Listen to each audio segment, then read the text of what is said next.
A Charming Magic, a Magical Cures mystery book, written by Tonya Kappes, narrated by Karen Savage.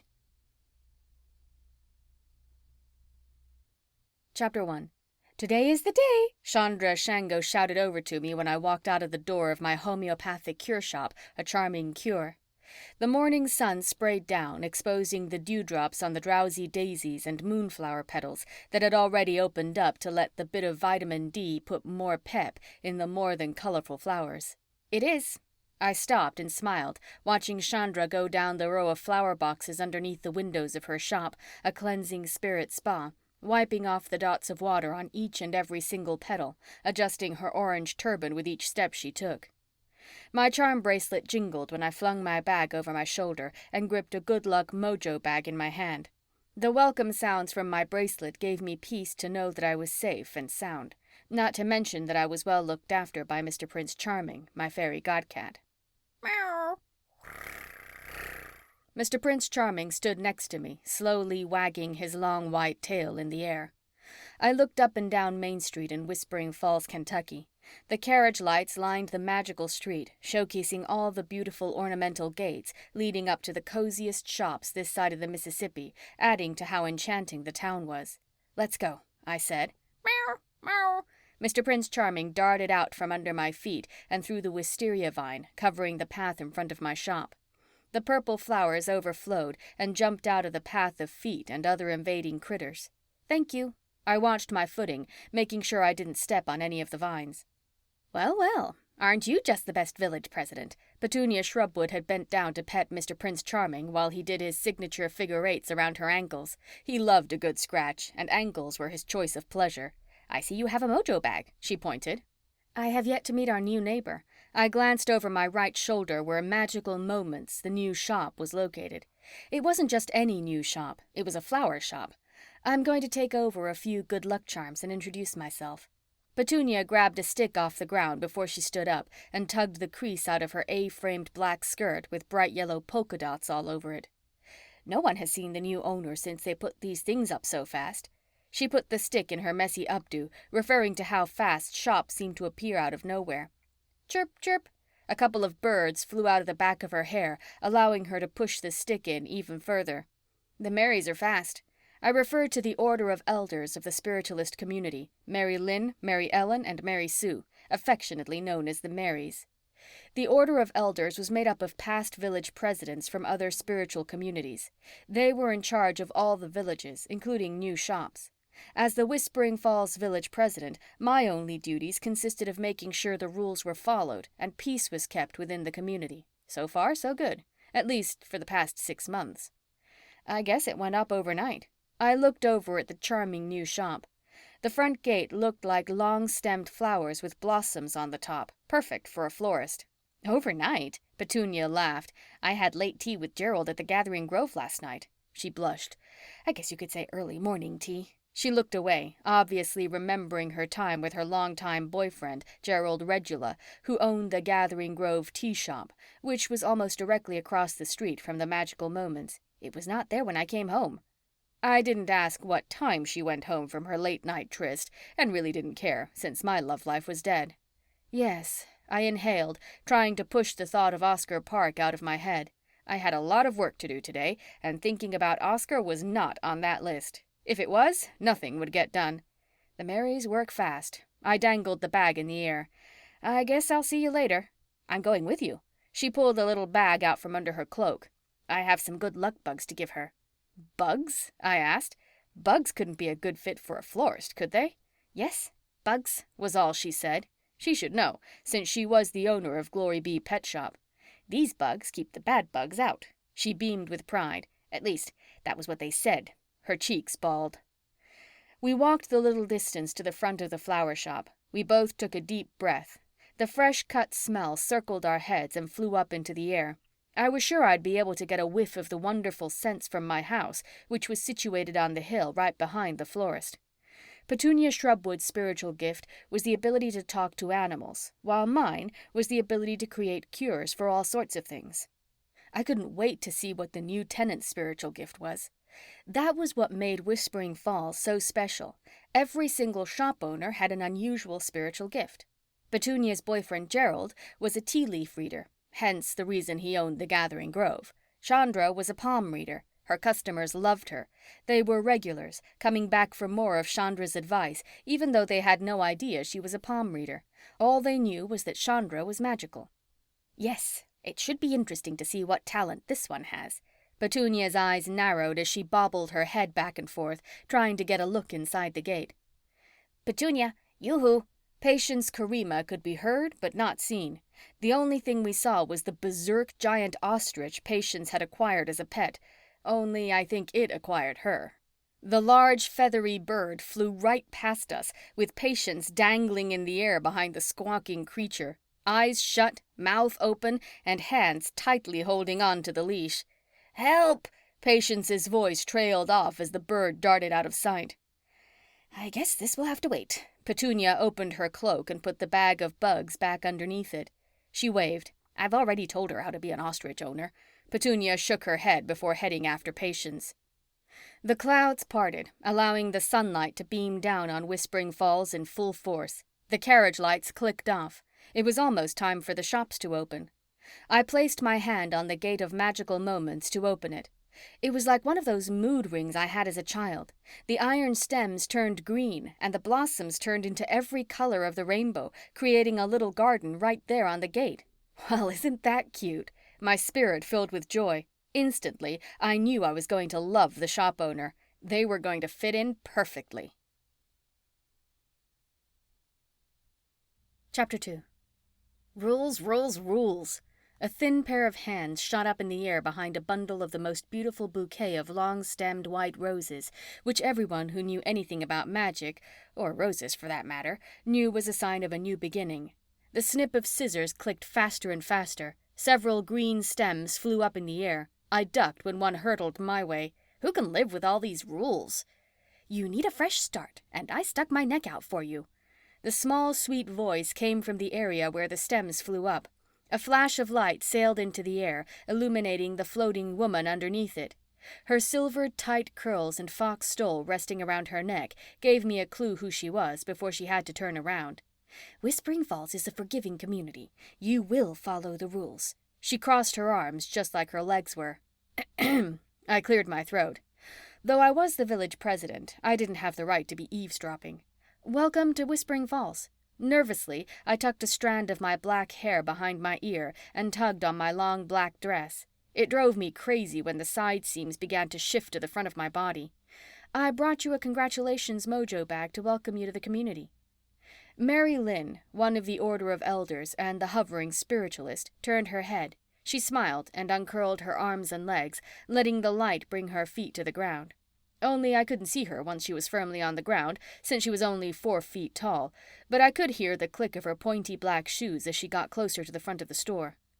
There was a small creek running through the store. On each side were tiered black display tables with lines of black vases filled with all sorts of bright and colorful flowers. Darla, my mom, would have loved this shop. The owner had to be happy all the time. There was no way anyone could ever have a bad day around such amazing colors and smells. My eyes filled with amazement at all the wonderful items I could possibly use in new cures. I would definitely have to make arrangements with the owner to get fresh herbs and ingredients. June! Mary Lynn turned the corner next to a small clawfoot table where there was a beautiful flower arrangement strategically placed in the center. The large glass purple vase was bigger than Mary Lynn, not to mention the bouquet reached the ceiling of the flower shop. I'm so glad you're here.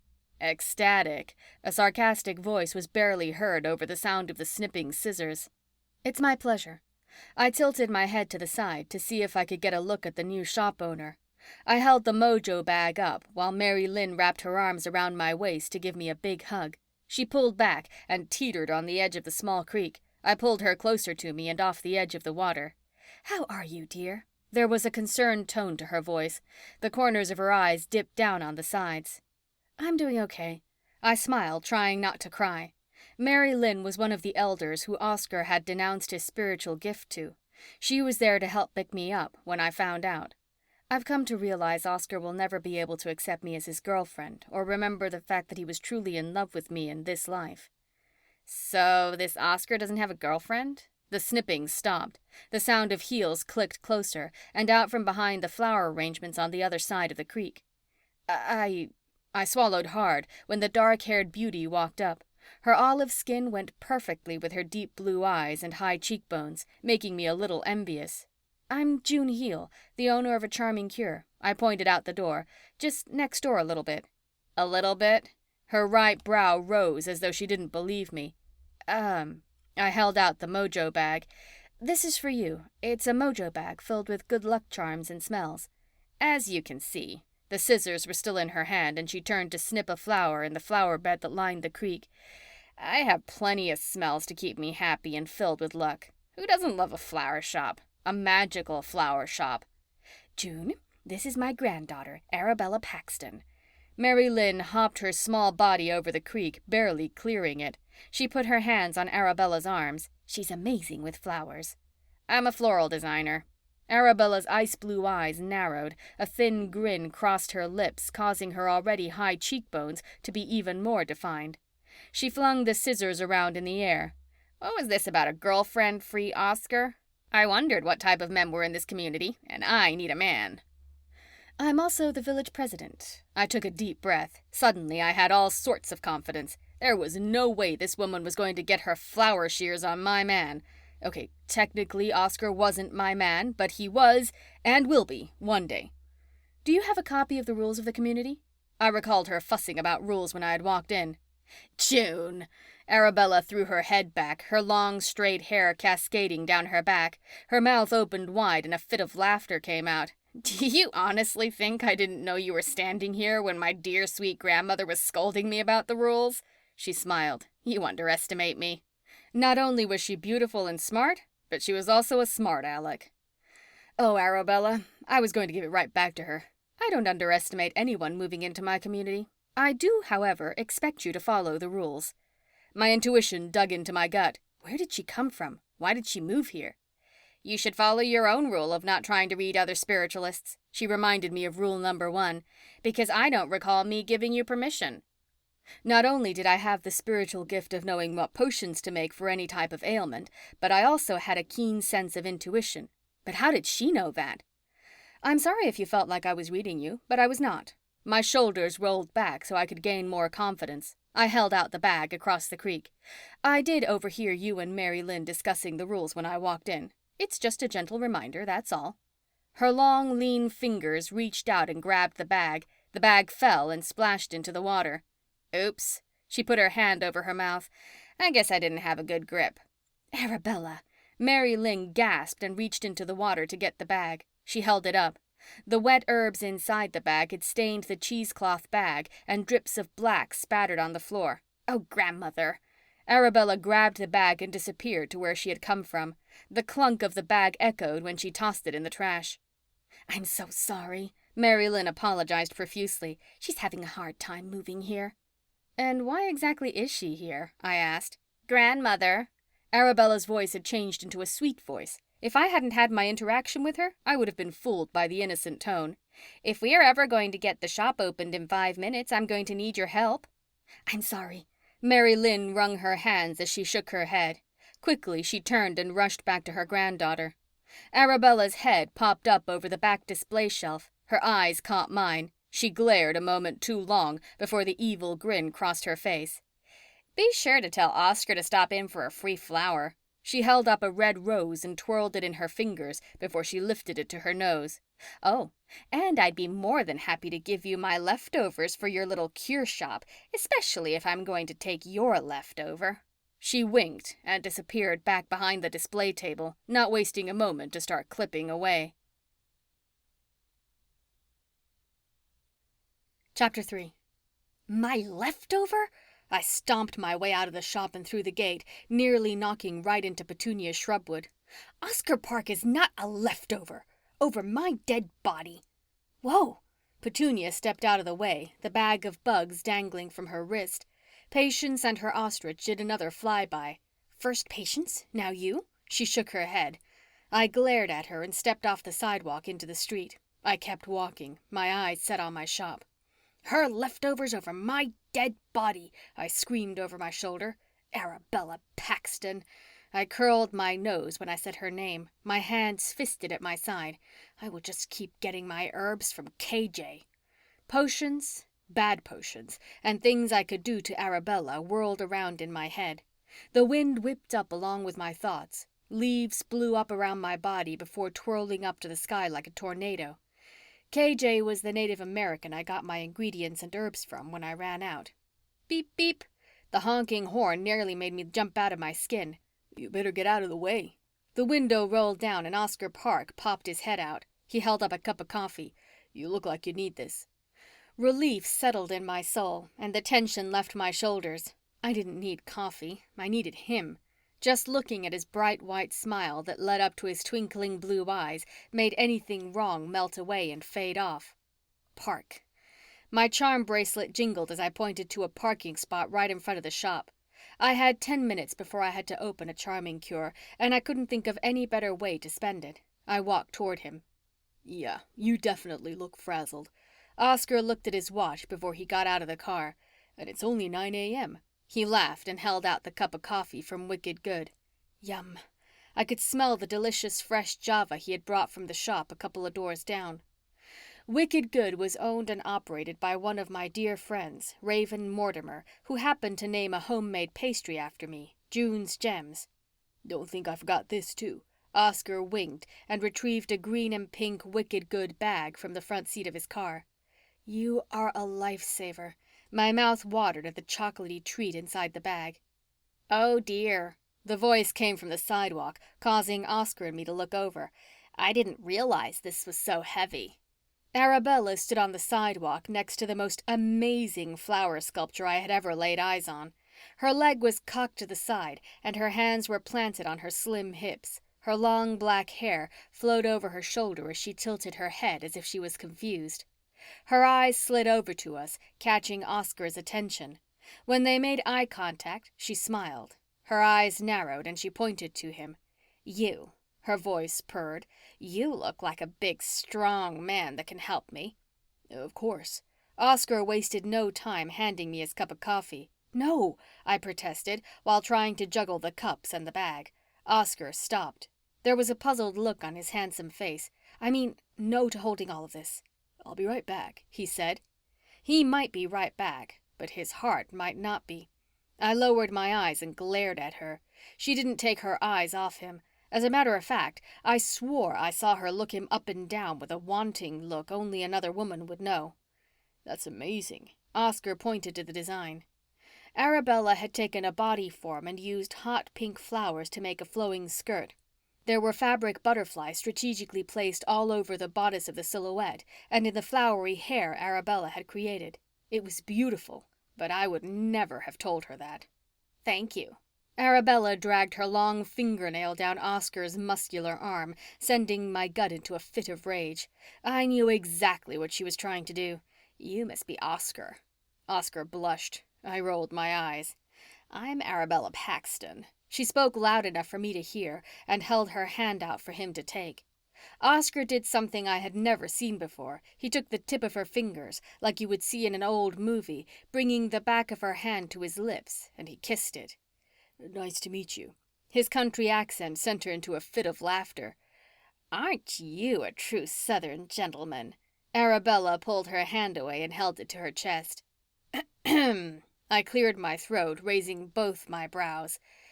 I guess your girlfriend is summoning you, so if you could help me get this up the steps and position it for the world to see and want to come in and check out our grand opening. She turned and sashayed her way to the spot where she wanted Oscar to put the flowery arrangement. My mouth dropped. Disgusting, I thought, as I watched her butt swing side to side and Oscar's eyes follow. June? Oscar laughed. June isn't my girlfriend. She's my best friend. Oscar does not live in Whispering Falls, I hollered over to Arabella so she would know he wasn't a spiritualist. Technically he was, but now he wasn't. No, thanks to me. Meow. Mr. Prince Charming shared my disgust. He stretched his paws out in front of him and shook each back leg before he darted up the steps of a charming cure. I guess you're right. I looked over at Mr. Prince Charming. It was time to open, but if I knew Mr. Prince Charming like I knew I did, he wasn't too happy with Arabella's sudden need when we both knew she was capable of handling a little mannequin of flowers on her own. "So, where do you live?" Arabella's soft, sweet voice echoed down the street right into my ears. I cringed hearing her. "Locust Grove." Oscar was being charmed by her sudden interest. "It's just right outside of Whispering Falls. Where are you from?" As I walked up the steps to the shop, I glanced down, sliding my eyes toward Oscar, trying to be sly like a fox, only Arabella was waiting for me to look at them. "I'm from another spirit." She paused and bit her lip. "I'm from up north." Oscar lifted the mannequin with one hand. Arabella stood behind him, placing her hands on each of his shoulders, as if she was steering him up the steps where she wanted the large floral arrangement to go. "You sure have some great muscles." I nearly gagged hearing her flirt with him. Surely he wouldn't fall for it and would see right through her. I put the coffees on the ground and jiggled the door handle a couple of times to prolong my painful torture of listening to Arabella try to woo Oscar. If only she knew. I laughed out loud. There was no way he was going to fall for someone like her. "I have to stay in shape being the sheriff of Locust Grove, you know." Oscar sounded smitten, but there was no way. No way. There had better not be a way. My eyes narrowed. Good golly, was he really falling for that crap Arabella was feeding him? "Sheriff," Arabella squeaked. "I love a man in uniform." Oscar set the flowered mannequin exactly where she was pointing. He glanced over at me. I jerked my head to the side so he would know I was telling him to come on. "Speaking of work," he rubbed his hands together before he pointed over to a charming cure. "Nice to meet you." He searched for her name, apparently already forgetting it. "Arabella Paxton." She put her hand out for him to take.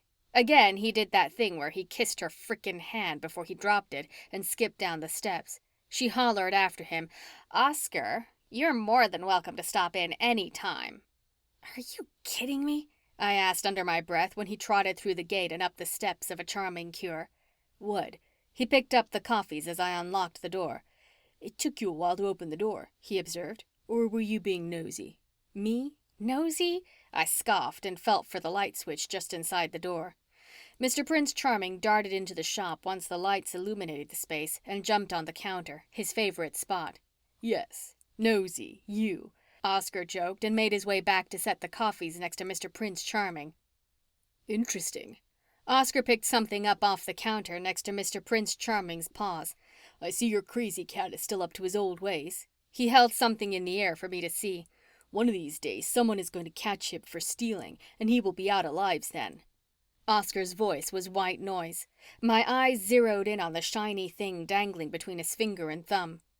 Normally, I would rush around the shop and straighten the red tablecloths on all the round display tables, or refill and reposition some of the potion bottles that held my homeopathic cures, but not today. I ran back to see exactly what Oscar had picked up. Yes, Mr. Prince Charming was good at giving me a charm, but only when there was going to be some sort of danger. I took a deep breath and held out my hand for Oscar to drop the shiny item into it as I tried to tap into my intuition. Nothing. Nothing alarmed me that there was something bad going to happen. "Meow." Mr. Prince Charming hopped off the counter and darted underneath one of the round display tables, nearly toppling a few of the bottles over. It was another charm. Another charm to add to my ever-growing charm bracelet. A dove sitting on a round, thin piece of gold. The round piece looked an awful lot like a wedding ring. Wedding ring? I glanced up at Oscar. I smiled. A wedding ring. Was it a sign? Did this have anything to do with my past history with Oscar? The romantic history he didn't remember? It all happened on my 10th birthday. Darla, my mom, a single mom, spent all her time running her homeopathic cure shop, a dose of Darla, out of a booth at the Locust Grove flea market, and she didn't have a ton of money to spend on my birthdays. Cake, card, and a candle from the flea market was as good as I was going to get. After all, it was my 10th birthday, not some big milestone like 16. And the cake, it was a manager's special cake that read Happy Retirement Stew. Darla didn't bother scraping it off or pretending it wasn't a manager's special. Don't get me wrong, it was a treat. Sugar snacks of any kind weren't allowed in the Heel household, except on special occasions. It was that same day that Darla was at work and I was at home hanging out with Oscar. Yes, he lived across the street. Even then I was in love with him. Like any stupid boy, he didn't notice. Still, that day was a day I will never forget, and probably the best birthday I had ever had. The pristine white cat jumped up on the porch, wearing a worn-out collar with a turtle charm dangling off it. He had to belong to someone. A stray cat would have never been that clean, especially a white one. It looked like he was from a fairy tale, so I named him Mr. Prince Charming. Oscar and I had spent countless hours trying to find Mr. Prince Charming's owner, but no one claimed him. To beat the band, no one but Oscar knew that I had prayed so hard for a charm bracelet from Darla. There was a girl at school who had one. Every time I heard the jingle of her charms when she raised her hand and saw the beautiful silver slither down her small wrist, I grew green with envy. After school, I would check my face in the mirror to make sure I wasn't green. I was so envious. Oscar had given me his mom's old bracelet for a birthday gift. It was the only thing he had left of her. Oscar's parents had died in a car wreck, leaving him orphaned, like me. Technically, I wasn't orphaned because I had my mom, but she worked so much it was like I was orphaned. Anyway, since no one had claimed Mr. Prince Charming, I knew he was mine, and so was that turtle charm. Oscar fastened the charm on his mom's bracelet with a bread tie and put it on my wrist. It was the best birthday ever, and every year after, Mr. Prince Charming always brought me a charm to add to my bracelet. It was like he was magical. It wasn't until I grew up and moved to Whispering Falls that I realized Mr. Prince Charming was in fact magical. Sort of. He was sent by the Whispering Falls Village Council to keep an eye on me. After all, I was a spiritualist and didn't know it, so the charms he gave me were protective charms. Now when he gives me a protective charm, it's a good indication that something was going to go haywire. This was no ordinary charm. It was a wedding ring with a dove. June. Earth to June. Oscar waved half of a June's gem under my nose. I blinked, bringing myself back to the present, where I now lived in Whispering Falls after finding out I was from a spiritualist family with an uncanny talent of being able to concoct crazy ingredients to heal people, not to mention my talent of an amazing intuition. Oscar, too, moved to Whispering Falls at the same time I did, after taking the open sheriff's position, but denounced his wizardry talents when I got myself into a little hot water, and the only way he could help me was to denounce his gift, leaving him with no memory whatsoever of spiritual nature, or, more importantly, when he told me he loved me. I stuttered, and held the charm closer to my eyes. I don't think this is like any of the other charms he's given me. Slowly, my eyes moved to the bottom of the table, where Mr. Prince Charming's tail swept the floor in a back and forth motion. It was true. Mr. Prince Charming and Oscar had never been the best of friends, even after 18 years of being around each other. My breath quickened. My eyes widened. "Are you okay?" Oscar asked, taking another bite out of the chocolatey treat. "All of a sudden you got pale." He stuffed the rest in his mouth. "You aren't going to faint, are you?" he asked with a mouthful. "No," I smiled. Images of me in a wedding gown made me feel all warm and fuzzy inside. Far from it. "Meow." Mr. Prince Charming peeked his head out from underneath the tablecloth. Yes, a wedding ring. No wonder Mr. Prince Charming was mad. Oscar and I were finally going to be together, especially now, after Oscar finally accepted he was a spiritualist. Eloise Sandalwood, Oscar's aunt and a local in Whispering Falls, and I told Oscar about his memory loss. We left out the part about our romance because I wanted him to fall back in love with me, not feel he was obligated. He was upset at first, but he has grown to accept it, and that I too was a spiritualist. Luckily, it didn't hurt our friendship. Like I said, Mr. Prince Charming was a little jealous of my relationship with Oscar, which led me to believe the charm was a protection charm for marriage. After all, Mr. Prince Charming was my fairy godcat, and he was not allowed to discriminate on who or what he protected me from, even if his judgment was off, way off, on this one. Chapter 4. Oscar flipped the open sign around when he left. Happily, I took another sip of my coffee and walked behind the small partition on the other side of the counter, where I flipped on my cauldron. A wedding. I sighed. I looked up at the framed picture that hung on the wall of me, Darla, and my dad, and wished they were here to share in my good fortune. I rubbed the little dove charm while images of my dad walking me down the aisle played over and over in my mind. They would have been so proud. Bubble, bubble. The rapidly boiling green frothy mix bubbled to the top of the new cauldron I had picked up from Wands, Potions, and Beyond while visiting my great-aunt Helena, who was the dean at Hidden Halls, a spiritualist university. My father's aunt. At least I had one relative still living. In fact, I was still getting used to my new cauldron. It was like everything else, new and improved. My last cauldron, my first cauldron, had a bad potion that shattered the darn thing into a million little pieces, leaving me without my magical pot to keep working on my memory potion for Oscar.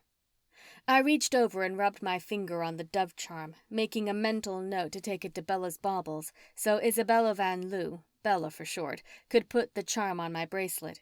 Even more so, I couldn't wait to see her face, though I was sure that was where Mr. Prince Charming got the charm in the first place. With the new turn of events, it wasn't that I needed Oscar to remember, but it would be awful handy. I continued to stir the potion that I had started, a potion I was relying on to give him his memory back. The thought of his dark hair and hot, hunky, well-built chest under Oscar's cop shirt were enough to get my inner cauldron boiling. Lazily, I stirred the bubbling substance, eagerly awaiting KJ to bring my beehive husk, which happened to be the one ingredient I didn't have on hand, the last ingredient I needed to finish my little concoction. KJ blew in with the wind and out with the breeze, bringing me all the things I had ordered. Only this time he was about 2 weeks late, which was not common.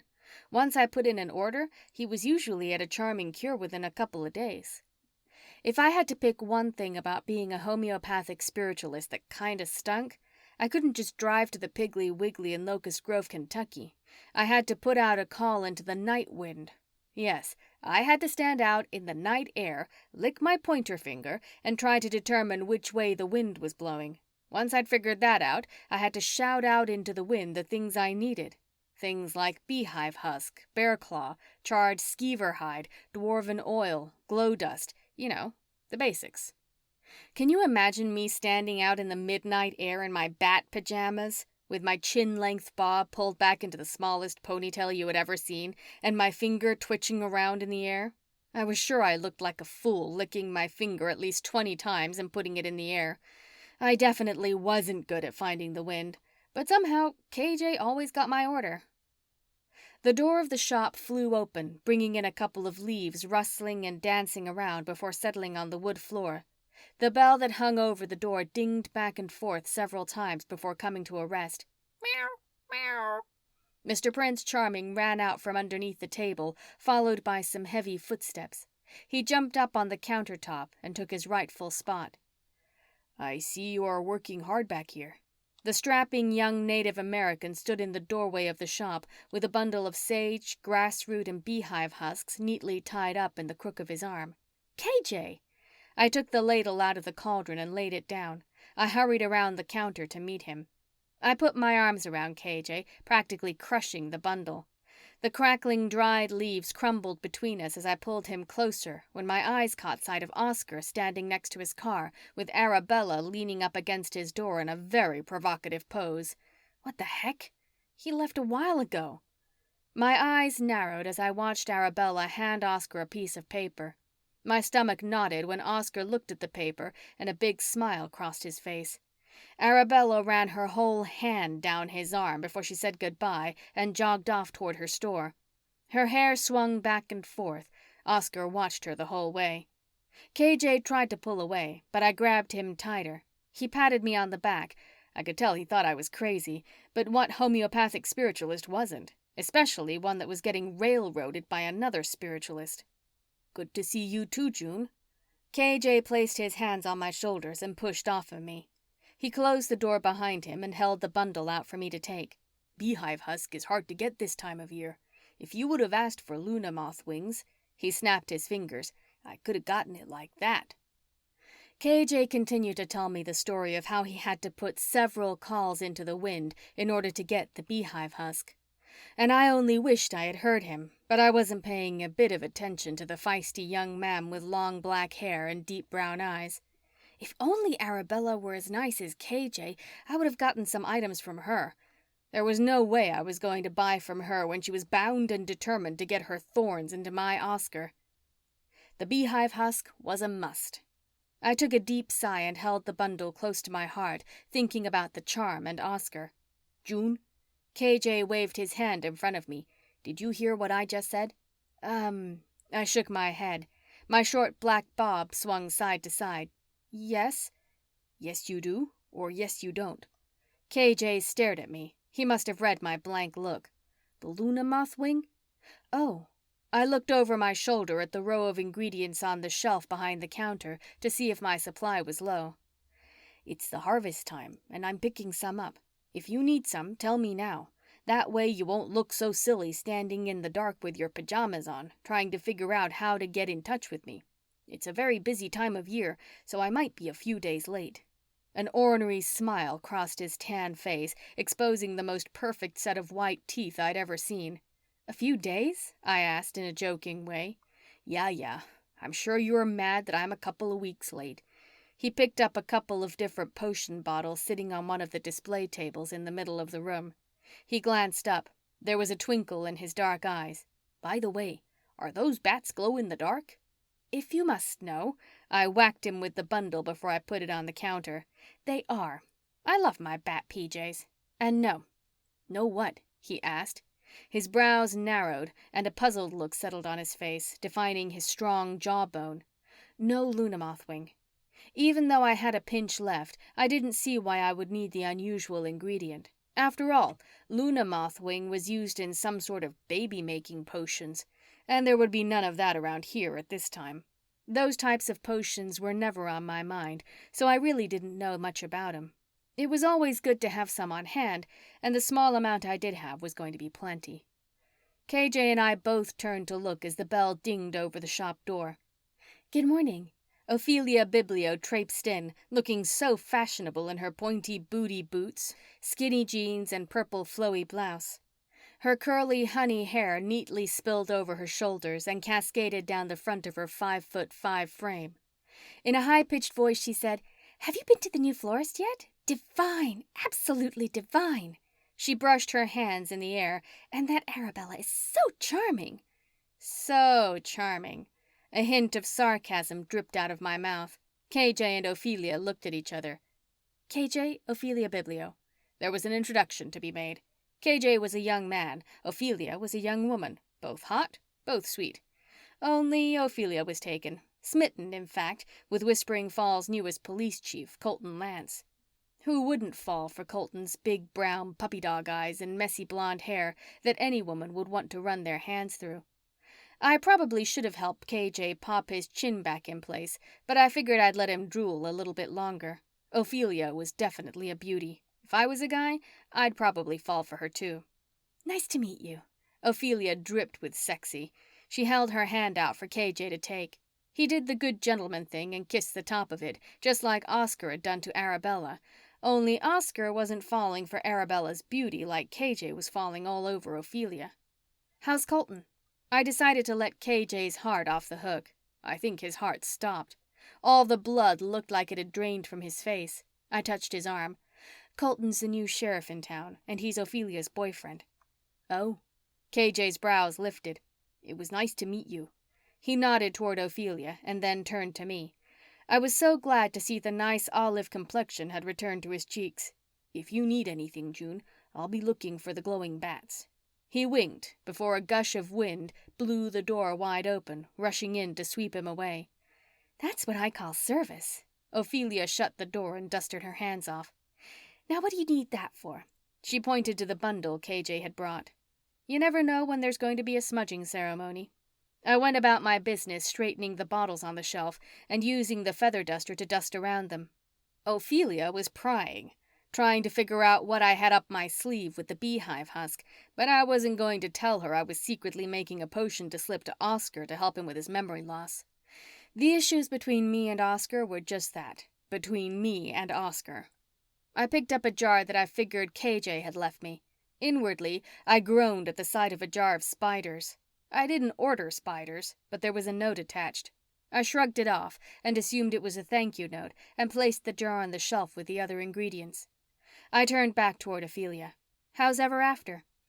Ever After Bookstore was a welcome addition to Whispering Falls a few months ago. Everyone loved a good book, including me. Everything is well. She picked up the long, thin, green and blue glass bottle, Black of Night potion.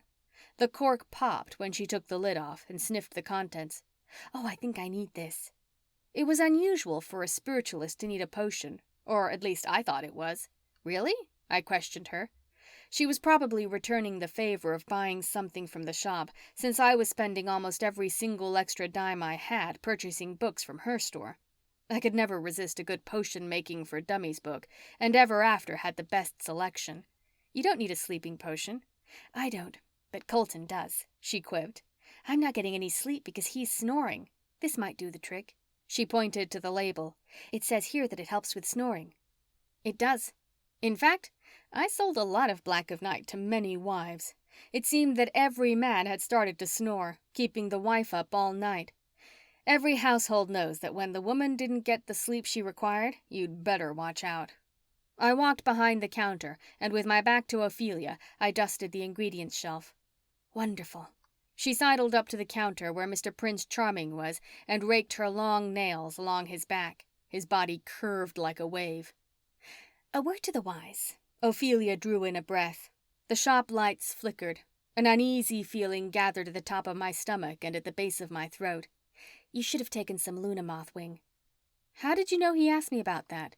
I turned around with the duster waving in the air. Feathers flew all over the place. Ophelia? I did a 360-degree turn to find her. Like KJ, she was gone. I walked over to the door and peered out the window to see if I could find her. She's sure making her rounds. I tilted my head to the side to see better around the curtains. Arabella was standing in the middle of the street, talking to Gerald Regula. Talking was an understatement. They were in a deep conversation. Gerald leaning a bit too much into Arabella's hair, if anyone was to ask me.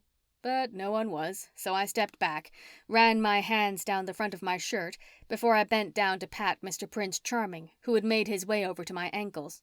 Meow. Mr. Prince Charming's back curled up as my hand made my way down to his tail. I agree, I whispered. There is something fishy about Arabella Paxton. Chapter 5. Hear ye, hear ye. Faith Mortimer, the editor-in-chief, actually the only employee, of the Whispering Falls Gazette, began the morning headlines. The Gazette was the only paper in the community, and the only way to subscribe was through having it delivered vocally. If you didn't subscribe, you didn't hear it. There is going to be a grand celebration.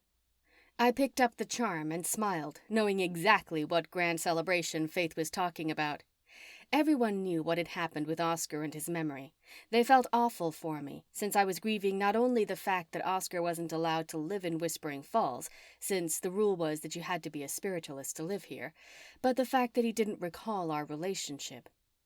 Lazily, I picked up the ladle, slowly stirring the frothy potion, and pictured a long veil over my head, standing next to a tuxedo-clad Oscar Park. I slipped the tiny ring charm on the tip of my pinky finger, not caring that I had let go of the ladle, and once it was buried in the cauldron, it would disintegrate. All I could do was pray Faith was talking about me. Faith was a clairaudient spiritualist. She had the ability to hear things that were inaudible, beyond the normal realm of the human ears. Faith never knew exactly what was going to happen, she just knew it was going to. Keep in mind, you have to break a few eggs to make an omelet. Faith continued with the headlines. Oscar and I had broken a lot of eggs in our past, especially the time we had to send his uncle to jail after finding out he had not only killed Oscar's parents, but mine too. Thankfully, he was rotting in a spiritualist jail cell, never to be heard of again. This announcement was brought to you by Glory Bee Pet Shop. Be sure to tell Petunia Shrubwood you heard it in the Whispering Falls Gazette for a 5% discount on your next purchase. Remember, dust off those dancing shoes. The small gold circle was cutting off the circulation of the tip of my pinky, turning it blue and cold. I poked the top of it a couple of times to watch the white dot disappear back to blue. The shop door flew open, nearly causing me to jump out of my skin. Clearly, this was not a good morning to be working on a potion as important as Oscar's. "June Heel! June Heel!" Constance Karima rushed into the shop with her twin sister Patience closely behind her. I was ever so grateful Patience didn't escort her ostrich in with her. "You have got to make me a potion. I do not like omelets. I am lactose intolerant." "Yep, lactose intolerant." Patience twitched behind her sister. Behind her, through the window, I could see she had tied up her ostrich to one of the carriage lights. It pecked at dangling geraniums, eating every single red flower. Poor thing. I glanced at the bald annuals that were so pretty just a few minutes ago. "What are you talking about?" I put the charm next to the register and walked around to greet them. The green-eyed twins were as tall as they were wide. They owned 2 sisters and a funeral, the only funeral home in Whispering Falls, and perfect for them, since they were ghost whisperer spiritualists. Constance had her nose in every single detail of the paper, every single day. She didn't like Faith being in charge, and she didn't like the fact that Faith didn't say who the headlines were for. That wasn't part of Faith's spiritual gift. Patience. Poor Patience. She did very little for herself. She was rarely seen without Constance in front of her, and she never spoke her mind, only repeated the last few words of Constance's sentences. Sometimes I pictured myself shaking Patience and telling her to get a spine. She was only inflating Constance's ego by agreeing with everything she said. "The news, June Heel, the news." Constance wrung her hands and danced back and forth on her toes. Little did she know the headlines had to be about me. I ran my hands down my slender frame, trying to decide on a flowing wedding dress or a more fitted mermaid type of dress. I'd always seen myself as more of a traditional bride, but now that the time had come, I might have changed my mind. June, are you listening to me?" Constance snapped her thick sausage fingers in my face, forcing me to jump out of my warm, blissful daydream. "Yes," I shook my head. "I don't," Patience said. "Don't what?" I asked. "You weren't paying attention, I know." Patience tapped her temple. My mouth dropped. "Patience?" "Yes," she grinned. Her eyes squinted behind her wire-framed glasses. Her chubby fingers were nicely clasped in front of her, resting against her house dress. "Did you forget I'm the village president?" I asked. "No, June, we didn't. That is why we are here. Did you hear the headlines?" Constance butted in, as she always did. "Something has to be done about those loose lips of that young spiritualist. They just blab and blab, making all the townfolk worried to death. No wonder people are in here all day long getting sleep aids." She got closer, giving me the wonky eye. "Is that why you don't do something as the village president? Are you using that poor girl, who is not a good spiritualist, for your financial gain?" Her eyes lowered. "I'm sorry you feel that way." I smiled and tried to put on my best I'm in charge hat expression. "Faith is young. Don't you remember what it was like when you were young?" "Are you saying I'm old?" Constance stood like a bull about to charge, with her hands planted on her hips. "No." I had to forcibly keep the smile on my lips. Dealing with these two was always a difficult but much-needed task. "I'm just saying you have to give her time to grow into her own gift. We were all novice at one point in time." "Do you think you are a pro?" She lifted her brow and stuck her chin up in the air, giving me a good once-over. Ignore her. There was a time when letting things fly right by you or right off your shoulders was a good time. This was one of those times. She turned to her sister and said, "These kids today do not watch what they say, nor do they care." Constance was an old-school spiritualist. She didn't like the young ones, like me and the Mortimer sisters, coming in and creating startup businesses. Little did she realize that without us, Whispering Falls would die out. Plus, we brought the younger customers and visitors to the community. "You are village president." Constance pointed between her and her sister. "That is why we came here. Don't you get the paper?" "Yes, I get the paper." I looked at Constance and then changed my stare to Patience. Earlier, when she had tapped her temple, confirming I was not listening to Constance ramble on about Faith's prediction and completely planning my wedding in my head, I realized she had been reading me. "But you," I pointed at Patience, "you broke rule number 1. "Don't be silly, June Heel." Constance grabbed Patience around the arm and pulled her close to her, like I was going to snatch Patience up and put her in spiritualist jail. Too bad I didn't have the authority to just put people in a cell, because I had a few people I would have loved to send there. Arabella Paxton was the first one who came to mind. We are rule followers. Yes, rule followers, Patience repeated. Be sure you follow the rules, I warned, and took both of them by the elbow. It's time to get to work. Have a wonderful day, I smiled, pulling the door wide open for them. Wide open. Gerald and Arabella were still standing in the middle of the street. Our eyes met. Immediately, the two of them split up, each going in the direction of their own shops. Junhil, you better get an editor, a real editor, for the Gazette before Faith sends all of us running for the woods. Constance spoke faster when she saw that I was about to close the door. Meow, meow. Mr. Prince Charming had left his perch and tangled himself between my legs. I bent down and picked him up. I rubbed his ear. And you are going to be my man of honor. Please. Madame Torres glowed from my bag that was hanging on the chair behind the counter. Uh-oh. I let Mr. Prince Charming jump down from my arms and dart underneath one of the tables. I forgot to get you out. And damn it if she wasn't going to make me pay. She was the snarkiest crystal ball, and I was the one who got stuck with her. I walked back to retrieve her from my bag and brought her to eye level. I'm sorry. I had to beg for forgiveness if I wanted to get my daily dose of daily dose of seeing what Oscar was up to. Remembering the geraniums, I grabbed a bottle from the counter. Dewdrop will work with a little dash of vermin. I set the dewdrop on the counter and unscrewed the top before I added a couple of sprinkles of vermin. With the lid screwed on tight, I shook the new potion up and headed back to the front door. I'm wondering if I really have to get Oscar's memory potion made, especially now with the impending celebration announcement. I opened the front door and walked out through the gate to the bald geraniums.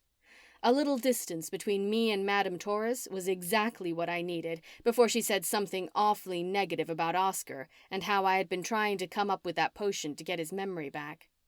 I unscrewed the lid and squeezed the dropper ball top, bringing the potion up and filling the glass tube. Here you go.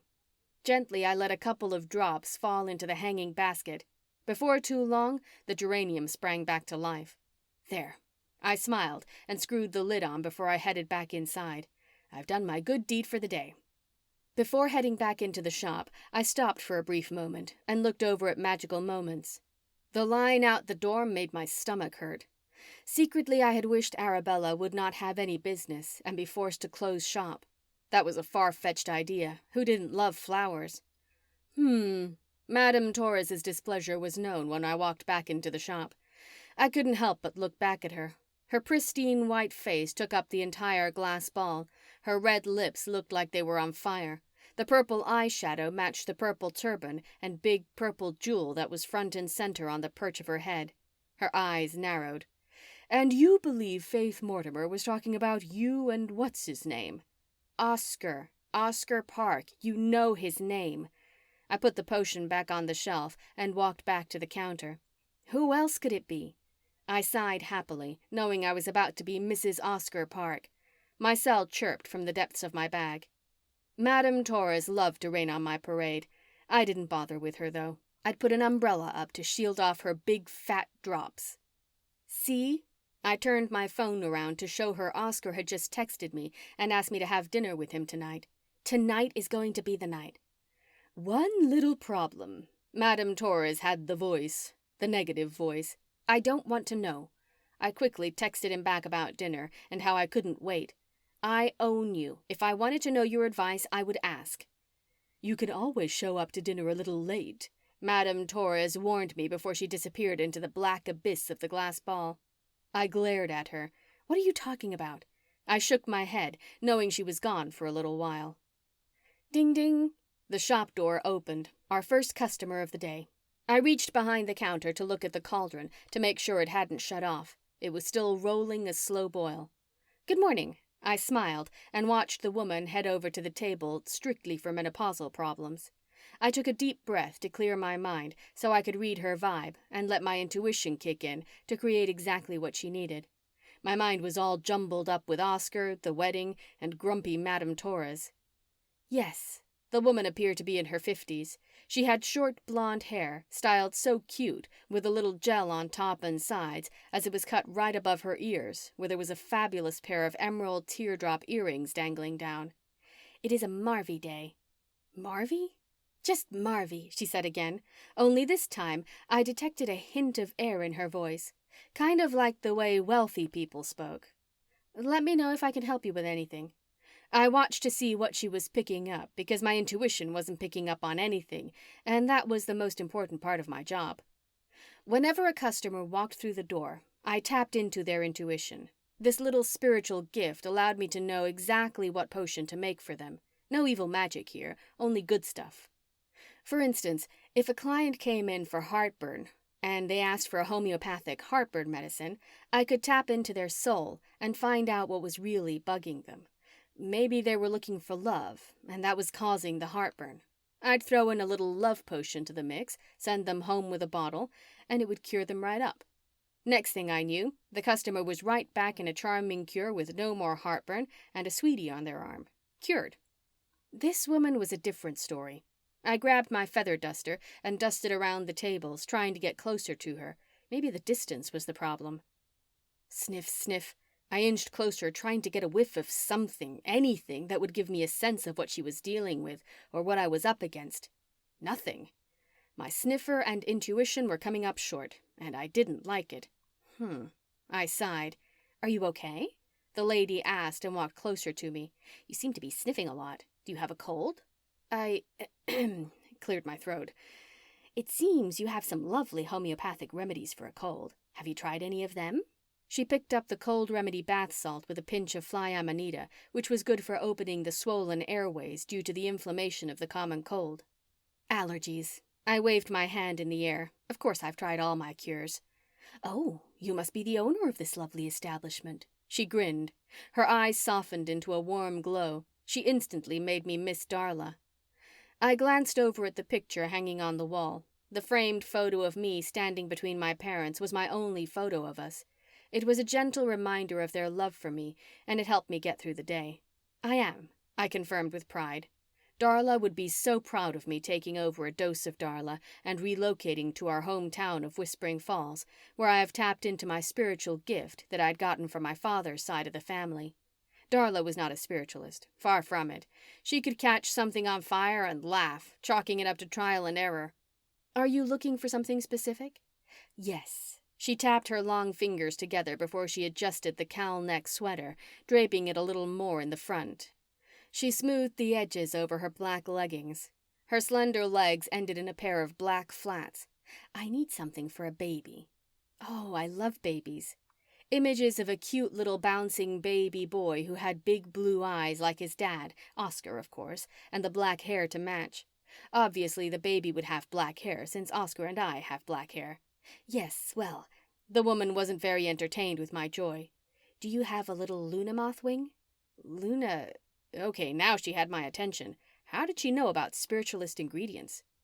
"It's an old wives' tale I Googled. It said some homeopathic stores sold such an ingredient." She perused the bottles on the special treatment shelf. That was the shelf that had a basic potion in each bottle and where I added the little touch of magic. "There is no such thing as Luna moth wing." Nervously, I giggled and filed her comment in the back of my head. Lately, there had been so many customers coming into the shop with their own concoctions that it made me nervous. They said they were getting these on the internet from a site of someone who said they were a homeopathic curist. The only real curists were in villages such as Whispering Falls, and the public had no idea we truly existed. "Oh, really?" When she laughed, her cheeks balled up, causing her eyes to dance. "My daughter told me that just because it's on the internet doesn't mean it's true." "You have a very smart daughter. I'm sure Dr. Google doesn't really exist." Oh, crap. I had to get on the internet and see exactly what was going on. We spiritualists didn't really need the internet. I, for one, had Madame Torres and the other spiritualists, but it wasn't a bad idea to look into. And I could use Oscar's computer before the proposal tonight. "So your daughter is the one who needs the potion?" That had to be it. No wonder I wasn't able to read the woman's intuition. The potion wasn't for her. "Between me and you," the woman looked around to make sure no one was listening, but it was only me and her. She is so upset about not getting pregnant that I think the stress is causing the issues. She put her finger in the corner of her eye and sniffled. I've always wanted to be a grandmother. I couldn't agree more. I grabbed a tissue from off the counter and handed it to her. The stress part. This was the point I knew I needed to help her and her daughter. This woman deserved to be a grandmother, and I was going to help them. Give me 1 second and I'll fix you something special to give to your daughter. The woman slowly looked down at the floor and held her hands to her heart in gratitude. I quickly got to work. I headed behind the partition on the other side of the counter. Tapping down the empty bottles on the shelf behind me, I waited until one lit up. The special bottles had a tendency to know exactly what potion needed to go in it. A faint glow would tell me what bottle would be the best place to hold my future. The purple heart-shaped bottle glowed with delight. I couldn't have been more pleased. I loved the delicate pink flowers etched in the center of the beautiful heart. Carefully, I held the bottle over top of the cauldron that held the beginning of Oscar's special potion and simply said, "Find your home." Like magic, the potion transferred from the cauldron into the bottle. I kissed the bottle lid before I screwed it on tight. It never hurt to give something a little extra dose of love for good measure. I'll work on you later. I set it aside for when I had some downtime. During the day, it was hard for me to work on anything personal due to the fact that I was always creating for others. Now, I dusted my hands off. I've got to create a baby potion. With the swipe of a cauldron cleaning cloth, the cauldron was ready to go. My customer would be a granny in no time. Are you crazy? Madame Torres whispered from her glass ball. Shh, I warned her and put my finger up to my mouth. I bent down so she could hear me. Are you crazy? I asked sarcastically. What if a customer hears you? What if the elders hear that you have used an ingredient on the do not use list? Do not use? There was a list? A do not use list? I shuddered to think of what else could be on the list. There was nothing in my shop that I hadn't used before. If there was some sort of do not use ingredient, surely I would have known it by now. If it was do not use, KJ would have told me. I had no idea how I got appointed to be the new village president, but revisiting the bylaws was the first order of business at the next meeting. I glanced at the calendar when I reached over to get some snowberries to start the potion. Meeting was printed big on today's date. Dang, the big engagement was going to have to wait. Someone tell me why I had agreed to be the village president? I groaned and grabbed a handful of snowberries and threw them in the cauldron. I watched them swirl around and around until the small round berry turned into a yellow stream before it exploded into a frothy sapphire tonic. Since I didn't know the woman's daughter, I wasn't able to read items she loved to eat, which was part of the intuition thing I had going on. I could disguise any potion with a food smell or taste to make sure they took the cure created for them. Snowberries were the sweetest berry around. Normal people wouldn't have access to the snowberries since it was only available to the spiritualist community. Those little secrets were how we had kept the economy up in Whispering Falls while the rest of the surrounding cities struggled. Regardless, everyone loved snowberries because the sweet taste took on the flavor of the recipient's current craving. When are you going to be seeing your daughter? I made idle chit-chat to pass the time. Not for a couple of weeks, the woman responded. The ding-ding of the bell was followed up by a voice. Delivery, the voice shouted into the shop. I peeked my head around the partition. There was a boy with a baseball cap on, standing in the doorway of the shop with a bouquet of fresh-cut wildflowers in his arms. Whoa! His mouth and hands dropped down at the same time. He held the flowers by the stems. What kind of place is this? I turned the cauldron on low and brushed my hands off as I hurried over to get the flowers. Welcome to A Charming Cure. This is a homeopathic cure shop. Are those for me? I squealed. The customer moseyed up next to the counter and looked at the flowers. Those are beautiful, she smiled. Are you June Heel? The delivery boy asked. I am, I nodded. The only thing better than getting flowers from Oscar was a kiss from Oscar. Then they are for you. He handed the flowers to me. Instantly, I held them to my nose and inhaled. Late purple aster, white avens, arrow leaf, white baneberry, shrub yellow root, French mulberry, tick-seed sunflower, and many types of greenery I couldn't name were all bundled in a burlap tie. It was the most beautiful assortment I had ever seen. Where's the card? I wanted to know who they were from. No card, he shrugged. What? I laughed, thinking he was joking. He didn't crack a smile. You aren't joking, right? Nope, no card. Coolio place, though. He cocked his lips to the side and nodded, looking around the shop. Thanks. I wasn't sure if coolio was a word, but it must be for the younger kids today. Not that I was old. 28 still seemed young to me. But I wasn't around many young people, so coolio it was. I've got to get back to work. I held the flowers close to me. The customers smiled and went back to looking around, while I went back to the cauldron and the delivery boy left. The flowers lingered on my mind, and the vision of Oscar and Arabella standing next to his car popped into my head. That's what he was doing, I whispered, and reached over to touch them. Sneaky devil. He had been giving Arabella a flower order for me. It had to be. He was doing a great job for prepping me for tonight, even though I was going to have to rearrange my plans since I had completely forgotten about the village meeting. Suddenly my head started to swirl, like it always did when my potion intuition was about to kick in. It wasn't a smell, but a vision of a piece of greenery with small pink berries growing on the stem. Had I tapped into the customer's sense of what needed to go into her daughter's special cure for her baby-making problem? I grabbed a vase from underneath the counter to stick the flowers in so they would live until I was able to properly display them, and it jumped out at me like an angry frog. In the bundle of wildflowers was one stem of the greenery I had a vision of. Without thinking, I plucked a couple off and threw it in the cauldron. Mixing the greenery in with the snowberries, the potion surged into a whirlpool of pumpkin color with a hint of amber. It was beautiful to watch as I mixed more and more ingredients.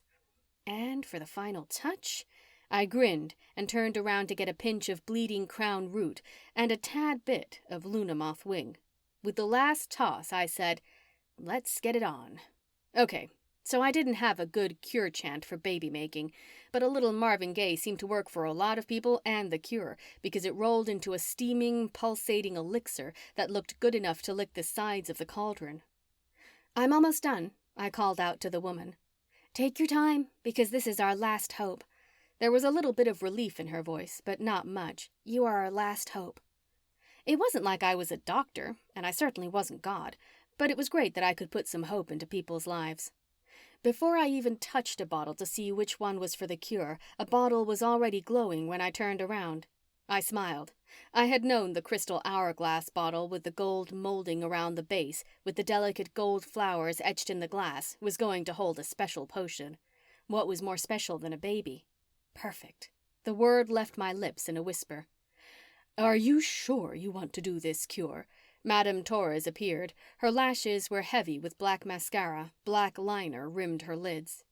"Shh." I put my finger up to my lip and held the bottle over the cauldron. Little sparks flew up in the air, sending a little fireworks show right below my fingertips. I leaned back so my eyes wouldn't get caught in the beautiful display of colors shooting out of the cauldron. "Is everything okay back there?" the woman called out. "Perfect," I called back to her and watched the mixture get sucked up into the bottle before the cauldron shut off. Perfect. I held the beautiful crystal bottle up to get a good look at my creation. Proudly, I walked around the partition and sat the bottle on the counter. "All done?" the woman asked. "All done." I pushed the bottle to the edge of the counter for her to get a look at it before quickly pulling them away. The bottle had heated up and burnt the tip of my pinky finger. And the bottle is just so lovely. I'm sure your daughter will love it. I drew my hand to my eyes and noticed the small burn. I quickly jotted down the directions and added up the cost, ignoring my pinky pain. Sometimes reactions were unexplainable, even if everything did go well. With the exchange of money and wishes of good luck, the customer was happily on her way out the door when a loud scream pelted through the open door, followed up by someone screaming, "Yes!" over and over. "Yes, yes, yes!" Petunia Shrubwood jumped up and down. Her floppy updo hairstyle bounced up and down, sending birds flying out as fast as she bounced. My neck was getting a workout by moving up and down watching her bounce around. She was obviously having some sort of spell, because she would never hurt the animals that nested in that hairstyle she had, nor would she hurt Gerald, who was crouched down in front of her, looking like he was scared to death. Gerald Regula was a saint, because I didn't know a man who would put up with a woman who was as obsessed with animals as Petunia was. "Yes, I will marry you." She stopped bouncing. My heart stopped. I could see a faint smile growing underneath his top hat before he flipped it off and jumped up, grabbing her into his arms and flying her around like they were playing maypole. Everyone was there. Raven and Faith stood under the wicked good awning. Ophelia and Colton held hands on the front porch of Ever After Books. Isadora Solstice stood on the steps of Mystic Lights. I scanned down the street and could see Bella Van Loo smiling from the front of Bella's Baubles. I waited to see the ring he gave her, but he seemed to forget that little detail. Oh, a Whispering Falls wedding. Chandra Shango stood next to me with a spark in her eyes as she watched Gerald and Petunia free-floating in the street, not a care in the world. I had a feeling with the Gazette headlines that there was going to be a wedding. I love weddings. I gulped and looked over at Chandra. She had on a red cloak with yellow stars all over it, making the blue jewel in the middle of her turban stand out. Her long, dangling gold earrings made the outfit. "Are you okay, dear?" Chandra patted my arm. I was known for fainting in times of a crisis, and this was a crisis, at least in my world. "Isn't this lovely?" Arabella yelled over to us. My eyes held hers too long. She smiled. Blankly, I stared. "June?" Chandra waved her hands in front of me. Slowly, I turned my face toward hers. I tried to focus on her bright red fingernails as they waved in front of my face. "I don't think you are okay." She got closer. Then the darkness set in. Chapter 6. She can't ever let anyone have a happy moment. She takes center stage every single time by doing her little fainting spell. The angry voice rang in my ears as I came to. "See? Everyone is texting everyone asking if June Heald is okay, not a bit concerned about me, the bride." I didn't have to open my eyes to know it was Petunia Shrubwood talking. Of course she was angry with me for fainting during the biggest moment of her life, which was supposed to be the biggest moment of my life. Her engagement, not mine. "Oh dear." The nervous, quiet voice came from Mary Lynn. What was she doing there? I took advantage of my fainting spell and kept my eyes closed. Even though I did pass out, I still hadn't processed the idea that Faith's premonition had been about Petunia and Gerald. Now everyone is going to ask her about her fainting spell and not about my engagement. This day will forever be tainted with a June Heald fainting spell, just like all the other times. Petunia was angry. I had seen her angry, and it was not a good sight. I can just see it now. We will be around the gathering rock for the meeting, and she will hog all the attention. It's not enough that she's young and beautiful, too. "Calm down," Isadora Solstice said in a reasoning voice. "I don't blame you for being upset." "Arabella?" I lifted my eyelid just enough to see Arabella Paxton standing at my feet, picking her nails. Mr. Prince Charming jumped on my chest, nearly causing me to blow my cover. He kneaded my stomach with his front paws, purring the whole time. "She does seem to be a little needy. At least it looked that way when she got her panties in a wad when her friend, She tapped her temple like she couldn't remember Oscar's name, but I knew better. She hesitated. "Oscar," Mary Lynn finished her sentence. It took every ounce of my spiritual soul not to jump up and rip out Arabella's spiritual soul. Now, Isadora, Izzy for short, put her palm on my forehead. "He did love her, or he wouldn't have denounced his spiritual heritage to save her life." I could always count on Izzy to be on my side. After all, she was the reason I moved to Whispering Falls. She knew I was a spiritualist before I knew I was a spiritualist. She came to visit me in Locust Grove and suggested I move a dose of Darla to Whispering Falls. It was the best decision I ever made. She can't help that she faints. Izzy knew my fainting spells were caused by something other than low blood sugar or something medical. She knew there had to be an underlying intuition vision, only I didn't know what that vision was. I just knew that the engagement between Petunia and Gerald was plagued. Plagued by what was the question, and one I was going to have to figure out. "Did he?" Arabella drummed her fingers together. I mean, he isn't a spiritualist?" She knew darn well he was no longer a spiritualist. I faked with my eyes still closed. Mr. Prince Charming wasn't buying my act. He knew me too well. He swiped my cheek with the pad of his paw. "Stop," I whispered, and blew a stream of air out of my mouth to make him move. He didn't budge. Damn cat. This was one of those moments I wished Oscar hadn't made the deal with the elders, and he still had his memory. He'd be right there by my side and let little Miss Fresh Flowers know she was way out of line. "Stop talking. She's coming to," Izzy warned. The swoosh of her A-line skirt filled the air as she bent down and got closer to my ear. "June, dear." "What happened?" I pretended to not remember the whole conversation or engagement. If only. I really didn't want to remember. I wanted to remember the feeling I had when I truly thought the vision was going to be me and Oscar. How stupid was I? Oscar and I hadn't even gotten back together since he lost his memory, though he did know about my spiritual gift and how Eloise was his aunt. "I can tell you what happened." An angry Petunia stepped into my vision. To take it like a man, I propped myself up on my elbows, ready for the blow. I had ruined the happiest moment of her life. I deserved what I had coming to me. "You, June Heel, have ruined my proposal." I sat up, but Izzy put a hand on my shoulder to stop me. "Petunia, you stop that." Izzy gave her a stern warning. "Stop what? The truth?" Isabella asked. She obviously didn't know the protocol around here, and I was all too eager to teach her by escorting her right out of town. Petunia planted her fists on each side of her swirly hips and nodded her head, agreeing with Arabella. Petunia's floor-length black skirt hung like a pair of drapes over her hips, and it didn't help her shape with the scoop neck shirt tucked into the waistband. "She asked what happened, and I'm going to tell her."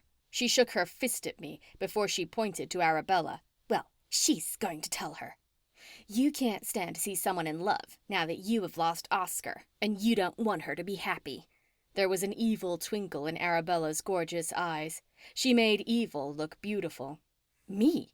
I jumped up, knocking Izzy almost to the ground. "I changed the bylaws for you and Gerald." I ignored Arabella and spoke straight to Petunia. "For me?" She cackled out loud. She poked my chest with her finger. "You liar! That was for you and Oscar. He was the sheriff and you were the owner of a charming cure, which meant you couldn't be together." Damn, she was half right. When I first moved to Whispering Falls, rule number 3 stated that you couldn't have more than one shop in the family. I had no idea why that rule was in place, but it was stupid, especially since I wanted Oscar and the rules prevented me from it. I had also known that Gerald and Petunia were secretly dating, which I told no one, and when I became village president, I knew it was going to be the first rule I was going to amend. Now that it was on the table, we would take a final vote at the next meeting. "That is not true." "Okay, half true. I want you and Gerald to be together. You two love each other. Besides, it's a silly rule." "Yes, we do love each other, and you of all people should be happy for us." She stomped her foot. Her messy updo tilted to the right. A small chipmunk held on for dear life before it scurried back into the mop top of hair piled high on her head. "And God knows we have waited a long time to get married." She was right on that, too. Each of them had to be in their late 50s, and neither of them had been married.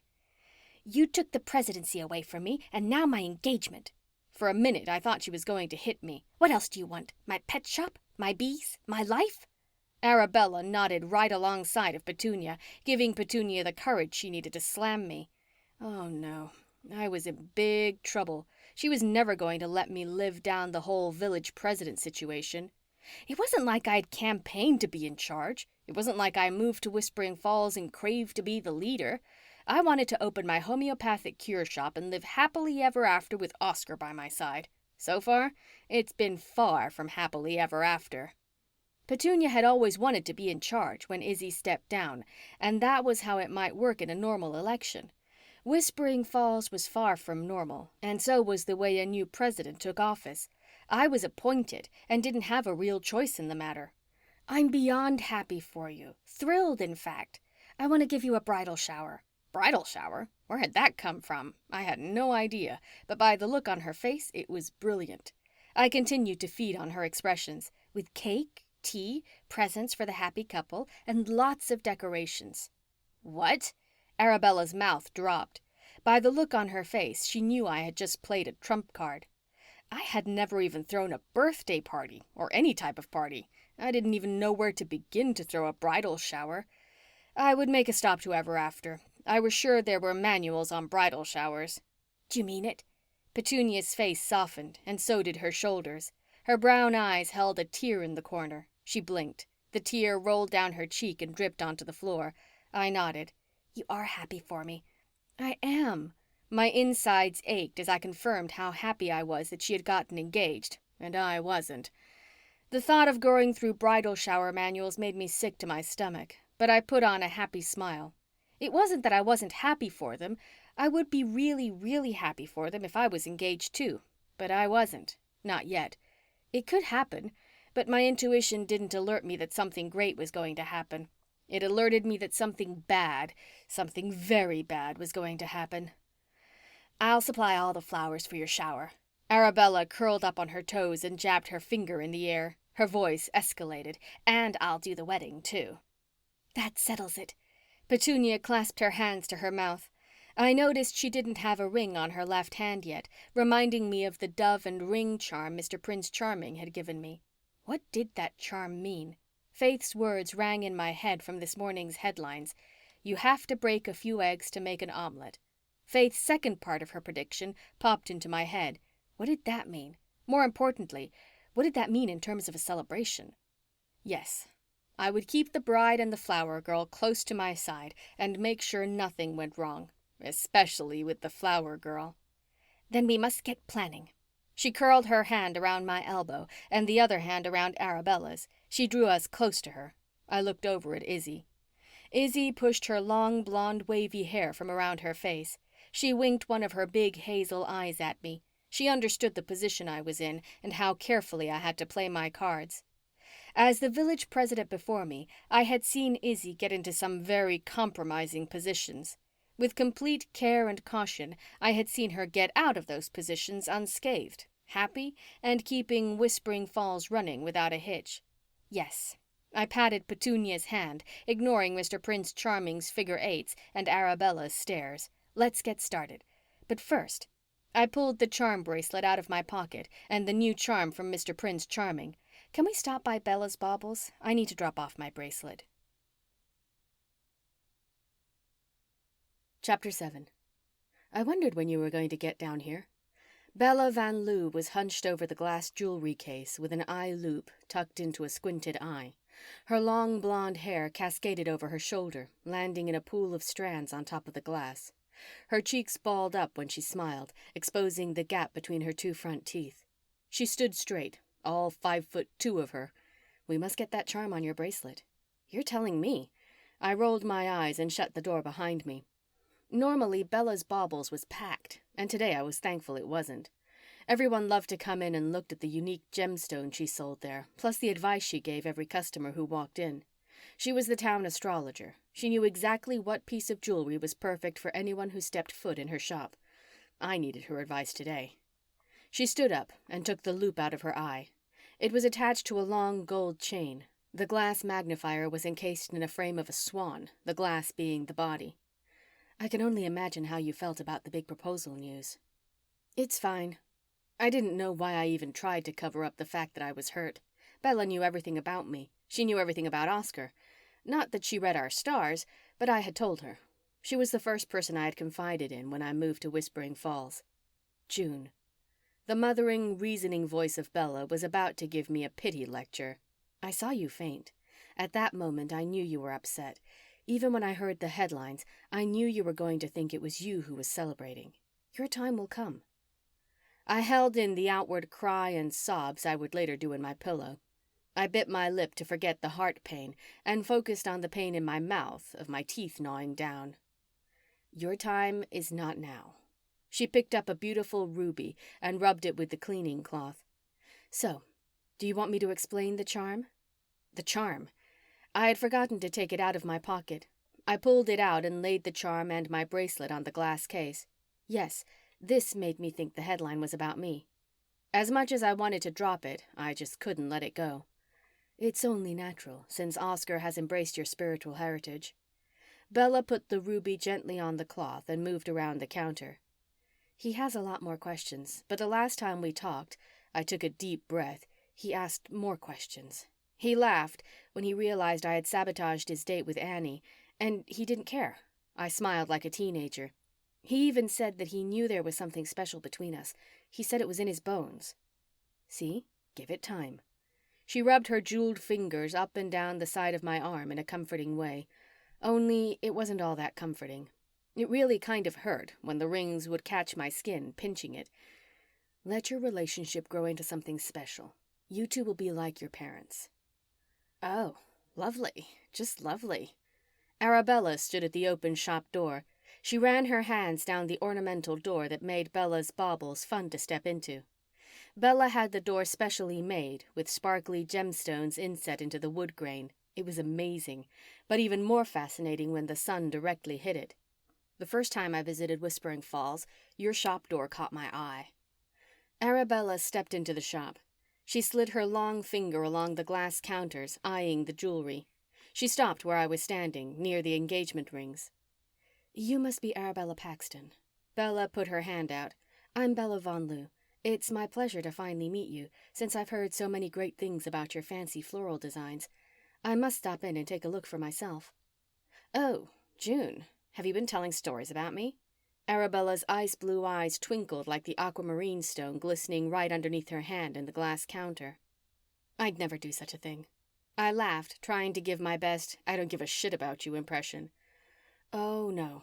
Bella pulled back and crossed her arms. June is the finest citizen around here. Did you know she's the village president? I did. Arabella smiled. And that keeps her from idle gossip? Isn't everyone in town always curious when a new resident moves in, especially with a new shop? You two talk as if I'm not here. Curious or not, I didn't like her, and I wish my gut or intuition would give me some insight on her, but it was silent. Arabella, we are delighted to have you here. Another lie. What are you two ladies looking at? Her eyes drew down. Engagement rings? I was just saying how much I loved that one. I pointed to the simple vintage engagement ring. The platinum ring was one of my favorites, and Bella knew it was the one I wanted when Oscar and I were dating. Once Bella had told me it was from the 1910s, I was sold. I love how simple the stone is. Just one stone. Don't you think it's a little plain? Arabella quipped. Plain? I shook my head. Perfect. Listen, I turned toward her. I would take a bread tie if I stopped myself when I realized who I was talking to. She was definitely charming, manipulating the situation, making me forget about her little rendezvous with my man. What can I do for you? Bella interrupted when she could see I was struggling. Nothing. Arabella looked back at my ring as she drummed her fingertips together. Just wanted to introduce myself. I must go before my grandmother gives the shop away. Before we knew it, Arabella was gone. She brought her grandmother too? Bella grabbed the Windex from behind the counter and removed the evidence of Arabella's fingertips. Her grandmother's Mary Lynn. My eyes rose. No way. Bella's eyes and mouth shot open. This was probably the first time any of the elders had shared anything personal with anyone. I wonder if your mom and dad knew her family. You know, your mother would have loved that ring too. She winked and took the ring from the case. She used the gem-cleaning cloth to give it a once-over before she handed it to me. I couldn't help myself. I stuck it right on my left ring finger, just to see how it felt. I wasn't going to lie. It felt and looked good. It was true. Darla would have loved this ring. My parents were in love. Darla was not a spiritualist, and Dad was. I had no idea how they met. Eloise Sandalwood, Oscar's aunt, was Darla's best friend. I really did need to find out. They were proof that a spiritualist and a non-spiritualist could get married and live happily. One day. I slid the ring off my finger and gently placed it back on the counter. Thanks. I've got to run. I pointed toward the door. I'm meeting Petunia at Ever After so we can look at bridal shower things. First, I have to go over to talk to Faith about her headlines. Karima's? Bella was not blind to the sisters' rants and raves, which were about pretty much everything. And I let out a deep sigh. I have an apology to make to Gerald after that. Oh, yes, I suppose you do. I'll let you know when your charm bracelet is ready. She reached over and picked up my bracelet, dangling it from her fingertips. And June, she stopped right before I opened the door to leave. Don't worry about Arabella Paxton. Without answering, I stepped out of the shop and stood on the steps of Bella's baubles. Whispering Falls was beautiful, and not even Arabella Paxton was going to ruin that. It was as though someone had come in and carved the town into the side of a mountain. The moss-covered cottage shops were nestled deep in the woods and had the most beautiful entrances I'd ever seen. Each shop had a colorful awning, displaying its name over the top of the ornamental gated doors. It had a magical feel. Seeing a charming cure's awning flapping in the wind filled me with a warm fuzzy. If only Oscar were here, my life would be complete. I turned around and admired Bella's baubles. A quaint cream cottage with a pink wood door that was adorned with different colored jewels, a perfect match to Bella. Izzy caught my attention as she slipped into Mystic Lights, the shop she owned. She must have left the group of gaggling women who had stood over me when I was out cold. I couldn't help but wonder what they had said about me when I had left. None of them seemed to be too happy with me. The outside of Mystic Lights was amazing and mystic. The hunter green wood door was encased in the most beautiful stone archway. The heavy black metal door handles added to the old world charm. It definitely fit Izzy's personality. Across the street from Bella's baubles was Wicked Good Bakery. The striped blue and pink awning hanging just above the hot pink ornamental wooden door was a perfect choice and fit the Mortimer sisters to a T. I closed my eyes and enjoyed the timeless smells of the baked goods inside that wrapped around me like a warm blanket, letting me momentarily forget why I had to make a stop to see Faith. Petunia would be fine for a few more minutes and ever after waiting on me. She was probably drowning in disgusting, blissful happiness, surrounded by piles of books about weddings and all things frilly, white, and related to her big day. I'd even bet Arabella was all over Petunia and had even run to her store to get samples. That girl was on a mission to one-up me on anything I was going to do, ever. Inwardly, I groaned, secretly wishing it was me flipping through wedding planners, thinking about making decisions like shoes, cream or white dress, tiered cakes, tiara versus veil. Decisions, happy decisions. I hurried across the street and opened the door to Wicked Good. I pushed my way past the customers and headed to the front of the line. Raven was behind the counter, putting fresh scones in the glass case.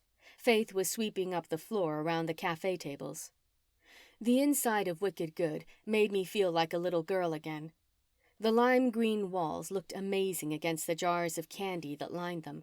The cake stands on each table had the most amazing assortment of cupcakes I'd ever seen. The black and white checkered floor led the way to a room filled with Victorian-style dining furniture. "Hey, June." Faith was very exotic looking, with her long blonde hair and onyx eyes. Her nails were always perfectly manicured in the deepest of pinks. Her clothes were the latest trends, and she dressed to impress. I swear her long lashes made a swoosh sound when she batted them, they were so long. "Let me get you a cupcake, special today." She rubbed her tummy and lifted her brows along with a big smile, but not before rearranging a few pale pink flowers in an edged glass vase. "Have you ever seen cherry blossoms arranged in a bouquet?" Faith shook her head with a happy smile across her face.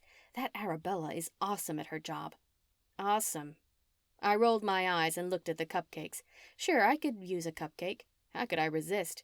When the world had taken my all-time favorite snack, ding-dongs, out of circulation, Raven did her best to imitate them with her own creation she called June's Gems, affectionately named after me. Even now that ding-dongs were back on the market, I stuck with June's Gems. I could eat all the cupcakes in the place right now. "Oh." Faith's lips pursed, her brows wrinkled in worry. "You want to sit while I grab you one?" I nodded and took a seat at one of the open tables. The crowd seemed to be piling in more and more. Once the Piggly Wiggly and Locust Grove started to carry some of Wicked Good's items in their pastry section of the grocery store, the residents started to venture through the curvy back roads and deep into the woods to find Whispering Falls so they could stockpile on their favorite desserts. Who could resist a muffin, scone, or dessert of choice, hot and right out of the oven? Plus, it helped business with the other shops. Since Ever After Books was our newest shop in town, I was hoping it would also draw new customers. "Okay." Faith sidled up to the table, carrying a tray with 2 coffees and 2 cupcakes. She set a cup in front of me and placed a chocolate cupcake covered with fudge ganache frosting with a small fondant red heart adorned by white sprinkles that had fallen in just the right place. How fitting. I took the heart off the top. There was a small crack that ran down the middle. No wonder Faith brought it to me. Raven would never have a crack in her creations. She generally donated the rejects, but today I must be the charity case, so I plopped it in my mouth. Crack or not, it was yummy. Faith sat in the chair across from me, her hands flailing in the air like she was fanning the air, and said, "I heard you were having some heart issues." She gave a martyred sigh. You know, the voices, referring to her spiritual gift. They're right. I bit into the delish, deep chocolate goodness and let my mind get lost for a moment before Faith broke the silence. And Arabella isn't helping either. Really? Faith shrugged. I found her charming. She's very charming to Oscar. I brushed off the notion of Arabella and Oscar. Faith didn't need to know my problems, and I wasn't here to solve them. I was here to solve how she reported the news. Though it's probably just her personality. I lied. I guess you're bummed about the headlines. Faith and Raven knew all about me and Oscar.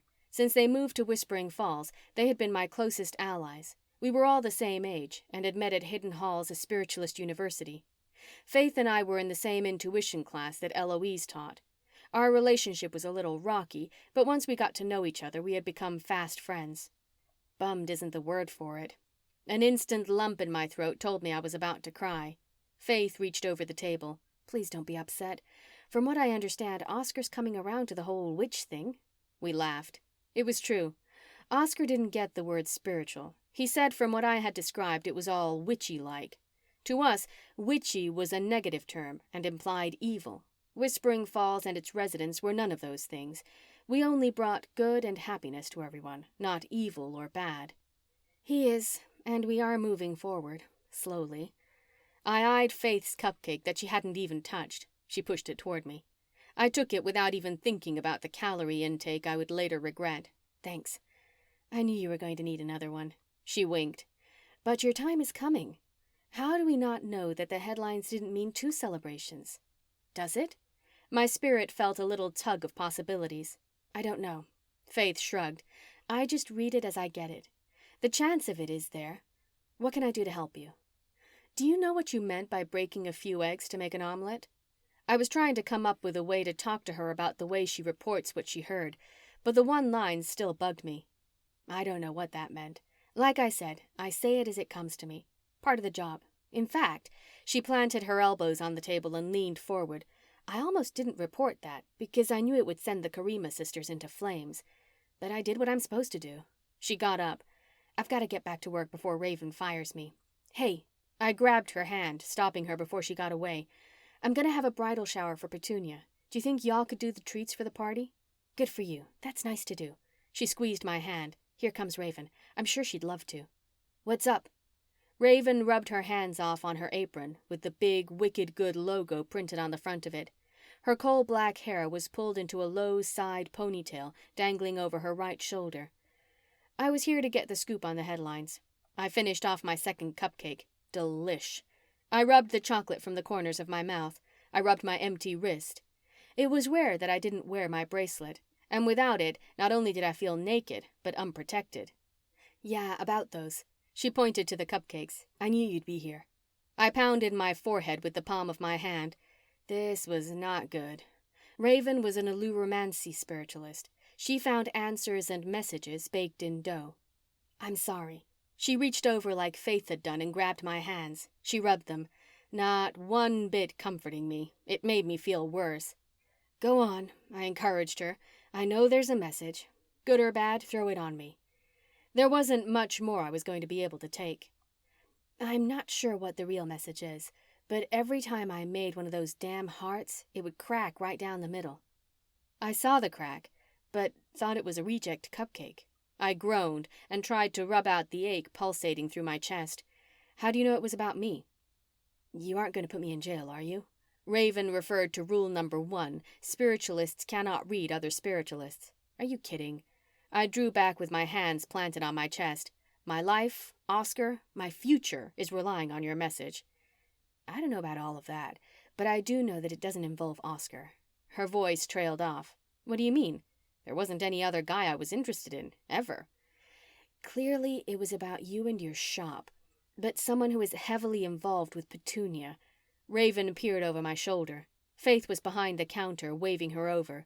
The line had grown twice the size since I had gotten there. I've got to go. Raven jumped up. "Oh, I can do the bridal shower treats," she said over the crowd. "It was in the dough." She lifted her hands in the air. Chapter 8. In the dough. That didn't make me feel any better.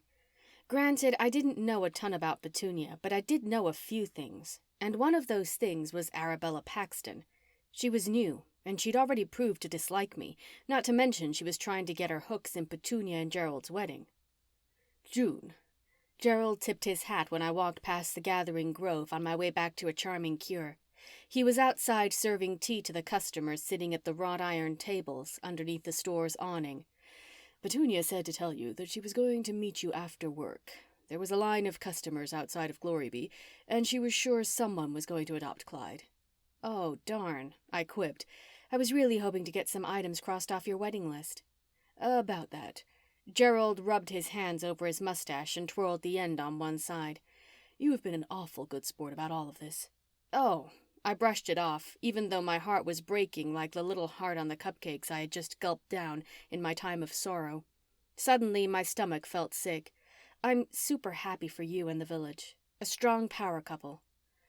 "I know you told Oscar about all of this." He waved his hand in the air, referring to the magic that lies in Whispering Falls. "I understand he's taking it very well." I nodded. "He is. Eloise is doing a great job showing him pictures of his past with his family." I crossed my fingers and held them up in the air. "I'm truly grateful to have been able to keep the best friend I've known all my life. That's enough for me." Disconcerted, Gerald crossed his arms and pointedly looked away. "What?" I asked. There was definitely something he was keeping from me. Suddenly, he straightened up. He cleared his throat. Nothing." I followed his gaze. Arabella stood on the steps of her shop, pretending to adjust the flowers on the mannequin's skirt. "Have you met our newest shop owner?" It was a perfect time to question him about me seeing them standing in the street earlier, much earlier than when he had proposed to Petunia. "Petunia informs me she is a nice woman." Gerald tipped his top hat, hiding his eyes from the sudden burst of sun shooting from the sky. "I saw the two of you talking earlier. Do you know her from somewhere?" "No." He gave me a narrowed, glinting glance. I chewed on my lower lip and stole a look at him. Once again, he was looking at Arabella, and she was looking back at him. "Really?" My gut tugged. My intuition waved a red flag. "You don't know her?" I looked back at Arabella. When our eyes met, she darted into her shop. "I've got to get back to work."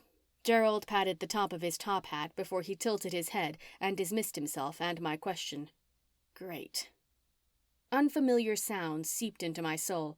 There was something to Gerald and Arabella's little morning chat, and my gut told me I was going to have to get to the bottom of it, regardless of her interest in Oscar. I glared at Magical Moments with burning, reproachful eyes as I made my way down to a charming cure. The chatter outside of Glorybee caught my attention. The line was 10 people deep. They were all oohing and awing over Clyde, who was on his perch in the window of the shop.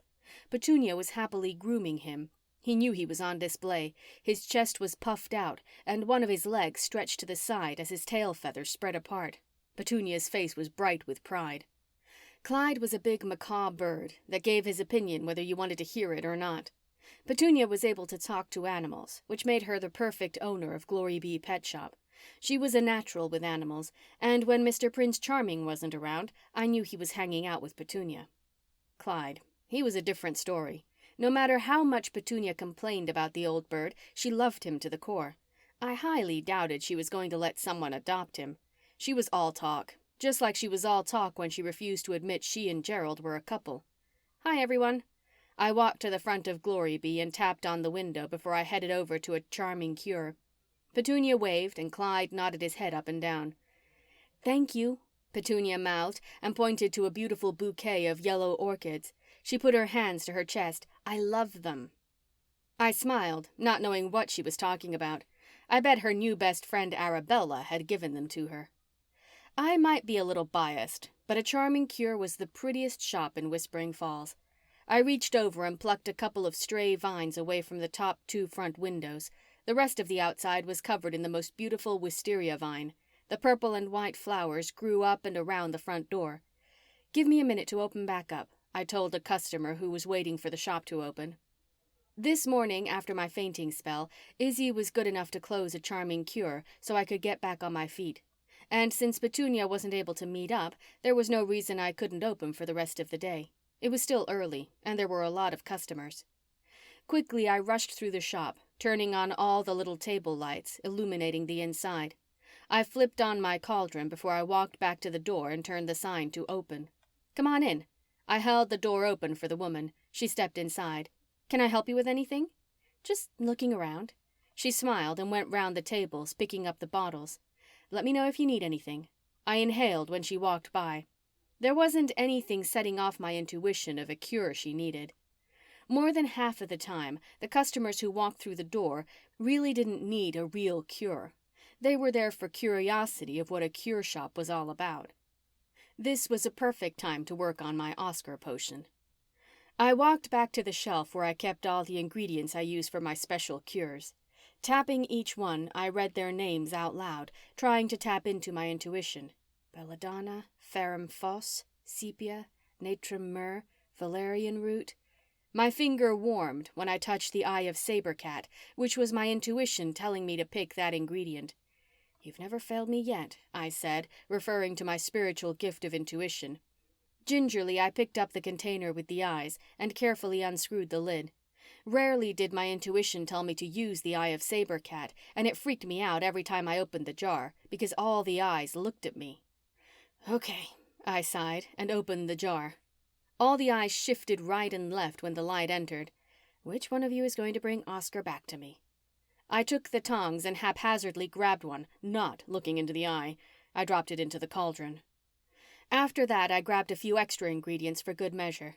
The customers that were standing in line at Glorybee filed in one by one.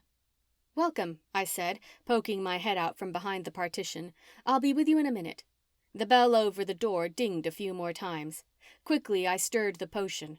I grabbed the purple heart bottle with the potion I had started earlier. I unscrewed the top and put a few sprinkles of it into the cauldron. The Eye of Sabercat seemed to be doing the trick with the swirling, chunky liquid rising to the top with a cerulean glow. A dash of Kali Phos would make the liquid stop rising and take a little edge off of Oscar's nervous system, with the positive benefits of opening up to love. My love. "There's my favorite little witch." The voice rounded the corner of the partition. Oscar appeared with Mr. Prince Charming in his arms. They had a newfound friendship. Mr. Prince Charming had always been a tad bit, a whole hell of a lot, jealous of my feelings for Oscar, but since Oscar lost his spiritual memory, Mr. Prince Charming thought he was the cat's meow. "Look who I found sitting on the steps." He put Mr. Prince Charming on the counter. "My two favorite men," I joked, and dusted my hands off on my apron. I took Oscar by the arm to lead him away from the cauldron, which he didn't need to see or ask about. He rubbernecked, trying to get a glimpse of what I was doing. I rubbernecked to get a glimpse of his hot bottom in the Locust Grove police uniform.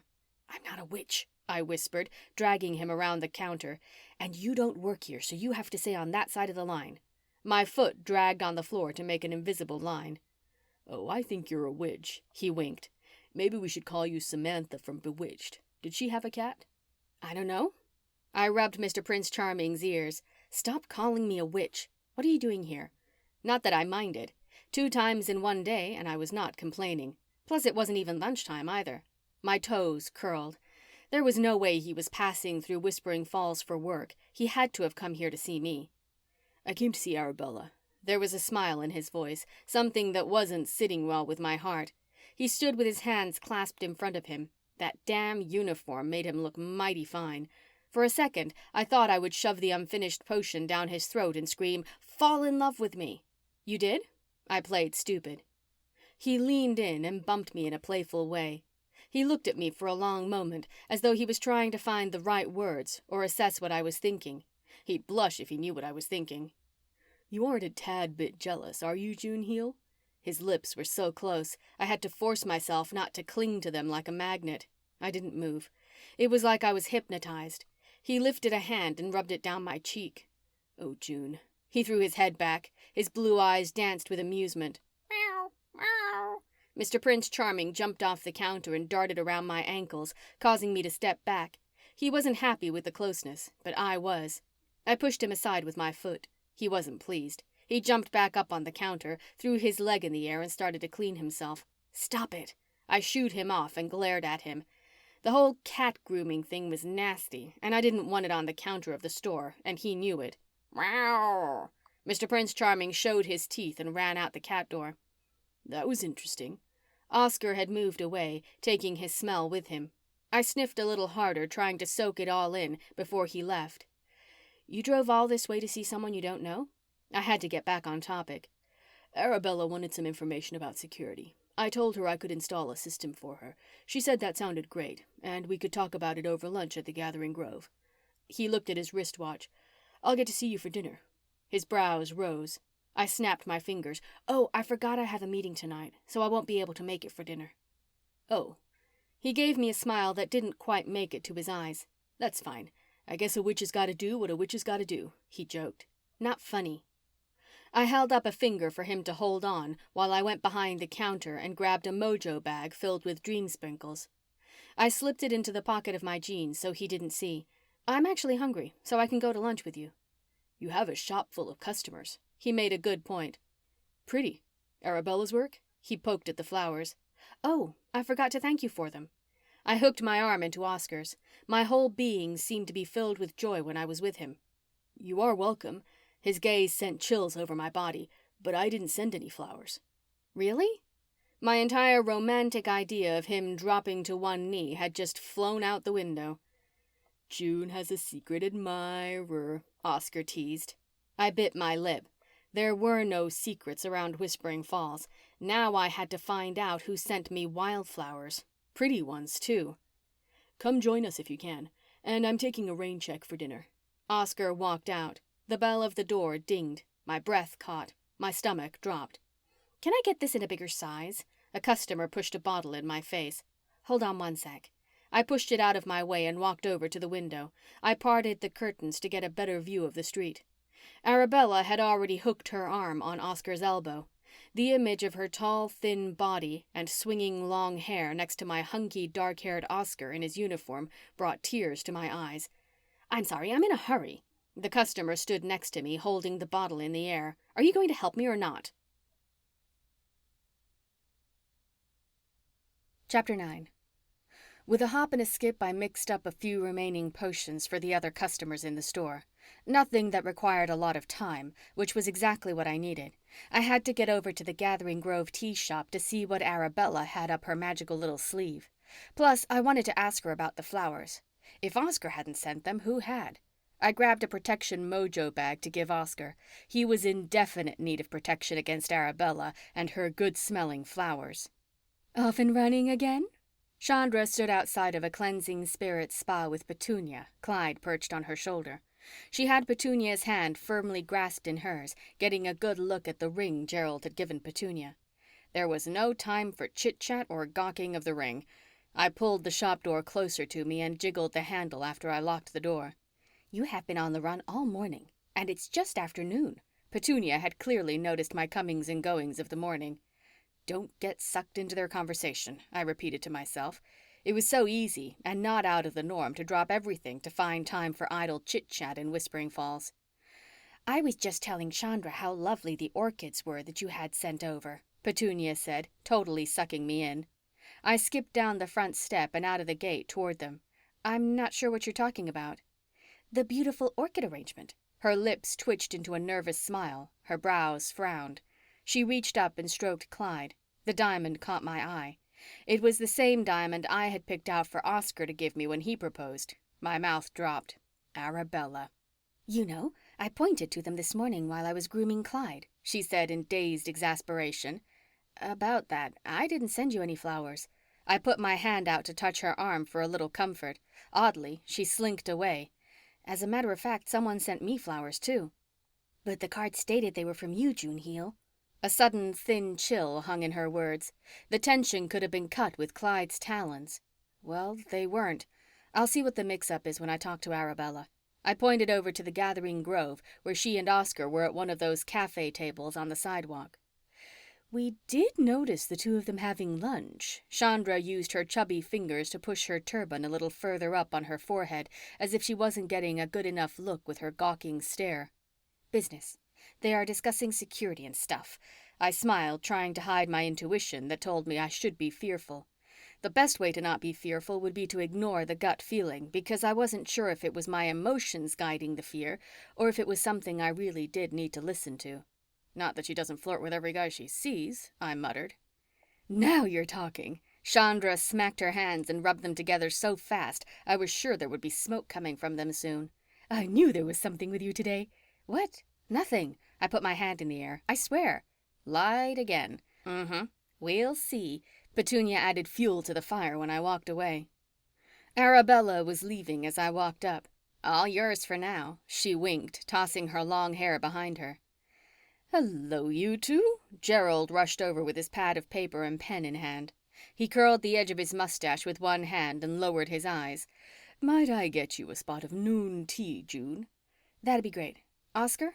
I scooted the chair closer to the table. I noticed he only had a glass of water. Yeah, sounds great. He didn't look up at me. He was too busy checking his cell phone. Gerald hurried off, his fancy coattails flying behind him. He was always dressed so dapper, unlike his ladylove and that bird's nest hairdo of hers. My eyes slid over to a cleansing spirit spa. Chandra and Petunia were both still staring.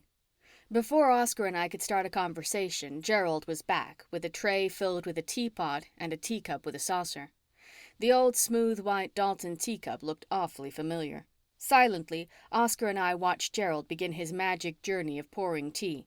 This is an art form, you know. Gerald ground the leaves in a bowl using a mortar and pestle type tool and then brushed powder into the teapot, where he let it steep for a few seconds. The teacup was never at eye level, which made me even more suspicious. The leaves have to be just perfect. Just perfect? Perfect for what? I eyed him warily. Gerald put the Dalton cup on the table and held the pot high in the air, dipping it forward, letting all the hot, steamed water pour directly into the cup. The bobbling leaf caught my attention. Beep, beep. Oscar looked down and fiddled with his cell. Oops, duty calls. He jumped up. I'll call you to make new plans. Sorry. But wait, Gerald protested. Just take a sip and tell me how you like it. I pushed the cup and saucer away, knowing exactly what Gerald had up his sleeves. His magical tea-reading sleeves. But why would he want to read Oscar? Oscar didn't wait around anyway. He was in his car with the lights and sirens blaring. What was that about? Gerald plopped down in Oscar's chair. You tell me. Did he really think he was going to pull a fast one over on me? What? Gerald shrugged, giving a little smirk. He's not a spiritualist. I can read him in my own shop. He was a spiritualist, and I'm trying to get him in that place again. I patted the mojo bag buried deep in my pocket. My idea of slipping him some sweet dream mix and putting a little bit of me in his dream was also going to have to wait. Are you okay, June? Gerald was always good at reading me without the leaves. Not really. Don't get me wrong, I'm happy for you and Petunia, but I really thought the headline was going to be about me and Oscar. I picked up the tea and started to drink it, forgetting about the leaves.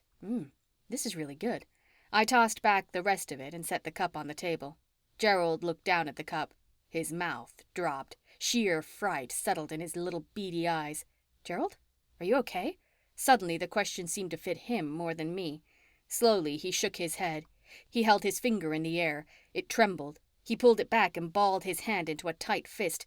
The cup. His voice quivered. I peered into it. The leaves were scattered all around the edges. Oh no. My head dropped. Gerald had seen something. The headlines. Gerald went into a fog like I had seen him do so many times before when he was reading someone's leaves. You have to break a few eggs before you make an omelet. Does that have to do with me? I knew better than to ask. Run, my mind told me. But I couldn't. I sat there like my butt was cemented to the chair. Yes. The fear had left his eyes and dripped all over his face. They are evil. They will bring death. Who? Who is going to bring death? I asked. Gerald looked out the window. He was looking into the future. I waved my hand in front of him, but he was not there. Chapter 10. I looked down at Mr. Prince Charming as we were making our way back to the shop. What were Gerald and Arabella talking about earlier? I asked Mr. Prince Charming, who appeared out of nowhere, like he was going to open his little mouth and tell me the big secret. Do you think he picked up on my vibes about Arabella? How does he know her? I continued to ask my fairy godcat questions I knew he couldn't answer, but it put deep suspicion in my mind. As I recalled, Gerald and Arabella didn't seem to be having a pleasant conversation. Definitely something to look into. Gerald said the evil was coming into my life. Was Arabella a coincidence? I thought not. I wasn't gonna lie. The way Gerald reacted did give me pause, which sort of made me want to run to my cottage, where I could pull the covers over my head and not come out until the wedding was over, because somehow I felt all of this was tied to their day of wedded bliss. Really, I didn't need Gerald's reaction as an excuse. I just wanted their wedding to be over and all the hubbub to go away. June. Petunia waved her hand in the air from the front steps of Glory Be Pet Shop. An instrumental mix of all sorts of animals played like a symphony through the open shop door. Petunia had it propped open with her foot. I want to have my shower pretty soon because I'm going to tell Gerald I want to get married ASAP. As in less than a week? Stunned, I stopped dead in my tracks. Things were getting stranger and stranger as the day went on. Yes, as in a few days. She greeted a couple of customers coming into her shop. We will talk at the meeting. Oh, and I need a few spiders, alive. One more thing. Spiders? Alive? Instantly, I knew the jar of spiders KJ had left were for Petunia. I wondered what she needed with them. Mr. Prince Charming ran in front of me with his long white tail swaying in the afternoon sun. What is it? I grinded my teeth together with the fake smile planted across my face. Arabella said she'd handle all the flowers, and a wedding in a couple of days is no problem for her. Of course she said that. I glared and turned my attention toward Mr. Prince Charming. He was on the top step, swatting a few cicadas and eating them whole. What is wrong with you? My face curled. The thought of eating a nasty insect was too much to bear. Are you hungry? I asked Mr. Prince Charming. Meow. His response was long and drawn out, his normal "I'm starving, feed me" response. He darted into the shop when I opened the door, rushing back to the storage room door where I kept a small refrigerator and a small couch for those late nights. His bowl was there, along with a few play toys. He never played. I don't know what I was thinking when I had bought all the toys. He was a fairy godcat, not a real cat. I'll be with you in just a second, I said to the customer coming in the shop behind me. Gotta feed the cat. I gestured toward Mr. Prince Charming, who was already scratching up the storage door as if he was about to eat the wood scrapings, his long claws carved out of the door. The customer happily moved around the shop, picking up different bottles and reading the labels, which was what most customers did.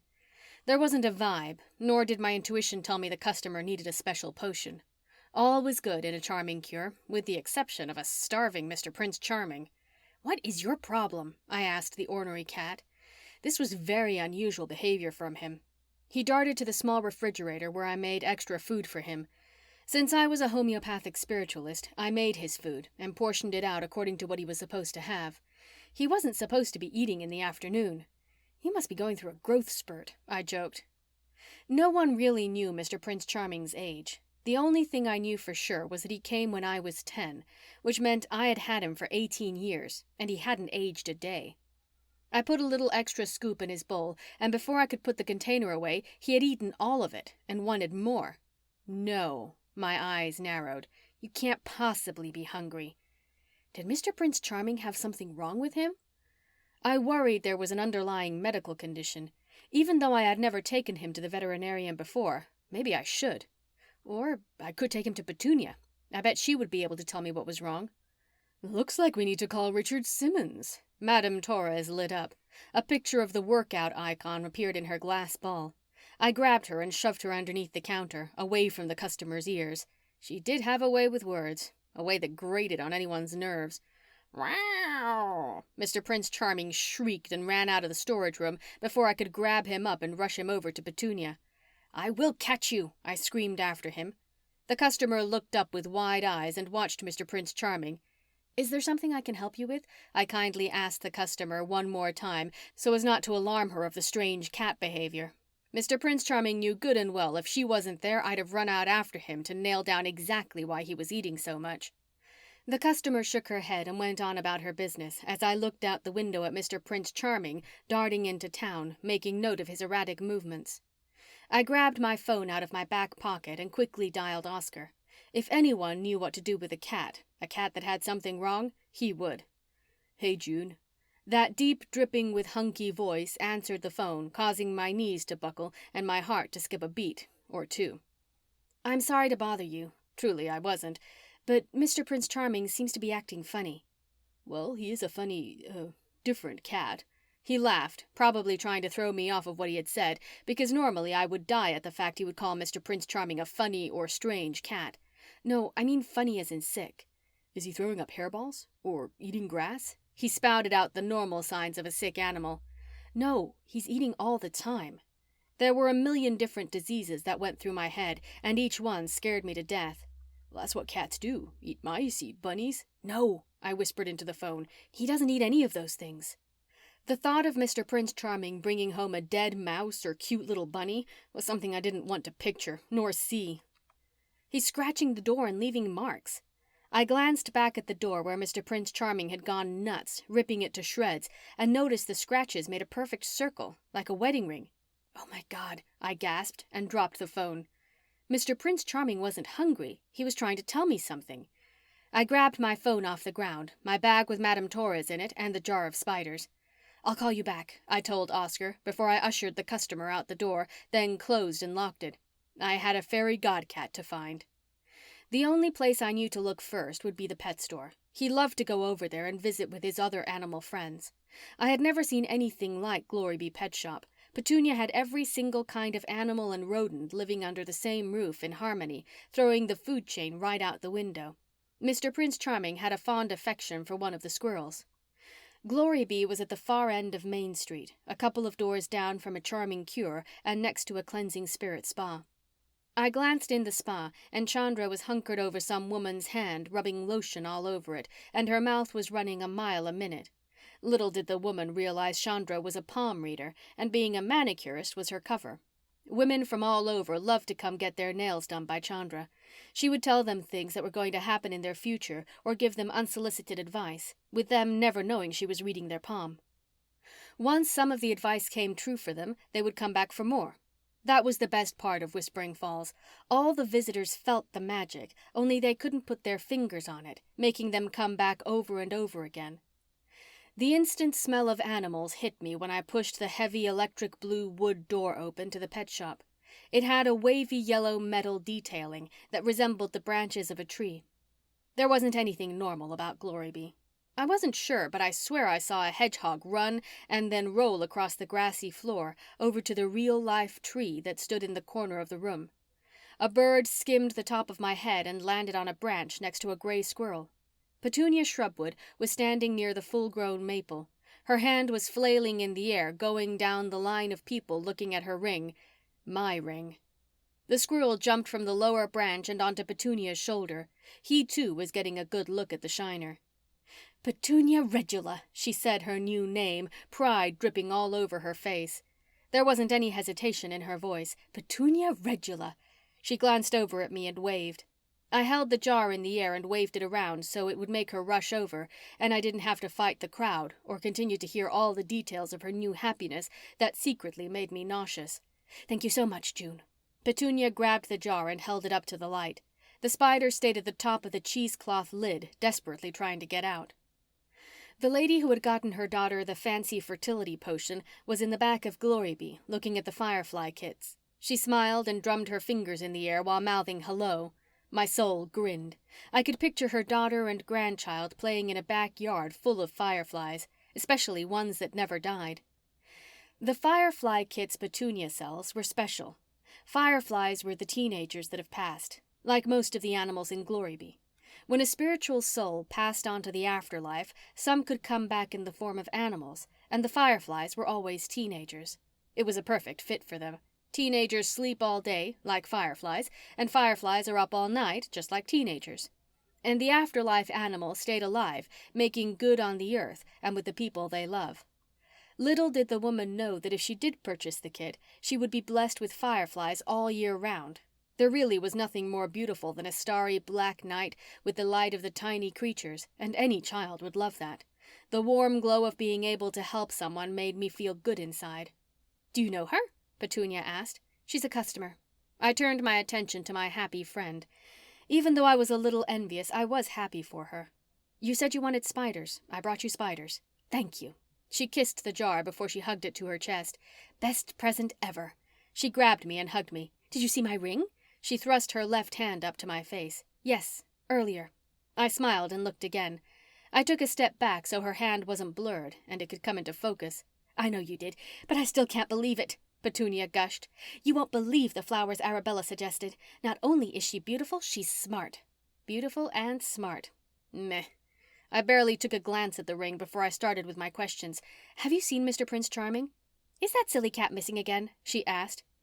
It wasn't unusual for him to run off and come over to hang out in the tree. It was a cool tree. If I worked at Glorybee, I'd probably hang a swing from a branch and swing all day.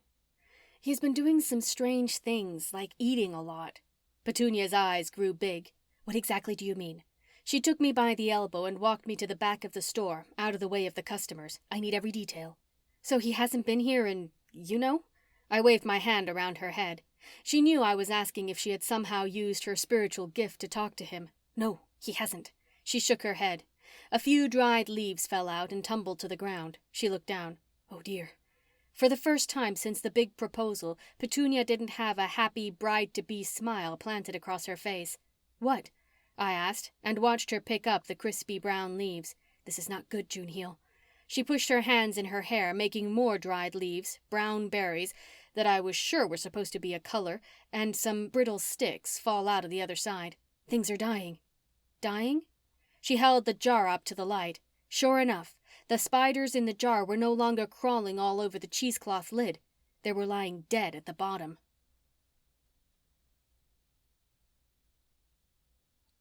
Chapter 11. This is not good. This is not good. Petunia marched around her shop, ushering all of the customers out the door. I'm closed for the rest of the day, she told them, and pushed them out. Trouble in paradise, Madame Torres chirped from deep within my bag. History will always catch up to you. There was a little too much pleasure in her voice. I tucked my bag up under my arm so Petunia wouldn't hear her and get even more freaked out. Petunia, what about Mr. Prince Charming? I asked. Not good. She shook her head, and more dried things that I couldn't even tell what they were fell out into the ground in piles as she walked. None of this is good. You go and get ready for the meeting, and be sure to bring materials for an impromptu smudging ceremony. She barked orders at me as she took scoops of food and put them in bowls all over the shop. Are you feeling okay? I asked her. The color in her face had turned ashen. She ran around the shop putting things on not only the wrong shelves, but in the wrong aisles as well. Her normal routine before closing was brushing the animals, bathing if needed, and pretty much hand-feeding them before she even thought about going to the back of the shop to her apartment. Not today. She was worried. Go! Her eyes were wide open, and she flung her hands in the air. What are you waiting for? I sort of wanted to know what is not good and what is wrong with Mr. Prince Charming. The answers I had come to seek weren't answered. Is all of this tied together? Petunia stopped. Her gray face now had a frightened, tight jaw. The lines between her eyes creased when she furrowed her brows. Please tell me, I begged to know. Even though I was the village president, I didn't know everything about the spiritual world or what the spiritualist was capable of. They had lived here all their lives, and I had only been here a year and only president for a few short months, so I couldn't possibly know every single detail of the spiritual life, only what I was living. I'm relying on all of you to tell me what is going on. I ran my hands down her arm. I can't be so sure I can trust you. She stood stoic, not moving. Her stone-cold eyes sent chills up my spine. Do you think I'm the enemy? I questioned her. I'm here to help. If you are here to help, and you are my friend, she drew in a deep breath, you would be happy for me, but you haven't been. And all of these things, dead spiders, dried leaves, and a hungry cat, are all bad omens for an upcoming wedding. Oh, I laughed. You can't possibly believe in superstition. That was the silliest thing I had heard. We're good cider spiritualists. We wave off the bad juju. Gently I reminded her about the two spiritual sides. There are good cider and dark cider spiritualists. Good ciders only seek the good in the spiritual world and see the good in the customers seeking guidance. Which meant there was no way I was going to deliver bad news to anyone seeking a cure that came into my store. There was always a positive side to everything. Plus, we held the secret to the ultimate spell, a secret spell that would allow the Darksiders to take over. Not all Darksiders are bad. And when I took over as village president, I didn't like the fact that Whispering Falls was only a good cider village. I changed the law, allowing all spiritualists to come, live, and own a shop. The only dark ciders in our village were Eloise and Raven, both very nice, and neither had a bad bone in their body. But Arabella? There was little I knew about her. What was her problem? Was she the one stirring the pot in all of this mess? "That is one thing I can't stand about you, June Heel." Petunia opened the heavy front door and held it for me. "You should never have been appointed village president. You know nothing about the spiritual world. Everything is not always fixed with a little potion. I thought you'd figured that out by now, since you can't seem to make Oscar Park fall back in love with you." Now who is jealous? Madame Torres's light was glowing from the bag. "Petunia?" I had never heard such ugly things come out of her mouth. "Leave Oscar out of this. This is about you and why you think the world is about to come to an end." "It is. It's my world that is coming to an end." Petunia pushed me out the door. I looked at her. "How do dead leaves symbolize your life coming to an end? Or Mr. Prince Charming becoming a fatty in his old age?" I tried to make light of the situation as much as possible. This was not what I had intended to happen when I had gone over there. Besides, this was what I did. I made everyone feel better during a time of crisis, while I figured out how to end the crisis so no one's life would be interrupted. Because she is old. Madame Torres was having too much fun at the expense of Petunia's issues. "June?" Petunia planted her hands on her hips. "These are all signs of death of an engagement. I'm the only one engaged." Instantly, I felt so happy that I wasn't. "We can forget all of that. I'm going to have your shower and show you how everyone is happy for you and supports you." I gulped. "I will do a special smudge tonight before the village meeting." "You will?" There was a little relief in her voice. "Yes," I confirmed. Still, she dropped her hands to her side. "I have to tell Gerald about all the signs." "Okay." I smiled, knowing it was not good that she see Gerald. After all, Gerald was walking toward us like a zombie. "Gerald! Gerald!" Petunia waved her hand in front of him when he walked past her. His hat was not on top of his head, which I believed only happened when he slept. He was never without the hat. And his mustache was protruding in all different directions. He certainly wasn't the dapper fellow we were used to seeing. "Are you okay?" "Hm." Gerald cleared his throat before he came to an abrupt stop. He turned around. An element of fear showed on his face. He paused. "I was just coming to see my lovely bride-to-be." When he took her into his arms, he looked at me over her shoulders. His brows lowered and he pursed his lips into a silent shh and slowly shook his head. "Gerald." Petunia pulled away slightly and turned to me. "Don't you think it would be a good idea to get married as soon as possible?" "She's scared of losing him," Madame Torres said from the bottom of the bag. I tried to muffle her as she talked because Gerald had a better trained ear than Petunia, and I didn't want him to know she was giving her crystal ball opinion. Petunia turned around. There was a deep worry set in her eyes. I didn't know if she was responding to what Madame Torres had said. All these weird signs were coming to light. Flowers were being delivered, which had to do with Arabella. Arabella was talking secretively to Gerald and making the moves on Oscar. I knew that Petunia had dried leaves and crap falling out of her hair, which happened when things die. They shrivel up. The spiders were now curled up in tiny balls, dead at the bottom of the jar. And I knew that Mr. Prince Charming needed to see a veterinarian because he was going to eat me out of house and home before he started on the cicada population. Who knew what was next on his menu? "I think we should let June have your bridal shower and keep things as planned." He looked at me, and so did Petunia. "Don't you, June?" Petunia's eyes grew big, like she was saying, "Oh, no, you better not agree with him." "You two leave me out of it." I put my hands in front of me. I still had to find my cat, and this was not something to get in the middle of. I had my own problems. You two are the ones who are getting married. I'm just the host of the party. "Arabella is already getting the flowers together," Petunia told him. "We need to have it ASAP. Why wait?" I walked between them and stopped. "When you decide, let me know. But I'm going to go on with my plans of having your shower in a couple of days." I walked off without giving them another opportunity to have me referee the argument between the two of them, when neither of them had given good reasons to support their side. It was all a bit confusing to me. The ever-so-happy, newly engaged couple stood on Main Street, fighting, where they had only stood hours ago, getting engaged. Chapter 12. Petunia was able to read animals, not predict the future. The dying spiders, the twigs in her hair, and the color draining from her face were sure signs that something was going on. I left her and Gerald to work out their differences on when the wedding was going to take place, but not before she made me promise to have the shower tomorrow. Tomorrow. The gray sky fit my mood, leaving me less motivated to bring all things, something old, something new, something borrowed, something blue, together in less than 24 hours. Trouble in paradise. Madame Torres said the words I was thinking from the depth of my bag. I snuggled her close to me in case someone heard her. The best thing for me was to stay low-key until the wedding was over. Whether it was in a day or in a couple of weeks, I could keep it together with a big smile on my face. Yes. I jiggled my keys in the door of a charming cure and looked back before we went in. I'm not sure why there is trouble, but a good smudging ceremony just might do the trick. Mr. Prince Charming darted in, almost knocking me on my butt as my feet got tangled up. I caught the edge of one of the tables to steady myself. The base of the light rattled, almost falling over. I quickly grabbed it so it wouldn't tumble and crash my potion bottles to the ground. That was a close one. I glared at Mr. Prince Charming, who had taken his rightful spot on the counter with his leg in the air as he cleaned himself. Not a care in the world.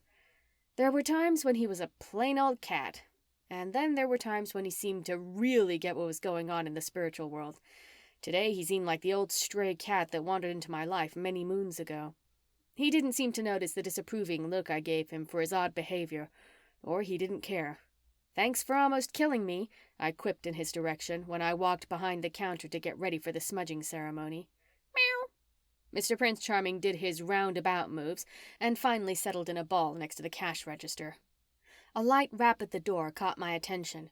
Ophelia waved when I looked toward the door. Hey, I greeted her when I opened the door. I held it open. Come on in. I'm just about to get the smudge together for the meeting. Oh.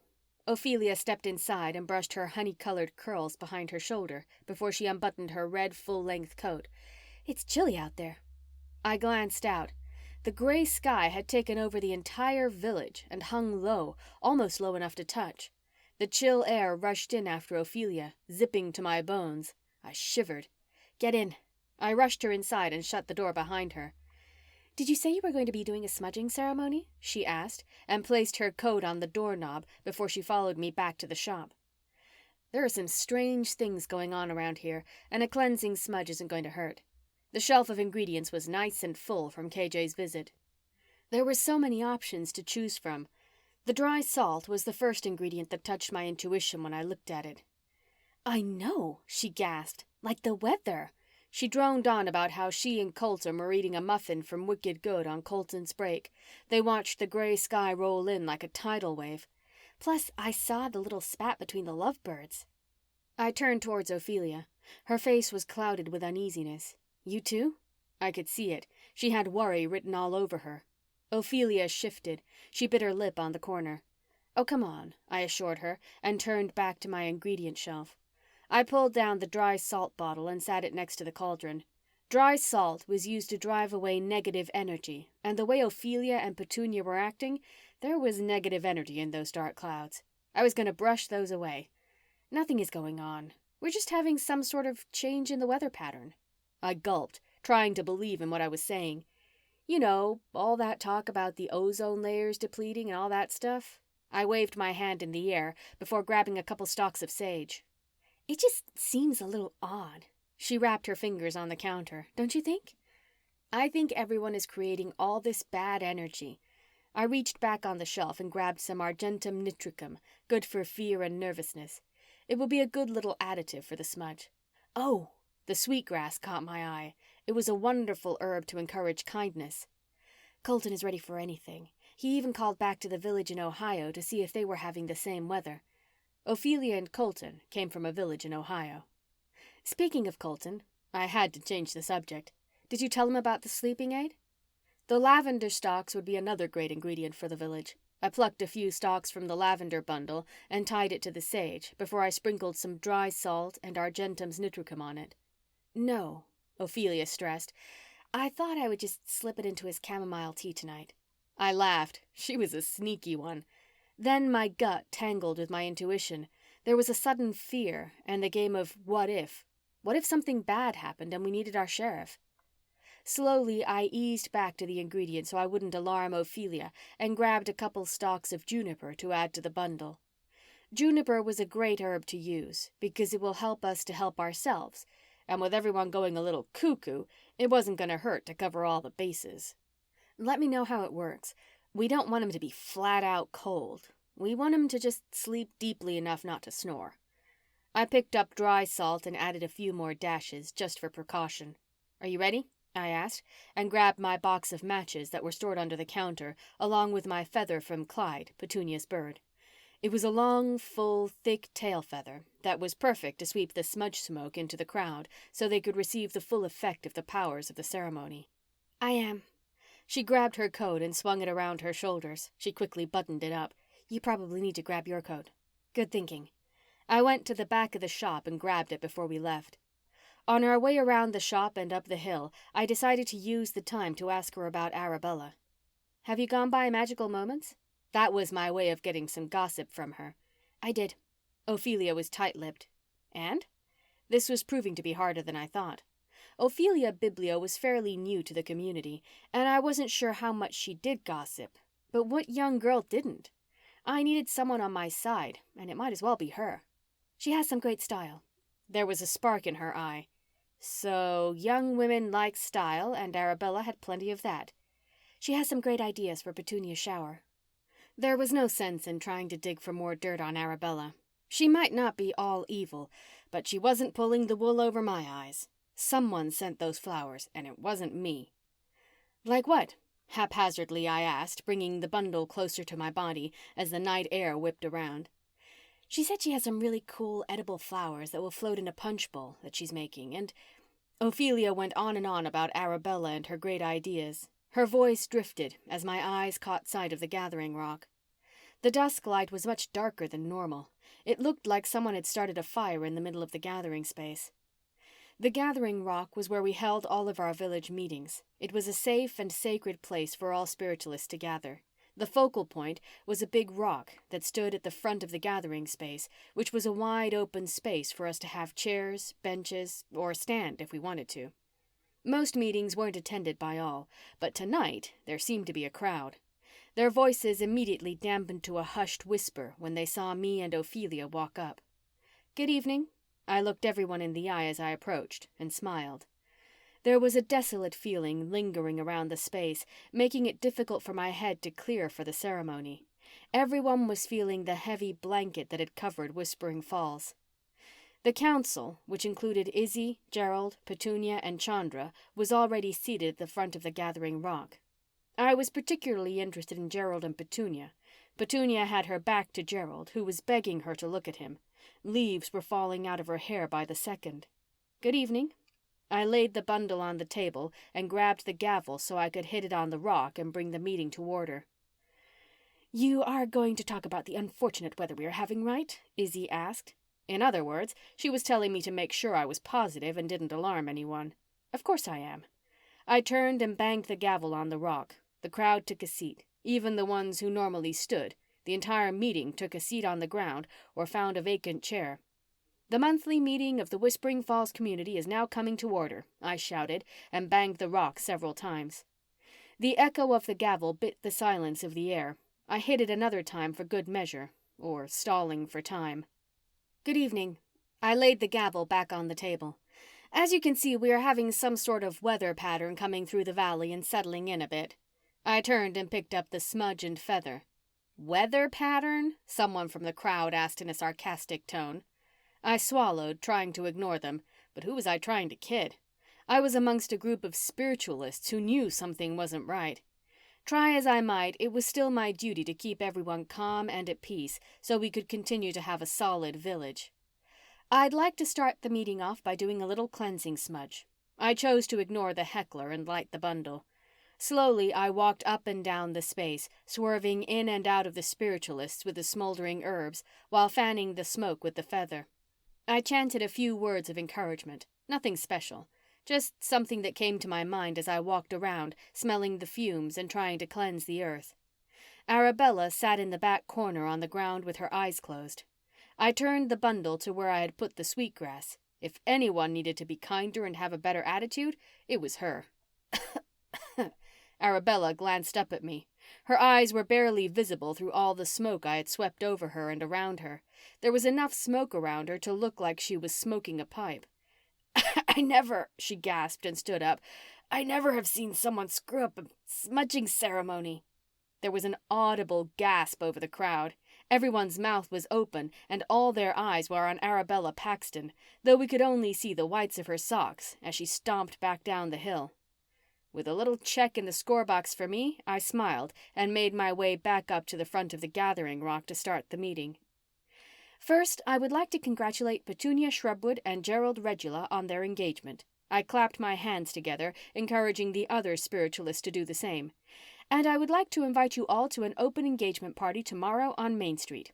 "Engagement party?" Petunia's eyes lit up. It was the only thing not looking a little peaked on her entire person. She clasped her hands together and turned her body toward Gerald. "That's so much better than a bridal shower." "Whatever makes you happy." Gerald nodded. The happiness was obviously not shared by the scowl on his face. "When did you say this was going to happen?" "Tomorrow." Before the word left my mouth, a clap of thunder cracked over the village, followed up by a few streaks of lightning. And we'd better get this meeting started. The sky was getting darker and scarier by the second. We made a couple of amendments to the rules, which included rule number 3.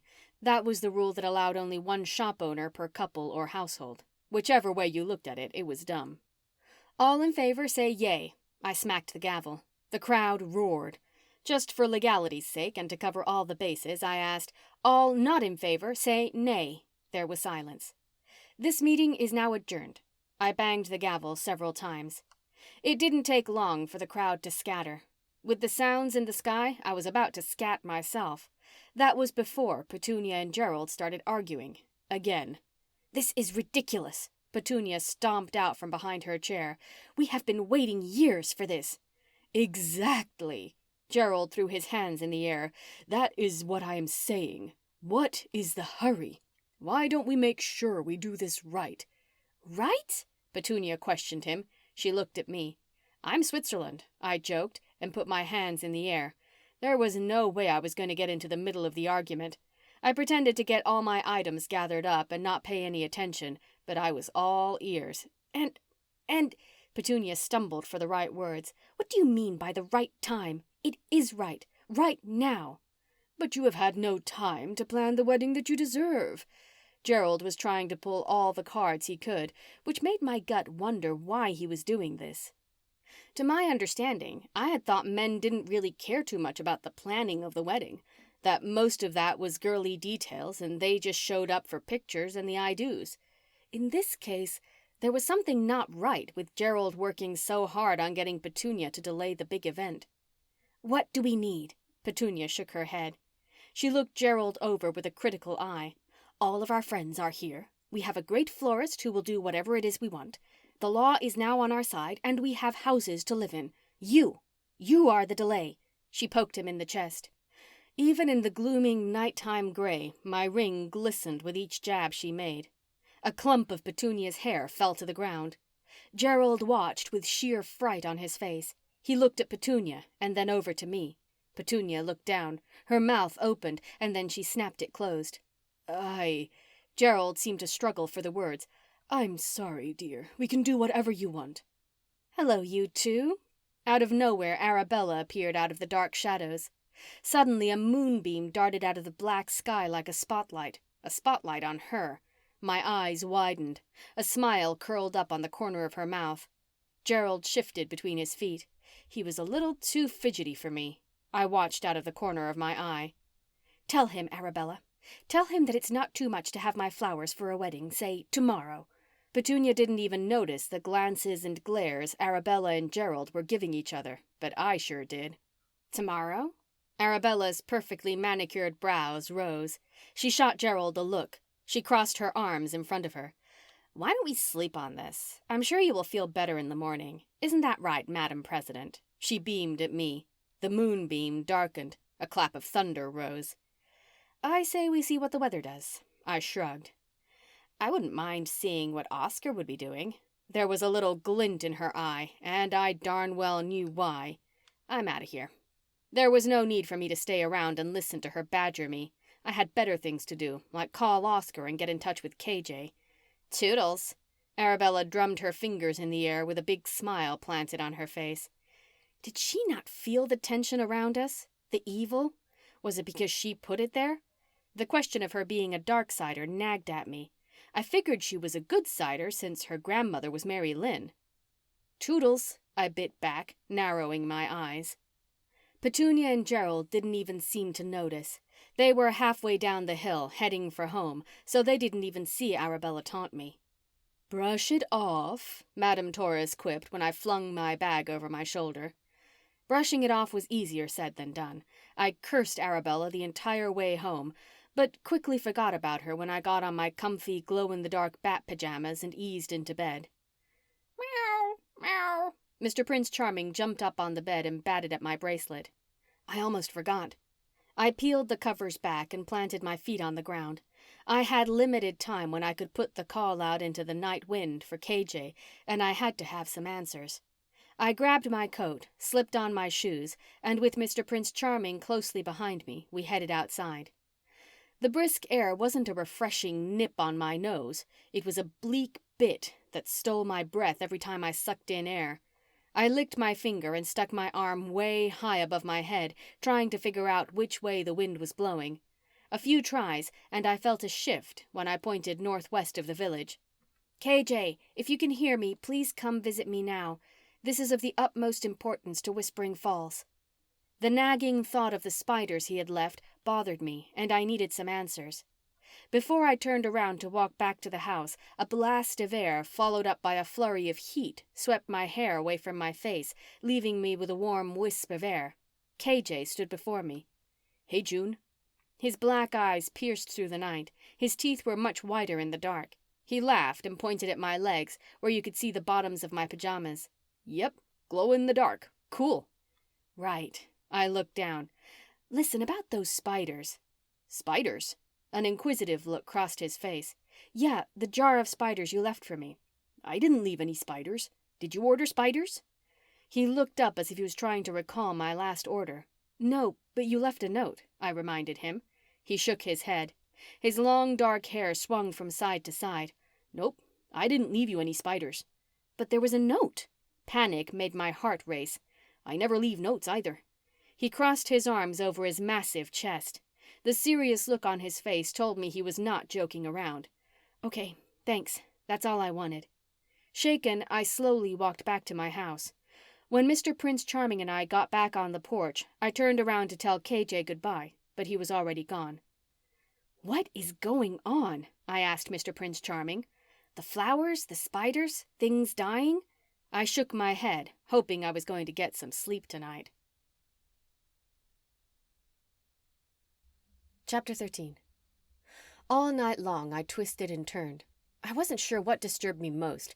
Petunia and Gerald fighting, Gerald being so secretive on why he didn't want to hurry up and have the wedding, the secret that was obvious between Gerald and Arabella, or the fact that Arabella was trying to get her hands on Oscar or get my goat. The more I tried to theorize it in my head, the more and more confused I had gotten. The only person I could go to for advice that wouldn't be busy with the shop was Eloise Sandalwood. Not only would she give me sound, solid advice, she would be able to help me with my confusion. Eloise had become my surrogate mom in the spiritual world and had been Darla's best friend when my parents lived in Whispering Falls for a brief time. Once I discovered my lineage of being a spiritualist, I found out that Eloise was also Oscar's aunt. Since he'd lost his powers, we had slowly been telling him about his heritage and family. He was very excited to see Eloise's very cool treehouse that was deep in the woods on the outskirts of town, a little bit beyond my cottage house. The black night sky had turned into a dull gray by morning, making my intuition alarm me that it was more than just a weather pattern. There was definite evil that lingered all throughout the village. "Get me out of here," Madame Torres chirped from deep in my bag as I made my way out the door. There was no way I could start my day without talking to Eloise first. "What is your problem?" I pulled Madame Torres out of my bag right at the moment I saw Mr. Prince Charming's tail darting above the tall grass in front of us. It looked as though he was pouncing side to side, front to back. "Look at that stupid cat." Madame Torres's face appeared in the globe. Her eyes narrowed when she saw Mr. Prince Charming. "Maybe he will eat something with rabies." "That is not a nice thing to say," I warned her as we made our way to the woods. I needed advice. I needed answers to my questions that seemed to be piling up. I need you both. Madame Torres and Mr. Prince Charming were always trying to see who could one-up the other in the spiritual department of keeping me safe. It was like I was a mom of two spoiled children who played the she loves me more game.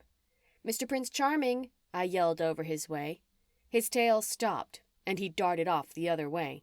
"Damn cat," I grumbled, watching him race as fast as he could out of sight.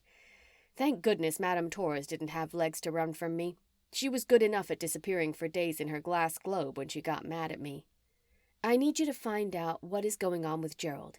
He's holding a deep secret," I told Madame Torres. If anyone could figure out what was going on, she would. The globe went dark. I put her in my bag and continued through the thick, heavy brush leading the way to Eloise's house. Once I made it to the clearing of the woods, I could see the back of Eloise's treehouse. It was early in the morning, which was prime picking time for her garden, where she grew the fresh herbs she used in her morning cleanse. Eloise's spiritual job was to walk down Main Street in the early morning, before the crow crowed or any shops were open, and cleanse Whispering Falls with her incense. I would swear that was why Whispering Falls always had perfect weather. Never too hot, never too cold, never too rainy. Everything was perfect and exactly like it should be. The gravel walkway around the treehouse was magical. The singing petals, a beautiful flower, sang with each of my steps. La la la la la, they chirped one by one. Lanterns hung down from the overlying branches above my head that guided my path. "Eloise," I called when I got to the end near the gazebo. The smell of freshly brewed tea along with 2 cups sat on the table, along with a tiered tray of pastries. "There you are." Eloise popped up from a row of drowsy daisies, which happened to be Darla's favorite flower. Eloise rubbed her hands together and spread her arms out over the sides of the path as she walked up to greet me. Hot pink sprinkles of fairy dust fell from the palms of her hands over the garden rows, bringing every single flower and herb to life. "I've been expecting you." She pointed to the gazebo. Her short red hair glistened in the colorful arrangement of flowers as she sped down the pathway to greet me. Her long black cloak floated behind her. The green in her emerald eyes sparkled with glee. "I thought I would have something prepared for our little visit this morning." Eloise always knew when she was going to have company. She was always prepared and a gracious hostess. "Tell me." She picked up the floral teapot and poured some in each cup. "What's the pleasure that brings you by?" Twinkly lights dripped from the ceiling of the gazebo, adding to the already magical effect Eloise's garden had on me, and the fact she was able to bring any dead flower back to life. She was nothing short of amazing. "Oh, Eloise." There went the waterworks, and I buried my head in my arms that were resting on the table. The more I wanted to talk about Mr. Prince Charming, seeing her made me think of Oscar. Will he ever love me again? "June, you mustn't cry." Eloise walked over to me and stroked my hair. "He does love you. I mean really love me, like Gerald and Petunia." There it was. I had finally said it out loud. Everything I had ever wanted for all of my life, and to see someone else get it was truly hard. "You are happy for Gerald and Petunia, aren't you?" Eloise asked a very good question. I dragged my head off the cafe table and sat up. I had to think about her question again before I answered. "I'm jealous." "Yes, dear, you are." She proceeded back to the other side of the table, and in one swoosh her cloak was displayed around her as she sat in the chair. "Are you feeling a little—" She searched for a word as she waved her hand in the air. "Yes, cloudy is a good way to describe how you might be feeling." "Yes!" I snapped my fingers. I knew Eloise was going to help me. Feeling much better, I took one of the croissants and ate it in one bite. But I have to say I'm blaming it on Arabella Paxton. "The flower girl," Eloise nodded. She's a little feisty one, but harmless. Harmless? Shock covered my face. She's far from harmless. She sent me flowers, making me believe they were from Oscar. She sent Petunia orchids with my name on them, which I did not send. And she and Gerald were all secretive in a little conversation they were having. I left out the part about how she had talked Oscar into a lunch discussing security when Arabella knew perfectly well that Oscar was not a spiritualist anymore and he couldn't put a security system in any shop with a 10-foot pole. That had to be approved by the council, and the work had to be done by another spiritualist. She was just trying to get her claws into him. She's trying to defy all the rules. I smacked my hand on the table. And what about you? Are you keeping up with the rules? She asked. No, she is not. Mary Lynn floated above the Peking china rosebed. She released her crossed legs and descended to the ground. Her pointy, black-heeled, lace-up boots clicked when her feet touched the ground. If I'm not mistaken, you have been using ingredients banned and from the do not use list while creating an illegal potion. I'm not creating an illegal potion. I jumped up. Mary Lynn was going to take her granddaughter's side no matter what. Oh? Mary Lynn reached out and grabbed my hand. She held it up in the air. What is this? These burns? Burns like these only happen when you are using ingredients from the do not use list. June? Disappointment lingered in Eloise's emerald eyes, just like it would have in Darla's. Is this true? I gulped and straightened my shoulders. I am not making an illegal potion. Oscar is no longer a spiritualist. He might not be a practicing spiritualist, but we could never erase his blood. Eloise shook her head like the news of my potion blew her away. June, you are going to get yourself into hot water if you don't follow the rules of your village. She let me know without saying how I was the example because I was the president. I told you about little Miss Flower Pants. I rolled my eyes. She is evil, pure evil. Mary Lynn opened her mouth to protest, but Eloise put her hand out to stop her. Does your intuition tell you that? Eloise asked. No. I looked away. But what about all the stuff she's done, all the flowers and stuff? What about you distributing mojo bags all over the village? Mary Lynn had a point. How is your intuition? Eloise tried hard to bring the conversation away from Arabella. I guess it's fine. I shrugged. I hadn't thought about it. I haven't made anything special but for a daughter of a customer. Daughter of a customer? Eloise didn't seem to be buying the story I was selling. Yeah, she came in. I couldn't read her needs to see if she had an underlying issue for me to make a cure for, and she told me about her daughter. I could still see the look of sadness in the woman's eyes. That's when I had the flower delivery I thought was from Oscar. My mind wandered into his deep blue eyes that I longed to have stare back at me like they had a few months ago. I bet you blamed them on Arabella. Mary Lynn crossed her arms. Eloise hushed her again. What about the delivery had to do with the woman? Eloise brought me back from my thoughts. Oh, I had a weird vision instead of a smell that normally comes to me when I'm making a potion. I stopped for a second to recall exactly what had happened. I was making her daughter's fertility cure and got the delivery. After the delivery, I was finishing the cure when I got a weird vision of this greenery stem with small pink berries on it. It was needed to finish out the potion. Thickeris plant? The words left my mouth, putting panic in my throat like I had never known. Thickeris plant. Mary Lynn's lip pursed. Do not use. Please don't tell me it was a thickeris plant. Eloise's words frightened me more than Mary Lynn's. It's a banned spiritualist herb. It will cause grave harm to whoever it is intended for. Grave. I swallowed the lump in my throat, as in 6 feet under grave. When you are jealous of something, your spiritual side will be overtaken by fear, anxiety, and lack of intuition. This means that in your spirit, you do not wish Petunia and Gerald great happiness. That means that I've got a mean spirit. I frowned. I did think I was happy for them. You aren't hearing me. Eloise pointed to her heart. When you are not truly able to be happy because of jealousy, you are inflicting harm onto them subconsciously. So when that woman came into the shop, she needed a fertility drug for her daughter, and I gave her the plant, not knowing it was going to harm her? Slowly, Eloise nodded. That means I have to find the woman. I felt panic rush through my bones as the woman's face appeared in my mind. If her daughter takes the potion, she won't have children, ever. Eloise lowered herself into the chair, her hands tense in her lap. Plus, the Thickeris plant is full of the vermilion spider. Vermilion spider? I quivered. The images of the dead spiders in the jar and all the things dying around Petunia ran through my mind like a movie. Vermilion spiders are the most deadly of spiders. If you touch one and get their bodily oils on even a tip of your finger, you could possibly go into a deep coma and die. Who would have access to these spiders? My mind wandered to Arabella. If the Thickeris plant came from her, which I was sure it had, then maybe she slipped me the spiders. Anyone that has access to herbs, plants. Eloise swept her hands in front of us, showcasing her beautiful garden. But they have to be harvested. They don't just show up like any old bug. My insides gnawed with anxiety.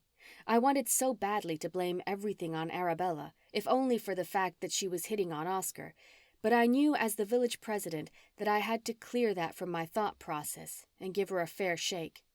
Why would she give me a Thickeris plant or the vermilion spiders? That was what didn't make sense. Granted, she was a little snotty and not very nice when I went to welcome her to Whispering Falls, but like Darla always told me, we are different. Not everyone is as friendly as we are, June. Be nice to everyone, regardless of how they treat you. And that was exactly what I was going to do. I was going to be nice to Arabella Paxton if it killed me. You need to find that customer using whatever means you can come up with. Mary Lynn's sweet edge turned high-pitched and reedy, her eyes clouded with sadness. Without her telling me, I knew she wanted me to use my spiritual gifts to find the customer. I told you not to do that potion. Madame Torres blazed tightly from the bottom of my bag. Eloise and Mary Lynn shot each other a glance, their eyes stirred with a depth of anger. You are the village president, Eloise scolded. How many times are you going to get leeway, June, before they make you step down? Mary Lynn swiveled her eyes upward, making it obvious she didn't want to know what was being said because she was one of the order of elders who would impeach me. I stalled for time and pinched my lips together while rubbing my tongue along the backs of my teeth. I will take care of this. No one got hurt. I smudged the village. All will be good. Just let me take care of it before you do anything. The plea was more for Mary Lynn than Eloise. If she didn't buy my apology, she would have to go to the Order of Elders, telling them I've accused her granddaughter of sabotaging me and that I used an illegal herb. In my defense, I put my hands in the air.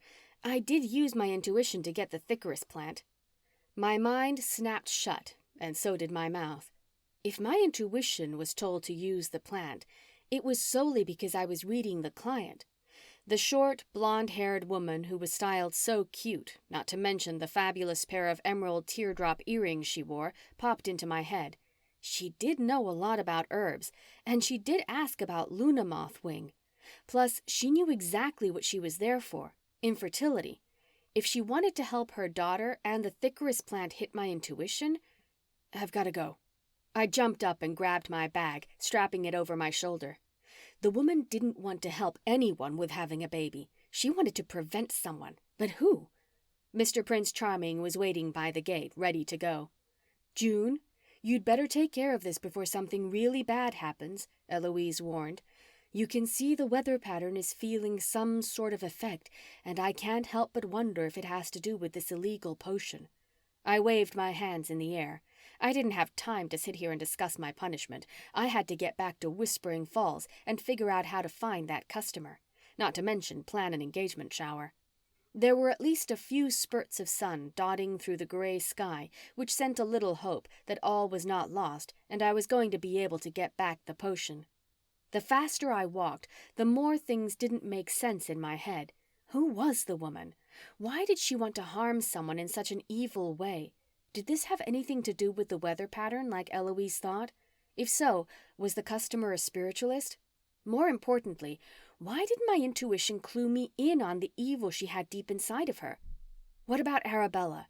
She had a hidden agenda, and I had to figure that out too, especially since my relationship with Oscar seemed to rely on it. Chapter 14. Hey, Raven wiped her floured hands down her wicked good apron, leaving white skid marks down the front of it. Are you needing a June's gem fix already? There was a twinkle of excitement in her deep eyes. Actually, I'm here because I wanted to see if you could come up with some party goodies pretty quickly, like for tonight. There was a hint of begging in my question. I already knew it. She pointed over to a stack of pink and green wicked good boxes.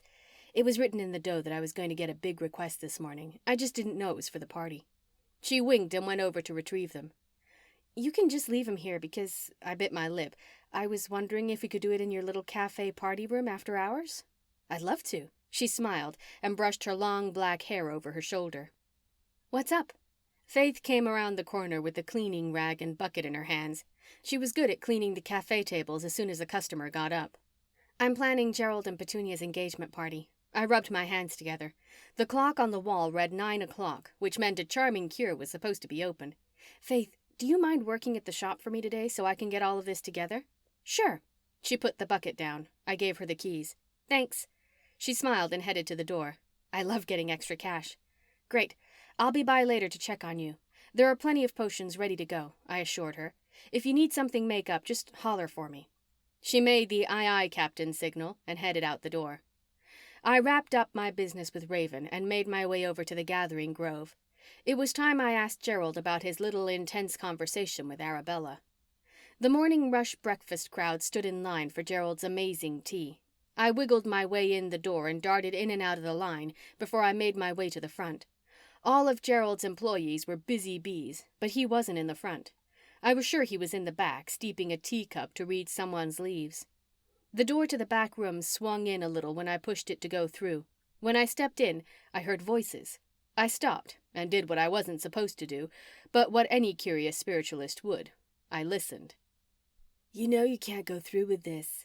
The voice was Arabella's. She sniffled like she was crying. I know. Gerald sounded exhausted. Can't go through with what? I was all ears. I love you. Please don't do this to me. Arabella begged him. I love you? Dirty old man. My eyes lowered. I glared in the direction of the voices, trying to decide if I let myself be known. How could he be cheating on Petunia after all of this time? I love you too. The sound of arms reaching around and hugging were loud and clear. I think I'm so far into it that I can't get out of marrying her. I won't let you do this to us. Arabella was more threatening than helping. Of course you won't, you little tramp. I tiptoed a little closer and peeked around the corner of the wall. My heart dropped when I saw Arabella in Gerald's arms. Her face was nuzzled in his neck as she stroked her long hair and kissed the top of her head. I put my hand up to my chest to keep my heart from beating out of it. There was no way I was seeing this.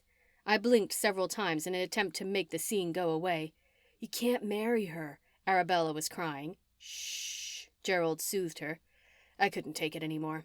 I rolled my eyes and disappeared back around the corner, slipping out of the back room before anyone saw me. Watch it! Someone shoved me when I ran out the shop, knocking into the front door. Sorry, I mumbled, and found myself on the sidewalk outside of the gathering grove, gasping for air. My lungs felt like someone had put a vice on them. My eyes slowly slid over to magical moments. I had never wished so much evil on one person, but Arabella was proving to be a little more than Whispering Falls could handle. Was it not enough that she wanted Oscar, but also she already had her claws sunk into Gerald? June? Petunia stood in front of me. Her lips were a little cracked. Clyde sat on her shoulders. His feathers gave a little color surrounding her. Hey, I said blankly and blinked my eyes. Are you okay? She smiled. Given her appearance, I knew I had little time to figure out what was going on. She was losing her vibrancy, which made me wonder if she knew about Arabella, and that was why she had to get married. Are you okay? I threw the question back at her. It took every ounce in my body not to drag her into the gathering grove and shove her through the back door so she could see her cheating fiancé for herself. Great! She clasped her hands together. Gerald has agreed to the engagement party tonight. Oh. I gritted my teeth. Maybe Gerald was breaking it off with Arabella, and that was what I had witnessed. Ladies? Arabella tugged on the bottom of her shirt and swung her hair to the side when she stepped out of the gathering grove. Petunia, I have some lovely flowers for the party tonight. I can't wait to show you. I bet you can't. My eyes clung to hers, analyzing her every move. Wonderful. June, did you get all the other stuff together? Petunia asked me. Of course I did. I decided I wasn't going to spoil anything for Petunia. I was going to give Gerald a chance to come clean, whether it was going to be to me or her. Either way, he was going to come clean and Arabella was going to be exposed. Her negative energy had to be why the weather was off. There was no other explanation. Unless it was my customer. Be it wicked good tonight at 8 o'clock. I reached out and patted Petunia on the arm. I turned to Arabella. My voice was cold and crisp. You can deliver your little petals yourself to Raven at wicked good. Arabella drew back like I had just offended her. Are you feeling okay, June? You better watch yourself, I warned in a whisper when I passed her on my way back to my shop. A few minutes later, I was standing on the stoop of a charming cure, feeling a little bit better. Everything has been great, Faith assured me when I walked back to the counter where she was just finishing up with a customer. The shop was filled. Something terrible has happened. Madame Torres glowed from the bottom of the bag. Do you mind? I pointed around the store as I excused myself to the back room of the shop. Of course I don't. Faith shrugged. Her blue eyes widened. I love working here. Great. I dismissed myself. I reached in my bag and pulled out Madame Torres, setting her on the table. Go on, I encouraged her, though her eyes told me I wasn't going to like what I saw. Like a movie, Madame Torres showed me what she was talking about. Gerald and Petunia were having a little spat in the back of the gathering grove where moments earlier I had seen him embracing Arabella. They were still arguing about when they should get married. Petunia claimed they had to do it ASAP, while Gerald protested they had to wait a while longer. Petunia grew more mad with each word he was saying. She stomped her foot on the ground. Clyde flew off her shoulder. More dried leaves fell out along with a bird. A dead bird. Petunia looked down and then back at Gerald. Her face was no longer ashen. It was a deep gray, like she was dead. She fell to the ground. Chapter 15. I rushed back to the gathering grove as quick as I could, without a word between us. There was thick tension in the air. Something was wrong, and I didn't need to see the black cloud that hung over Whispering Falls to tell me because my intuition hit my gut like someone had thrown a bowling ball at my stomach. I pushed my way past some of the employees to find Colton Lance was already there. What happened? I asked Colton. Not sure. He was knelt down next to her. She's still breathing. Sirens blared, making it hard for me to hear him. Back away, he yelled, motioning the crowd to make way for the Karima sisters. I stepped back and peered around the crowd that had huddled in the shop for Gerald. He was there when Madame Torres showed us what was going on, but he wasn't anywhere to be seen now. He had to be here somewhere. I twirled around to see if I could find the top hat that stuck out like a sore thumb. He would never leave Petunia, would he? Where's Gerald? I whispered to Chandra, who was standing in the front of the crowd with a hanky over her mouth. Oh, June, she wept. Isn't this terrible? Yes, awful. Where's Gerald? There was something not right with this entire situation. 1 minute Gerald and Petunia were talking, the next minute she's on the ground and her fiancé was nowhere to be seen. That definitely struck me as odd. I have no idea. All I know was he was demanding they keep the wedding at a later date and she refused. Chandra pointed to a cleansing spirit spa. They were so loud I could hear them all the way down to my shop. I was working on a customer's bunions when I heard Petunia scream. Next thing I know, here we are. Did you see Gerald? I asked Ophelia. No, I heard nothing. She shrugged. A customer came in and said there was a woman on the ground in the tea shop. That's when I called Colton. I said move it, Constance Karima screeched, wheeling the gurney through the crowd, taking no prisoners if she took someone out. Trying to save a life here, people. Everyone parted, letting the Karimas do their thing. The crowd followed them to the street, where the hearse/ambulance waited. The Karimas were good at their job. They worked like a well-oiled machine. In one swoop, they had Petunia on the gurney, strapped in, and back in the ambulance, which was really a hearse with a light, before the blink of a bat's eye. Arabella stood next to the hearse. A tear glistened on her pale, heart-shaped face. I held the image in my mind while I closed my eyes and took a deep breath. The feelings I got from the image nearly made me pass out. June? Chandra's hand was heavy on my back. Are you okay? I'm fine. I smiled and shook my head. I looked back over at Arabella. She was gone. The lights rotated on the ambulance before the blare of the sirens could be heard, echoing off the mountains, as the sisters threw the car in gear and took off toward Hidden Halls, a spiritualist university hospital. It was the closest spiritual hospital around here. It wasn't like we could send our people to a regular hospital, because sometimes we didn't have what non-spiritualists could get. My great-aunt Helena was the dean at the university, which meant she oversaw all the hospital activities. I would definitely be getting in touch with her, especially to see if Petunia had any visitors, like Gerald. I took one more look around to see if I saw him, but he wasn't there. Finding him and trying to figure out why Arabella was so emotional was going to be at the top of my list of things to check out after I talked to Colton. Well? I interrupted Colton as he was writing something down in his cop notebook. His shiny name tag read, Colton Lance, in bold black letters. He took off his hat and stuck it under his armpit. He ran his big hands through his messy blonde hair. Got me, he shrugged. No visible signs of trauma. He hesitated, like his words tentatively tested the idea of something else. I wonder if she was poisoned. Poisoned? A warning whispered in my head, followed up by affirmation from my intuition. Poisoned. Petunia was poisoned. Chapter 16. Something is not adding up. I paced back and forth in my family room. Madame Torres sat on the coffee table, while Mr. Prince Charming sat on my couch with his legs straight up in the air, cleaning his nether region. What do you mean? Bella sat on the edge of the couch. She dangled my bracelet from her fingertips. I walked over and let her clasp it on my wrist, feeling completely better once it was fastened and back on my body. A sense of relief crept through my bones. Meow. Mr. Prince Charming turned his attention to what we were doing. He jumped up and ran to the edge of the couch next to Bella. He batted the dangling charms. Yes, I need all the protection I can get. I felt the charms and found the new one with the dove and circle. But what does this mean? We need to figure out what is going on around here. Bella stood up and walked over to the sink. She leaned on it, peering out the window. The darkness has engulfed the entire town. I'm glad you canceled the party. I don't think anyone should be out in this. Unfortunately, this was the result of evil lurking in the town, and Eloise had to do a cleansing ceremony to get rid of it. Maybe 2 or 3 cleansing ceremonies. Gerald looks awfully suspicious, I noted. He does. I'm having a hard time trying to reason with the poisoning thing. Bella shook her head and turned back toward me. I really have to get home. I don't want to be anywhere near the cleansing. She pointed out the window. I looked. There was a faint light going down the hill toward Whispering Falls. Eloise had her lantern on full blast as she made her way to Main Street, where she would begin the lengthy process of ridding the evil from the air.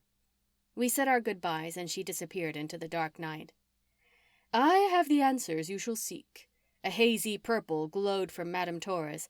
The closer I got, the brighter the tint. I knelt down next to the coffee table and placed a hand on each side of her, slightly cupping the ball. Magic spirit of the ball, show me the past. O magic one, show me the past I seek of Petunia Shrubwood and Gerald Regula. Slowly I raised my hands, hovered them over the ball for a moment before I waved them in a back and forth motion. The ball clouded with a dark red hue, almost the color of deep blood. Small bubbles burst inside the globe, making a picture of the inside of Glorybee, and Petunia rushing around, showing everyone her ring. The customer I had helped with her daughter's potion stood to the side, watching every single move Petunia made. The look in her eyes was of disgust, almost hatred. Petunia walked over to the customer and picked up a cup of tea.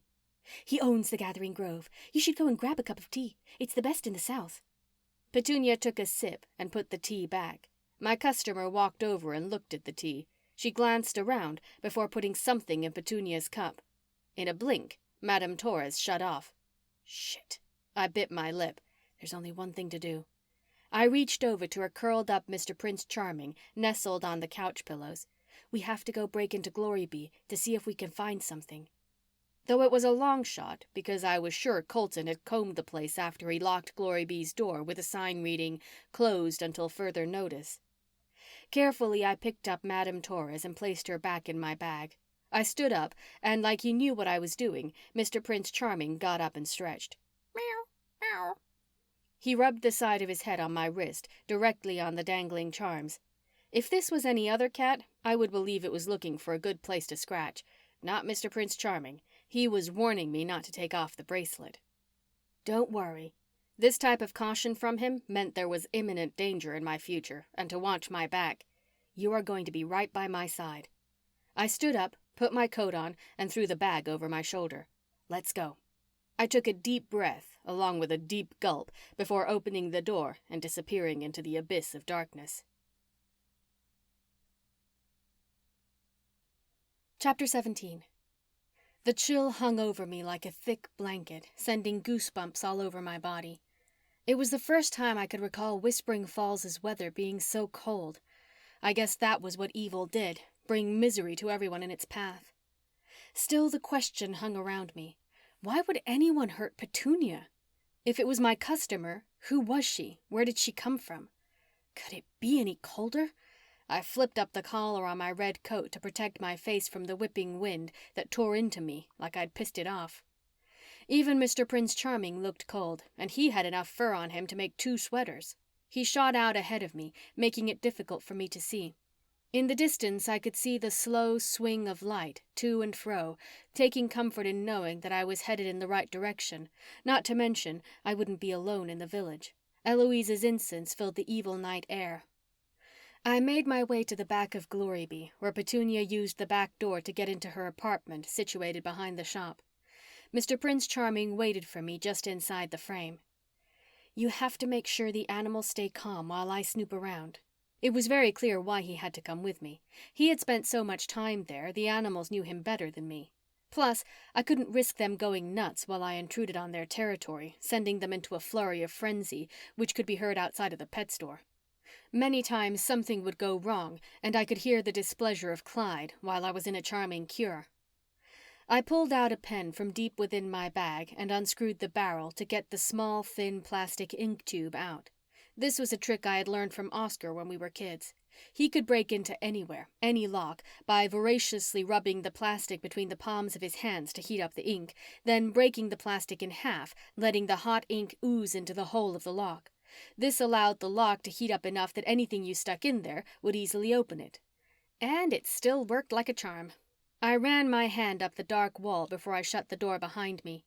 The light switch was on the right side, and I flipped it on. Clyde's cage was to the right, but it was empty.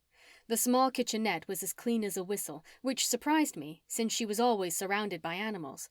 There didn't seem to be any drink glasses out, let alone the one Madame Torres had shown me in the crystal ball.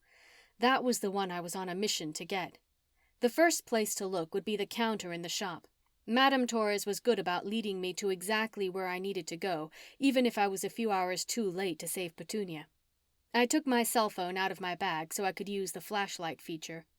If Colton or even Eloise saw a light on in the shop, they would surely be there to investigate. Slowly, I opened the door between Petunia's living space and the shop, just enough to get an eyeball full of shop. It was dark and quiet, like I expected. The large front window showed a perfect view of Main Street. The carriage lights, though the light was somewhat dismal from the evil fog that had seemed to set in, did illuminate enough to see Eloise was walking away from the shop and toward the other end of Main Street, near 2 sisters and a funeral. The small cell phone flashlight was perfect for what I needed. Mr. Prince Charming did his thing, keeping the animals quiet, while I nosed around. Ooh, ooh. The owl sat on top of the tree with one eye opened. He was definitely keeping that one eye on me. A couple of birds soared through the air and did a couple of dive bombs in my direction to see what I was doing. There was sadness in the air, making it hard to breathe, or maybe it was my nerves making me heave in and out. I was hoping there was something, anything, to clue me in on what had happened to Petunia and why Gerald hadn't been seen since. And if I could find the cup, I could tell if my customer had messed with it. Meow. Mr. Prince Charming was a little more quiet than normal. I could see his long white tail sticking up in another aisle, like a white flag waving in the night. I rushed over to see what he was doing and shone the light in his direction before he darted off. The potion bottle I had given the customer for her daughter's fertility was lying on its side on one of the shelves with the lid off. Carefully, I picked it up and looked in it. The potion was gone. Meow. Mr. Prince Charming was across the room at the counter. I slipped the potion bottle in my bag and went over to see what else he had found for me. "The cup," I whispered, and gave him a little scratch behind his ears. "Good boy." I shone the flashlight in the teacup that had had Gerald's tea that Petunia had boasted about. It was empty too, but there was a little ring of dried, leftover tea on the bottom, enough to get a sample. Meow. I slipped the cup in my bag and went to the front of the store where Mr. Prince Charming hunkered down in front of the window. Good idea. I got on my knees and began to crawl toward him. The risk of someone watching the window at Gloryby was highly likely, and I didn't want to be seen. Madame Torres glowed, causing the fabric of my bag to light up. Quickly, I crawled behind one of the shelves before taking her out. Gerald's fortune is written in the stars. His past is in the galaxy, trying to get out on the full moon. Madame Torres drifted off. The glass ball showed Gerald sitting on a bed with his head in his lap, visibly crying. Madame Torres's cold gray eyes appeared. They matched the evil fog that was still blanketing all of Whispering Falls. The past is near. The answers you seek are far, far away, in the village of Azarkabam. Fear, Juneheel, fear. Madame Torres went black. Hold on, I whispered, shaking her back and forth, trying to get her to come back. Fear? Fear what? Meow. This time, Mr. Prince Charming was a bit more urgent. I put Madame Torres back in the bag and continued back on my journey on my hands and knees to find Mr. Prince Charming. I'm going to have to look up this whatchamacallit. I couldn't say the name, much less remember it. What did she mean, his past? Gerald has a past? As far as I knew, Gerald had always lived in Whispering Falls. I hadn't been here long. Whispering Falls was like every other city in Kentucky, and it wasn't exempt from idle gossip. I would have heard something about a shady past if he had one. I don't know. That's why I called you. Colton was right outside the shop door, standing on Main Street, talking to someone. I wouldn't say June had anything to do with it, but she has been awfully strange since they got engaged this morning. I saw her a couple of times, and she seemed fine. Oscar's voice was resigned. My mouth flew open. Mr. Prince Charming put his paw on my hand. Since I was still in a crawling position, he knew I was about to lose it. I eased myself down and sat cross-legged with my ear to the door. Why on earth did Colton call Oscar about me? And what was he worried about? Several members of the community said she fainted when she saw Gerald propose to Petunia. Arabella said she was there when they were trying to wake June. Petunia was telling them how June was jealous that she wasn't getting married to you. Me? Oscar sounded shocked. I let out a small sigh and lowered my head. Yeah, and that she'd been running all around town doing who knows what. Colton paused. What about the fiancé, Gerald? Oscar asked some great questions.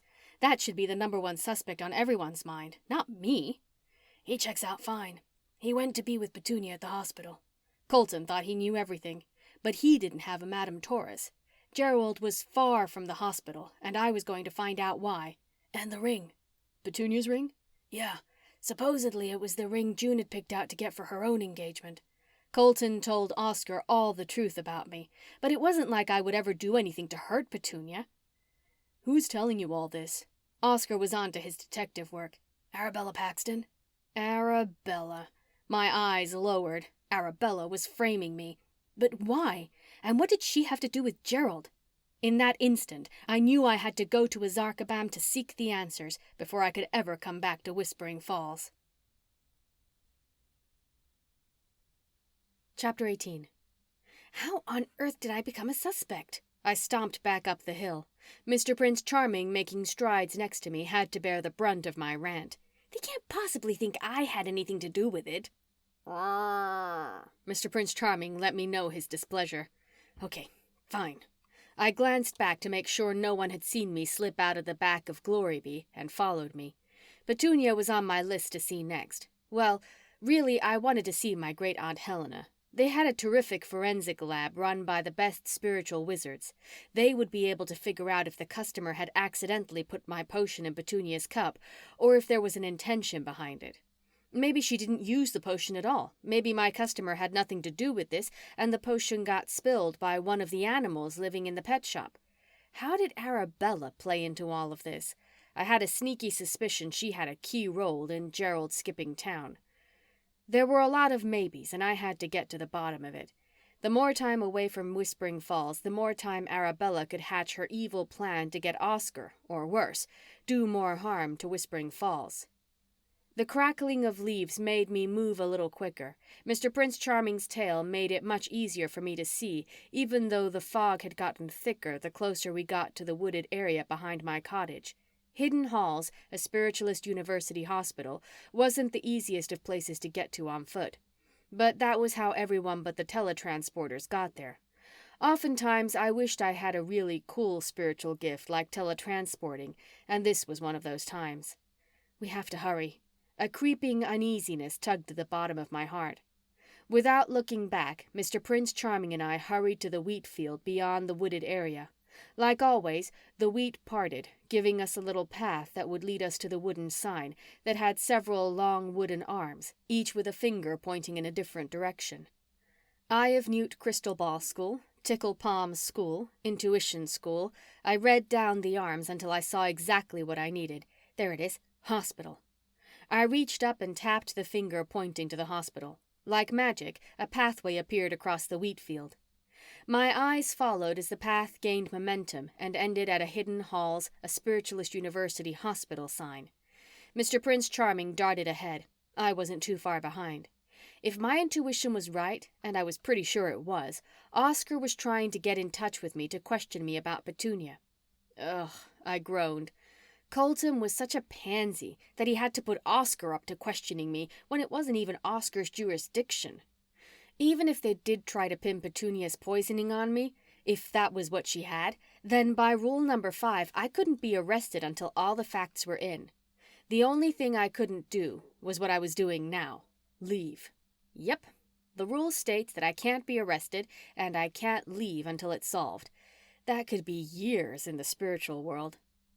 The sliding glass doors of the hospital opened when the sensory detected me coming. The receptionist sat at the desk with her body hunched over her computer.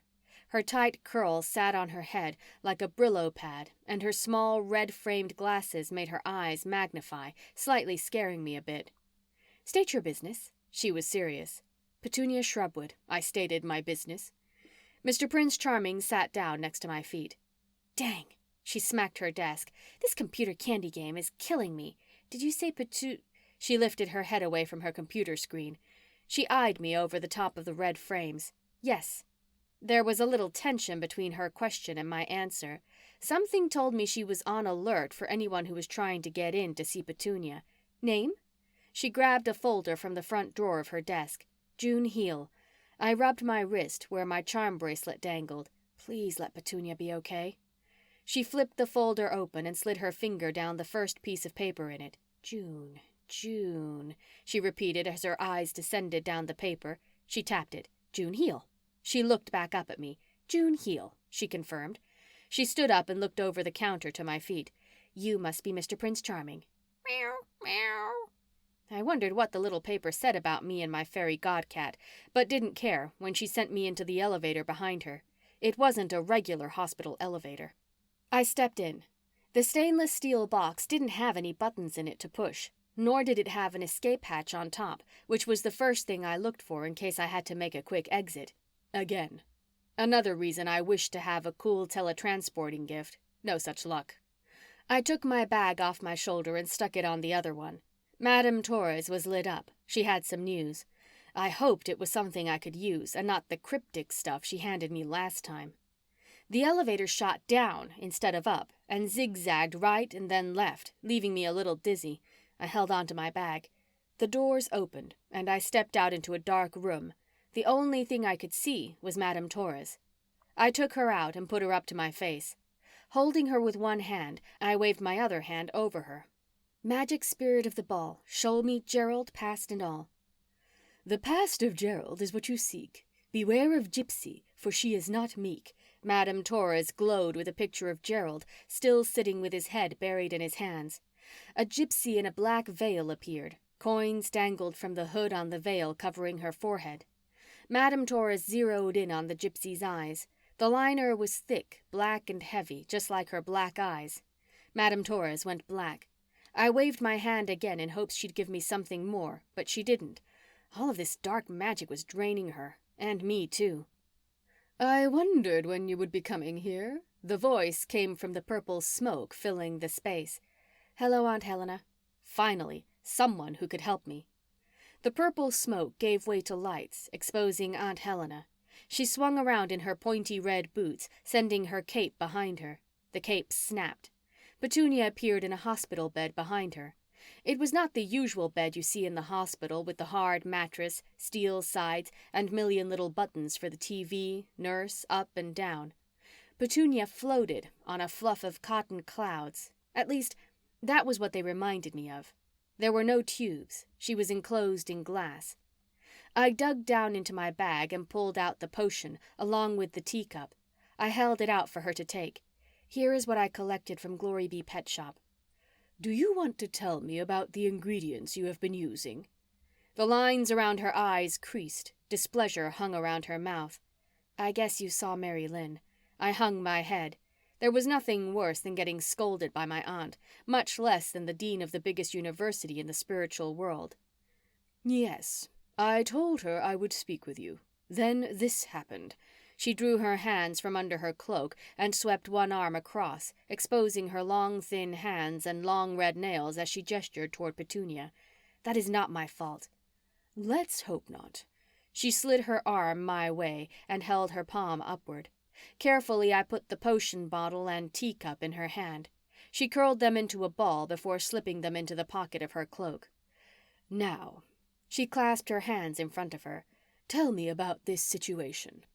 She didn't have to say another word. I knew exactly what she was talking about. Petunia. The potion. I don't really know, but I do know Arabella Paxton is trying to frame me for it. The nerve of her. Wild thoughts ran through my head, which I kept to myself because Aunt Helena didn't care about silly things. Let's start with the thickerus plant. Where did it come from? She wasn't going to beat around the bush. Arabella. Arabella Paxton, Mary Lynn's granddaughter, gave you thickerus plant? She mocked me. Her voice held heavy sarcasm. Well, we had just had a little tiff about following the rules. She hit on Oscar and pretty much warned me that she was going to steal him away from me. I stated the facts. Is it a coincidence that she just opened Magical Moments, a flower shop? Aunt Helena was old, but she was far from stupid. Her eyes narrowed, leaving a dark shadow down her cheeks. I didn't know if it was the dark, scary room that put a little fright in my soul, or if it was Aunt Helena, but I knew I had little time to spend there before Colton would figure out where I had gone. That would be a little too obvious. Aunt Helena swept her cloak in a twirl and glided over to Petunia. I'm assuming you want me to send the teacup to forensics to see if someone used your potion to try to kill Petunia? Madame Torres has been showing me some strange turns of events. I walked over and looked at Petunia. She looked as if she was peacefully sleeping in her glass box. First, she showed Petunia giving everyone in her store a good look at her ring. In the background, my customer, the one I gave the fertility potion to that included the thickerus, she slipped by the crowd gathered around Petunia and had her back to Madame Torres's perspective. It looked like she put something in Petunia's teacup. It was right after that Petunia went down. Aunt Helena was engaged in what I had to say. Go on. That is all about my customer. Then I saw Gerald and Arabella secretly talking to each other. Neither of them looked happy with the other. I walked around the glass box to Petunia's head. The leaves still looked like they were dying, which made me worry she wasn't getting better with the oxygen they were pumping into her. Before any of this, Petunia noticed things around her were dying. I pointed to her head. She knew something was wrong, so much so that she would have married Gerald right on Main Street after he proposed if he would have agreed to it. He didn't want to? No, he refused to rush it. I placed my hands on my stomach. With my eyes closed, I took a deep breath. It was time for me to go. That is strange, since they have been together all this time. Aunt Helena drummed her fingers together. She looked into the distance, hopefully taking in everything I was telling her and weighing the facts. Plus, Gerald skipped town right after Petunia passed out. That was an important part not to leave out. I rushed my words. Madame Torres showed Gerald extremely upset in the village of Azarkabam. Aunt Helena drew in a lengthy gasp. Slowly, her eyes slid up to mine. They were deep, dark, and scared. It wasn't a look I had ever seen in her eyes. Chills covered my entire body. I was scared to the core. "You will not go to the village of Azarkabam. That is final." The ground shook when Aunt Helena stomped her foot on the ground, making it crystal clear that she didn't approve. "I don't have a choice." My voice was fragile and shaky. My entire body shook. There had never been a time I had gone against Aunt Helena. "I'm going to be arrested for this." I tried to steady my trembling finger when I pointed it directly at Petunia. "Tell me." Aunt Helena swept across the floor and stood next to me. She took my hands in hers. My hands were freezing. She gently rubbed them. "You will not be safe there. The village of Azarkabam is not a spiritualist community. It's full of heathens that are looking for people like us." "Gerald is there. He is not evil or bad, but he is there because he knows something that is going to save me." "Meow!" Mr. Prince Charming darted around the room. "I have to go." I watched Mr. Prince Charming. He was telling me it was time to go. They were getting closer to finding me to bring me in for questioning. I rubbed my charm bracelet. "Mr. Prince Charming will keep me safe. Madame Torres will keep me posted of anything evil coming my way." My eyes clung to Aunt Helena as I tried to analyze what she was thinking. I continued. "Colton will be here soon. If I'm here, he will take me in for questioning, and I won't be able to leave Whispering Falls." I squeezed her hands before I pulled mine away. "Please trust me. After all, I did learn my gift from the best." My trembling lips created a shaky smile. After living in Whispering Falls for a few months, I had gone to Hidden Halls, a spiritualist university, to help hone my magical skills. She was not only the dean and my great aunt, she was my teacher. "Go, now." She twisted her cape around her, followed by a puff of purple smoke, and she was gone. "Wow!" Mr. Prince Charming ran over to the elevator and jumped in. Without hesitating, I followed and let the elevator descend to the first floor. The receptionist was not there. "Meow." Mr. Prince Charming stopped at the hospital's sliding doors when he saw I was not following him. "Meow." "I know I have limited time, but I have to check the guest registry." I pulled open the desk drawer where the receptionist had pulled Petunia's file from. Confidential was written big and bold in red on the front of it. I opened it up. The first page was a list of approved visitors, along with their photos. Then there was me. June Heal, village president of Whispering Falls, niece of Dean Helena Heal. She can visit with detailed security. If she visits, do not stop her. Call Colton Lance, sheriff of Whispering Falls, immediately. Order of Colton Lance. Baffled, I looked up at Mr. Prince Charming. How could they possibly think I was so jealous that I would hurt Petunia? How could they believe Arabella over me? Not that she had lied. I did do all those things, but they were never done out of hatred or out of malice. "Wow!" He darted out of the hospital, telling me I better get going. Quickly, I put the file back in the drawer where I found it. I made sure no one was around before I headed out the door. Ugh! The wind got knocked out of me like I'd been socked. Trying to catch my breath, I took a deep inhale. The stillness of the night hit my gut. I darted behind the shrubbery outside of the hospital doors just in time. "I'm at the hospital. The receptionist told me June was here to see Petunia. Can you get hold of the dean?" Colton snapped his phone shut and walked into the hospital. Just in time. I stood up and watched him walk up to the receptionist's desk. The receptionist was there, sipping on a cup of coffee, which was where she must have been when I left. A few words were exchanged between the two of them. "Is she still there?" Colton's voice came from my bag. I opened it. Madame Torres glowed like fire as Colton's conversation came through her like a speaker. I looked in the doors, and the receptionist touched the beach picture hanging behind her. Instantly, it showed Petunia in the glass box. No one was there, including me. "Where is she?" Colton demanded to know. The receptionist spit a little bit of her coffee out of her mouth. "She was here." The woman swept her finger across the screen, rewinding the video. The only images it showed was Aunt Helena checking on Petunia. There wasn't any sign of me or Mr. Prince Charming being there. I swear she was here. "You're welcome." Madame Torres showed Aunt Helena's face. "Go." Aunt Helena had erased the security tape, giving me a little time to try to figure out exactly what had happened to Petunia. "Get the teacup tested," I whispered into the globe before I stuck Madame Torres deep within my bag and headed out on my long destination to Azarkabam. Chapter 19. This should be fun. I stood at the wooden arm in the wheat field, trying to figure out exactly which way I needed to go to get to Azarkabam. It wasn't like I could go to the airport or bus station and check departure times. Plus, I had never ventured any further than the city limits of Locust Grove or Whispering Falls. I had to rely on my intuition and magic to get me there. Meow. Mr. Prince Charming's long white tail was like a finger and pointed to the wooden sign. There was a new finger added with the picture of a train. I guess we're going on a train ride. I reached out and touched the arm. Like magic, the wheat field parted, exposing an old locomotive. "All aboard for Azarkabam," the conductor hung out of the engine window.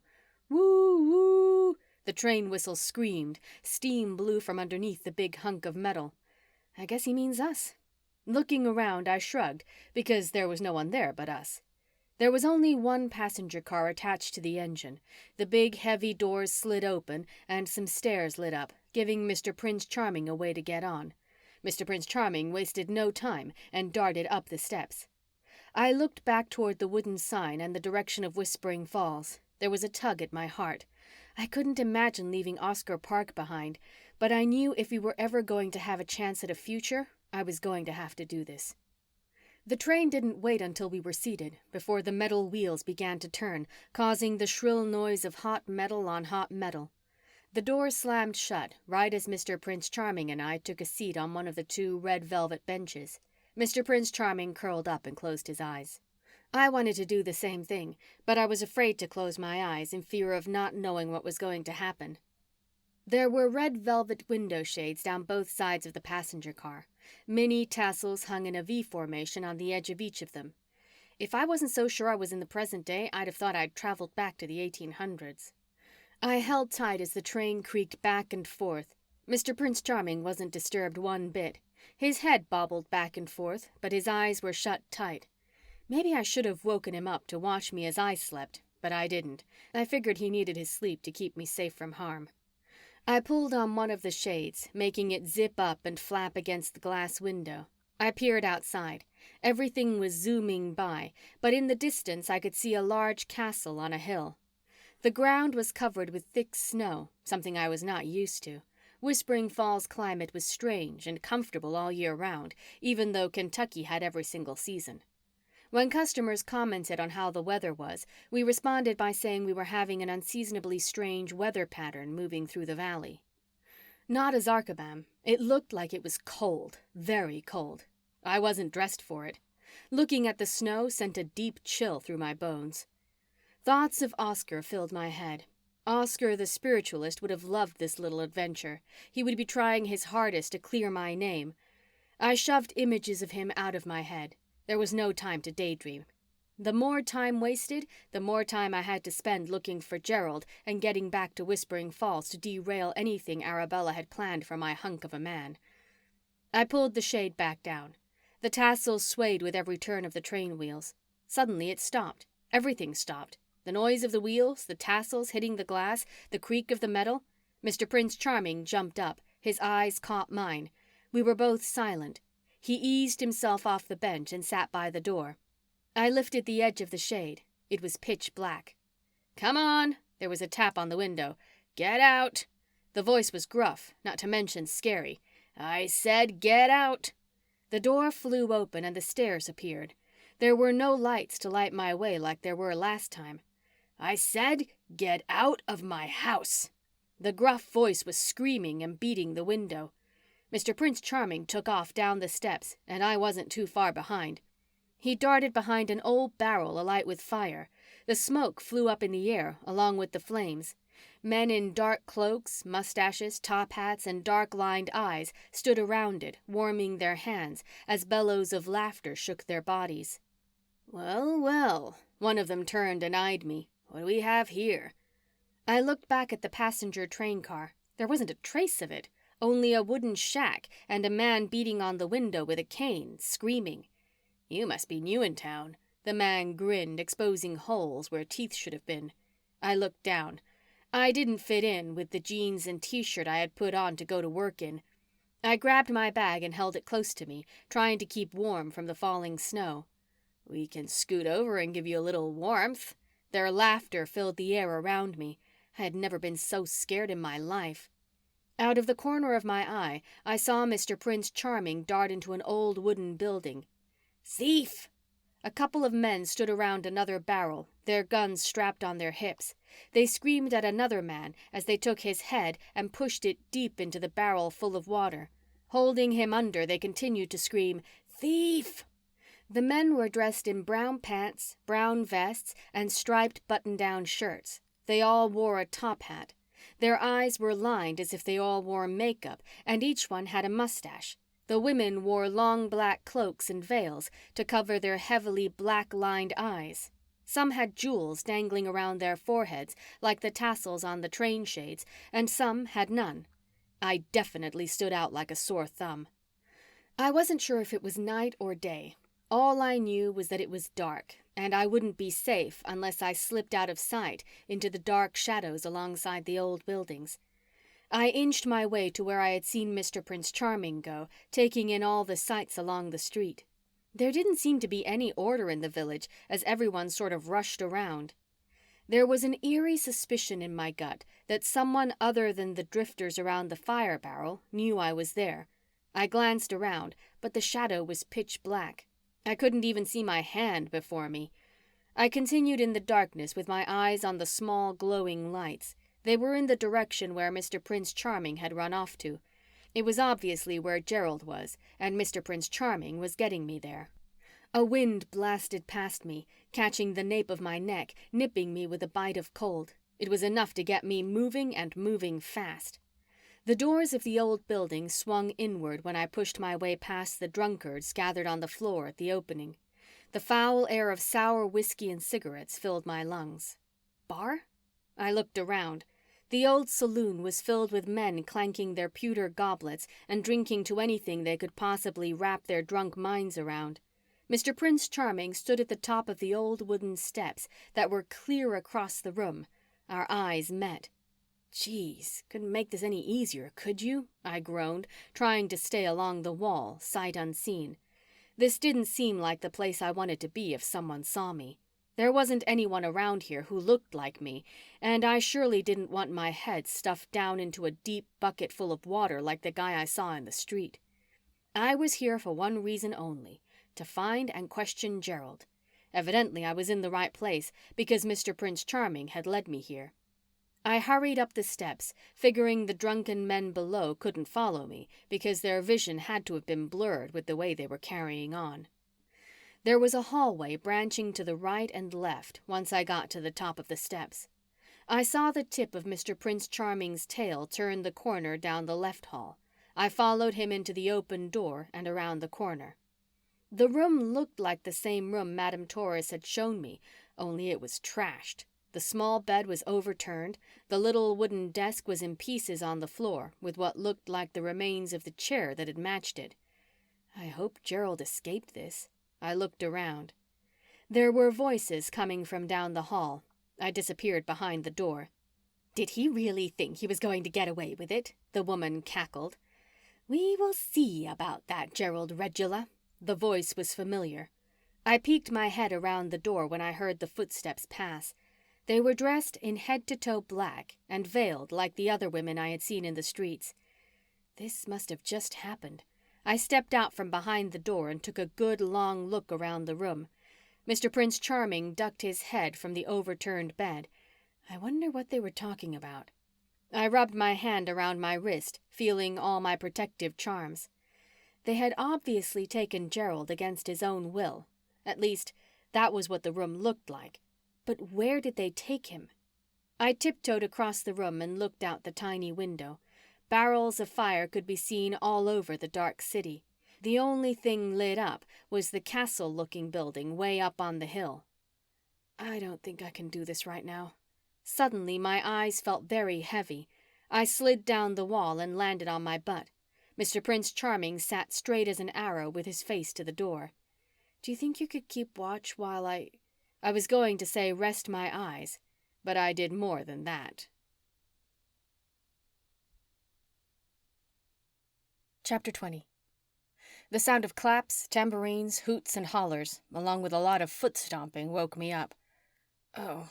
I sighed, rubbed my eyes, and remembered where I was. "Azarkabam." Meow. Mr. Prince Charming was still sitting in the same spot that I recalled before I had drifted off to sleep. The sky was still dark, and I was no closer to finding Gerald than I was before. He looked at me before he ran out of the room, not giving me any time to really wake up and adjust to my current situation. After a few more hoots and hollers, the music started, leaving me a little curious to what was going on. With my hand planted firmly on the ground, I pushed myself up to my feet, but not before looking down to see what I had touched. Gerald. I grabbed the vintage ring, my vintage ring. Petunia. It was a sure sign Gerald was here, the first real sign since I had been here. Why did he have the ring? I bit my lip, trying to remember if I saw the ring on Petunia's finger while she was in the hospital, but I couldn't recall. The sounds of fiddles brought me out of my thought process. I slipped the ring in my bag and slung the bag over my shoulder before I headed out to find Gerald. Carefully, I eased down the hall behind Mr. Prince Charming. The saloon was empty. There was a basket of old bread sitting on the bar next to a lot of empty whiskey jars. I'm starving. I grabbed the stale bread and stuffed it into my mouth. I tried not to think about who or what had touched the loaf, but desperate times called for desperate measures, and I was in a desperate time. I needed all the energy I could get in order to finish my business here. I rolled up on my toes to look out of the swinging bar doors. The crowd had gathered around a group of gypsy dancers. The women wore chains of gold jewelry around their necks, bangle bracelets up to their elbows, and long dangling earrings. Their long brown hair hung loosely around their faces in large curls. The fiddlers were all men in balloon pants that were tapered around their ankles. Their bare feet stomped on the ground as they yelled out, never once stopping the bow as it shrilled along the fiddle strings. The women twirled around. Their pink skirts kicked up puffs of dirt as they skimmed the dirt ground. Dirt ground? I looked around after I realized all the snow was gone, and I wasn't freezing as much. I slipped out of the doors and into the shadows. I stuck out like a sore thumb. "Did you hear about the visitor?" I heard one of the gypsy women talking to the other as they watched their friends dance around in a circle as some of the men passed a chair with a man sitting in it, clapping his hands in the air. I leaned a little closer to the women. If they were talking about Gerald, maybe I could get a clue on where to find him. "She's dressed in boy pants," one of them said. Boy pants? I glanced down. They were talking about me. I slipped back into the shadow and watched as each of them clapped, danced, and yelped. There was only one way to fit in. I eyed the roadside makeshift stand where a few of the other gypsies were selling pieces of their clothing. Making my way around the building and staying under cover, I knew I had to get my hands on one of those outfits if I was ever going to be able to come out of the darkness and walk among them so I could find Gerald. I dug my hand deep in my bag and searched for money. I pulled out a 20 before handing it to the woman at the booth. "Your paper is no good to me," she scoffed. Her lips snarled. "I will take him." Her long black fingernail extended past me and pointed to something behind me. I turned. Mr. Prince Charming curled his back up and showed his teeth. The woman threw her head back in a fit of laughter before her face suddenly became serious. "Intruder!" she screamed and pointed at me. I ran back behind the building to get out of the way of the people running after me and tripped on a cloth. I pulled a black fabric over my head until the stampede had passed me. Slowly, I pulled it off my head and just below my eyes to make sure all was clear. A hand touched my shoulder. Another one covered my mouth, nearly making me jump out of my skin. "Shh," the woman whispered. "Come with me." There wasn't much I could do. If I didn't go with her, she might turn me in. So I went with her, hoping she didn't. Chapter 21. The woman was dressed head to toe in black. She wore a veil to cover her face. She must have been a wealthy member in the village of Azarkabam, because lots of gold coins dangled down her forehead and down the length of her entire veil. She led me into a dark room that was covered in deep purple fabrics, with lots and lots of tassels dangling from everywhere. She turned on a couple of table lamps, which only gave a shadow of light from the frosted globes. "Please sit." She gestured toward the ground, where there was a large area rug with big pillows thrown about. "Put your paper money on the plate." I reached forward.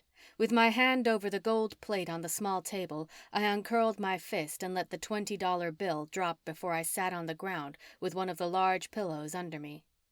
She handed me a dark jar of something with a cork on the lid. "Drink," she encouraged me. My eyes adjusted to the light, and her eyes caught mine. There was something vaguely familiar about her. That was impossible. I had never met a gypsy, nor had I been out of Locust Grove or Whispering Falls. I blew it off, thinking she looked like all the other women in this community. "I will make you feel better." She handed me a basket full of bread. Reluctantly, I reached out and held the heavy bottle. I grabbed the bread and devoured every crumb and took a few swigs of the water she handed me. Mr. Prince Charming didn't alert me to any danger as he sat next to me with his eyes on the gypsy the entire time. The gypsy danced around the room with incense in her hands. She twirled her wrists in a counterclockwise motion 2 times before changing the direction to clockwise. The smoke filled the room. I fanned my hand in front of me. The gypsy could take some lessons on how to properly use the incense from Eloise, but I wasn't here for that. After scarfing up all the bread, and after I finished off the bottle of water, I realized the gypsy sat on the arm of a big wooden chair, her legs apart, with her elbows resting on them. She leaned over, her long hair dangling down in front of her. She left the veil attached around her face. Her eyes slanted, telling me she was smiling underneath her guarded face. "What?" I asked. The image of her eyes nagged me. I dug deep in my memory to try to figure out where I knew her from. "It's interesting to watch foreigners come into our land, but you are not just any foreigner, are you?" "I'm looking for a friend." There wasn't much more I wanted to tell her, especially after I was warned by Madame Torres and Aunt Helena that gypsies had a strange way. "The past is what you seek." She clapped her hands to the side. A puff of smoke swirled around her, making more food appear. She pushed the plate toward me, using the tip of her toe, her dirty toe. Mr. Prince Charming pounced, standing between me and the plate. "I'll pass." I waved it off, even though the added cheese looked divine and made my mouth water.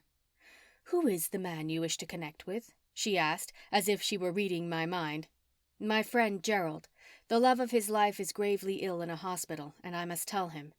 I didn't really know what the gypsy did and didn't know about me and why I was here. All I knew was that somehow she could read little bits and pieces of my mind, and I had a sneaky suspicion she knew more than she was letting on. "Love of his life?" She drew in a breath. "That must not be true."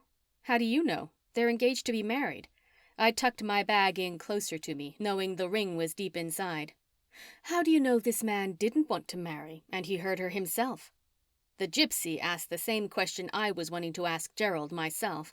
She nudged the plate of food closer to me. "When I find him, maybe I'll ask him the same question." I shook my head. "No, thank you."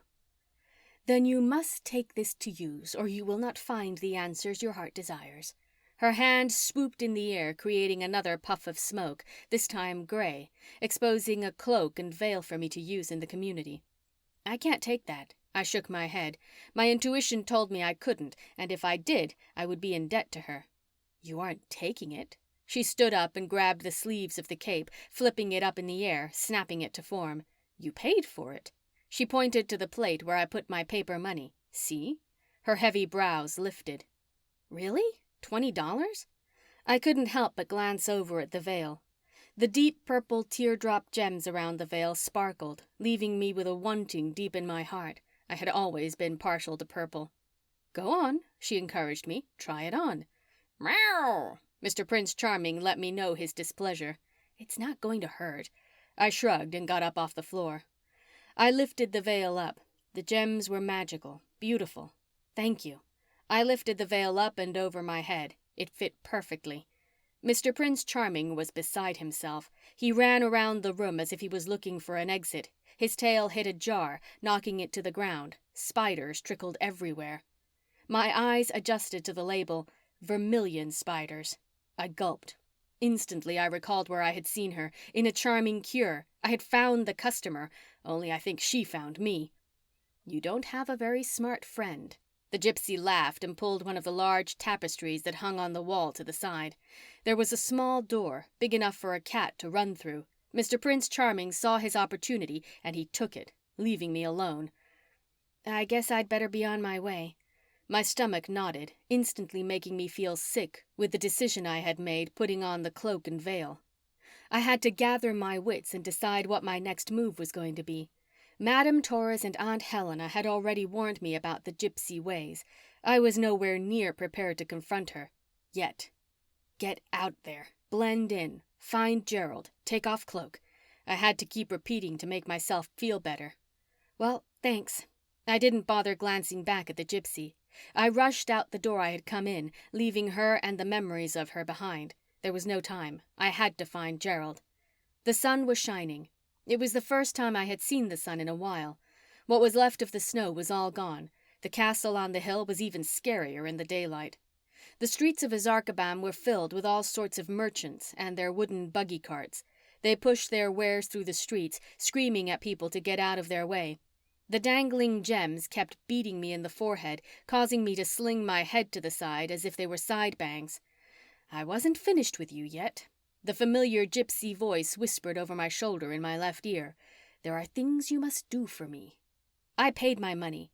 I walked a little faster. Surely, since I had shoes on, I could walk faster. I owe you nothing. A wad of spit came flying over my shoulder and landed on the ground in front of me. Thief! This woman is a thief! The gypsy danced around me with her arms extended out in front of her, not letting me pass. She stole my veil, she seethed. She's the intruder you seek. What are you doing? I hissed at her. Her eyes were dark, squinted, with malice set deep in them. She grabbed my wrist and spit again, this time landing on my shoe. A crowd had gathered around. You are just foul people. I pushed her aside.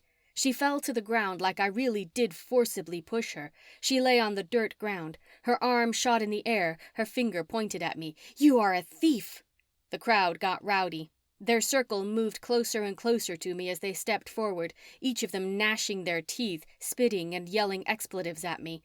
Nervously, I rubbed my hand around my wrist. My bracelet was gone. My bracelet! Frantically, I looked around my feet, trying to ignore the angry mob. Mine now, witch! The gypsy dangled my bracelet with her long fingers before she slipped it into the depths of her cloak. Get her! Before I could run, a couple of men grabbed me. Another man threw me over his shoulder and started to march. I held on to my bag and tried to squirm my way off and out of his muscular grip, but I was going nowhere. Let me go! I screamed, moving side to side in hopes he'd drop me. Kill the witch! The crowd screamed with their fists pumping the air. I'm not a witch! I yelled back in hopes to save my life. Mr. Prince Charming! I screamed, trying to lift my head to see if he was anywhere around. It would come in awfully handy if he could live up to his duty of a fairy god-cat. The man turned around and walked backward. The crowd roared like he was slaying the big bad witch. I looked up. The scary castle was getting closer. At that moment, I knew I was about to get a tour. Chapter 22. We didn't make it all the way up the hill before a horse-drawn wagon pulled up behind us. The man dropped me from his shoulder and on my butt into the wagon. Ouch! I rubbed my leg where it had hit the edge and noticed Mr. Prince Charming crouched in the tall, thick grass on the side of the gravel road. Seeing him gave me a little more confidence. Where are you taking me? Silence, thief! The man clicked the reins and the horse bolted off, sending me flying backward. I'm not a thief. The gypsy took my $20 bill in exchange for the cloak and veil. I simply stated the facts because I knew this was all a misunderstanding. She's the thief. She is a thief who took my bracelet. Silence, thief! He screamed in his gruff ogre voice. You will be heard in court. Court? My mouth dropped. When is court? It could be a couple years or 10 years. Depends. Years? My throat tightened. I didn't have years. Images of Oscar pushing a baby carriage with Arabella on his arm, strolling through Whispering Falls, danced in my head. "I don't have years. Let me go," I demanded to deaf ears, and stomped my feet.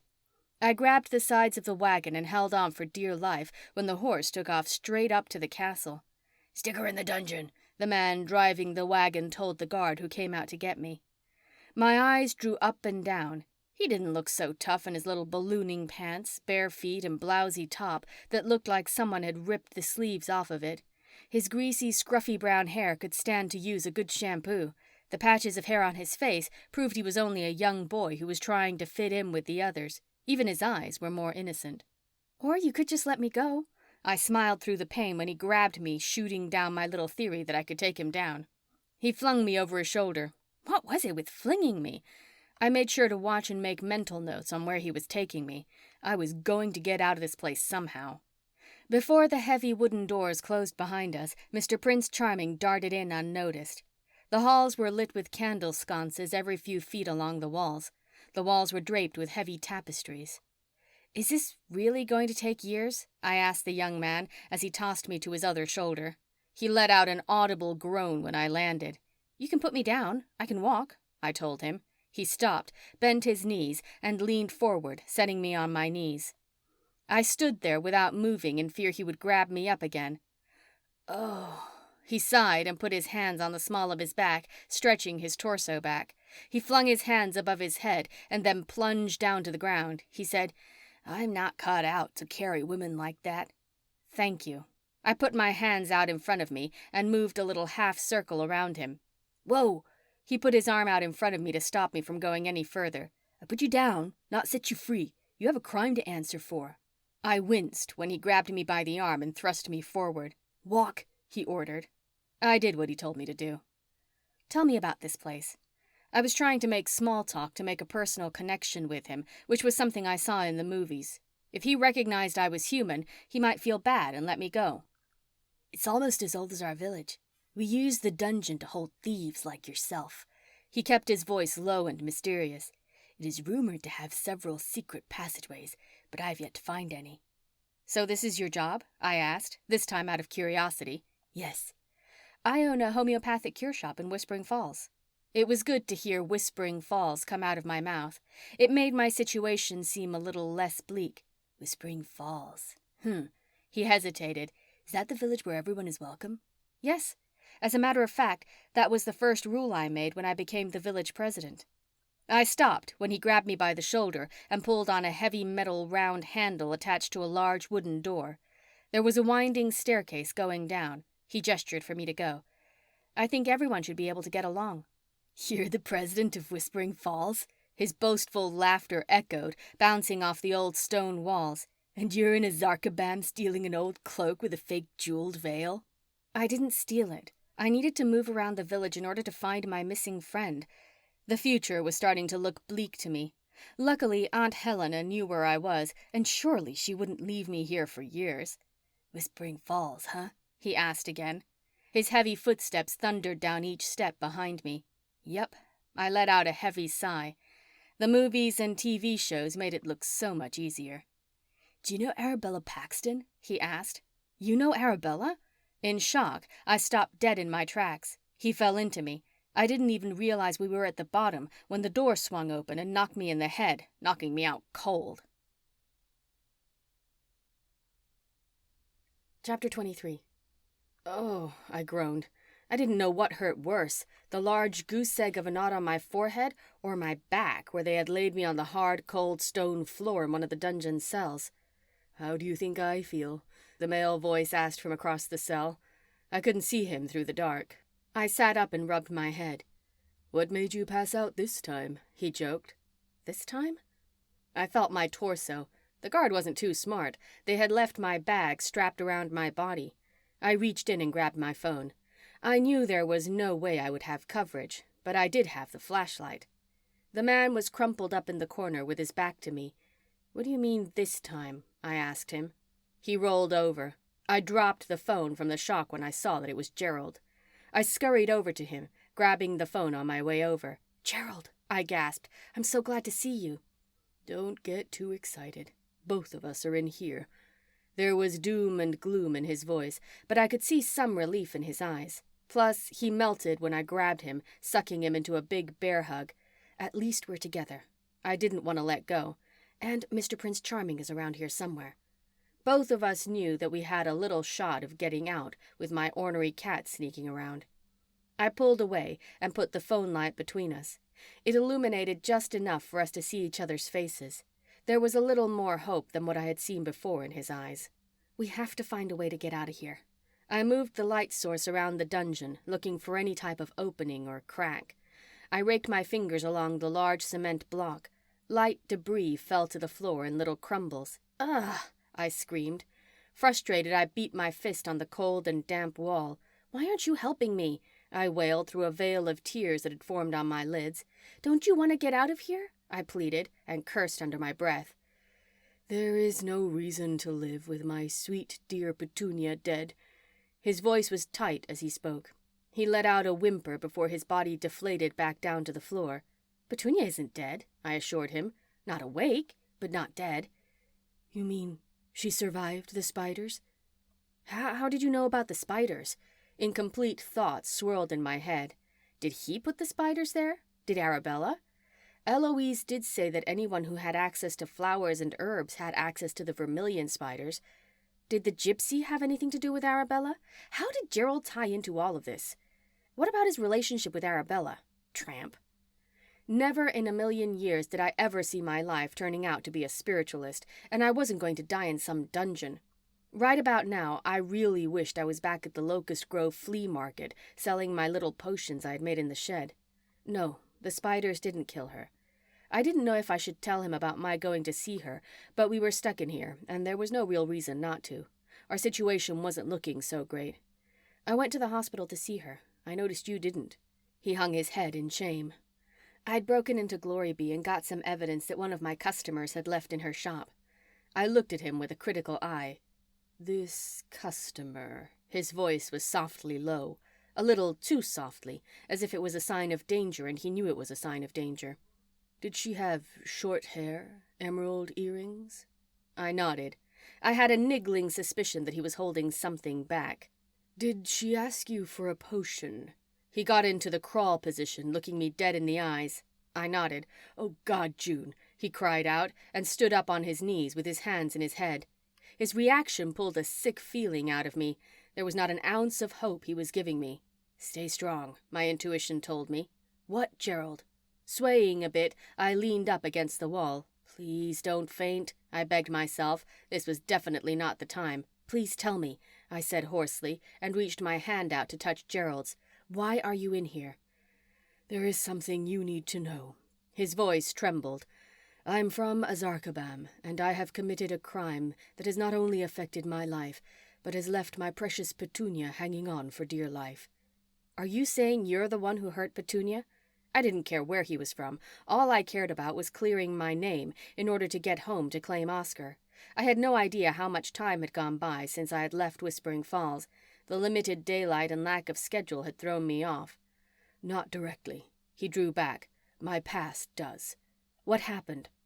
I didn't want to let him know the Gypsy and Madame Torres had told me his past was what I needed to figure out in order to clear my name of this mess, and how I found the spiders and the thickris plant at the Gypsy's place.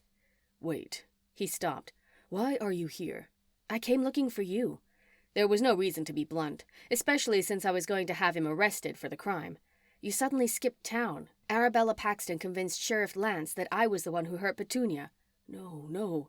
He shook his head, visibly shaken. No. Yes, I said firmly. I wasn't going to let little Miss Prettyflower get her cute way. Yes, she wants Oscar for herself. I saw her talking all secretive to you. I pointed at him. And she sent Petunia flowers for me. Orchids, of all things. And she sent me flowers with thickris plant, which was used in a potion I made for a client's barren daughter. Don't tell me she doesn't have it out for me. I crossed my arms.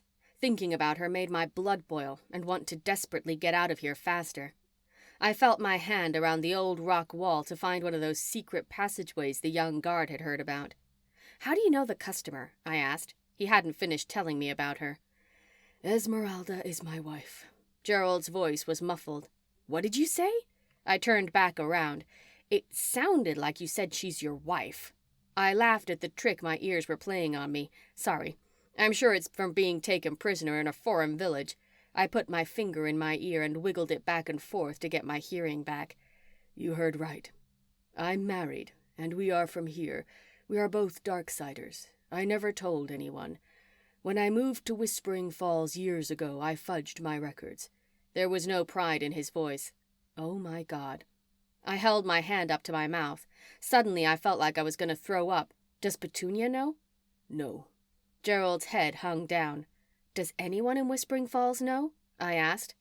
I know he had said no one knew, but maybe he had told Izzy or someone, and they would know we were here. My knees felt weak. My stomach hurt. I slid down the wall. Mr. Prince Charming crept through the small bars of the dungeon and rushed to my side. No. Only Mary Lynn and Arabella. Arabella wouldn't hurt a fly. How do you know that? Because I wouldn't. Arabella grabbed the bars on the other side, the free side of the dungeon. Meow. Mr. Prince Charming did figure eights around Arabella's ankles, letting me know she was a safe person. He did an extra little rub-up to ensure my cautious soul. Hi, Dad. Arabella smiled. Her eyes softened. Gerald stood up and rushed over to the bars, taking Arabella's hands into his, kissing them. Dad? The anger welled in my voice. I snapped my fingers in the air. Gerald. I held a steady and stern voice. Your daughter? I pointed my finger in the air. My mouth rambled like the train I had ridden in on. Who is her mother? Does Petunia know she's your daughter? Daughter? Things were becoming very clear. So your daughter moves to Whispering Falls and opens a shop. Your wife finds out from her. I jabbed my finger her way, practically blaming her for what happened.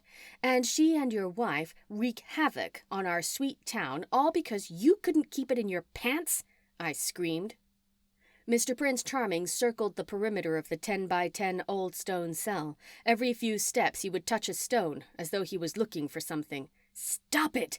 I yelled at Mr. Prince Charming. He was making me nervous, and I was on edge. I'm not sure how it all happened. I hadn't planned on getting married again. Esmeralda is a crazy gypsy. Gerald wasn't lying.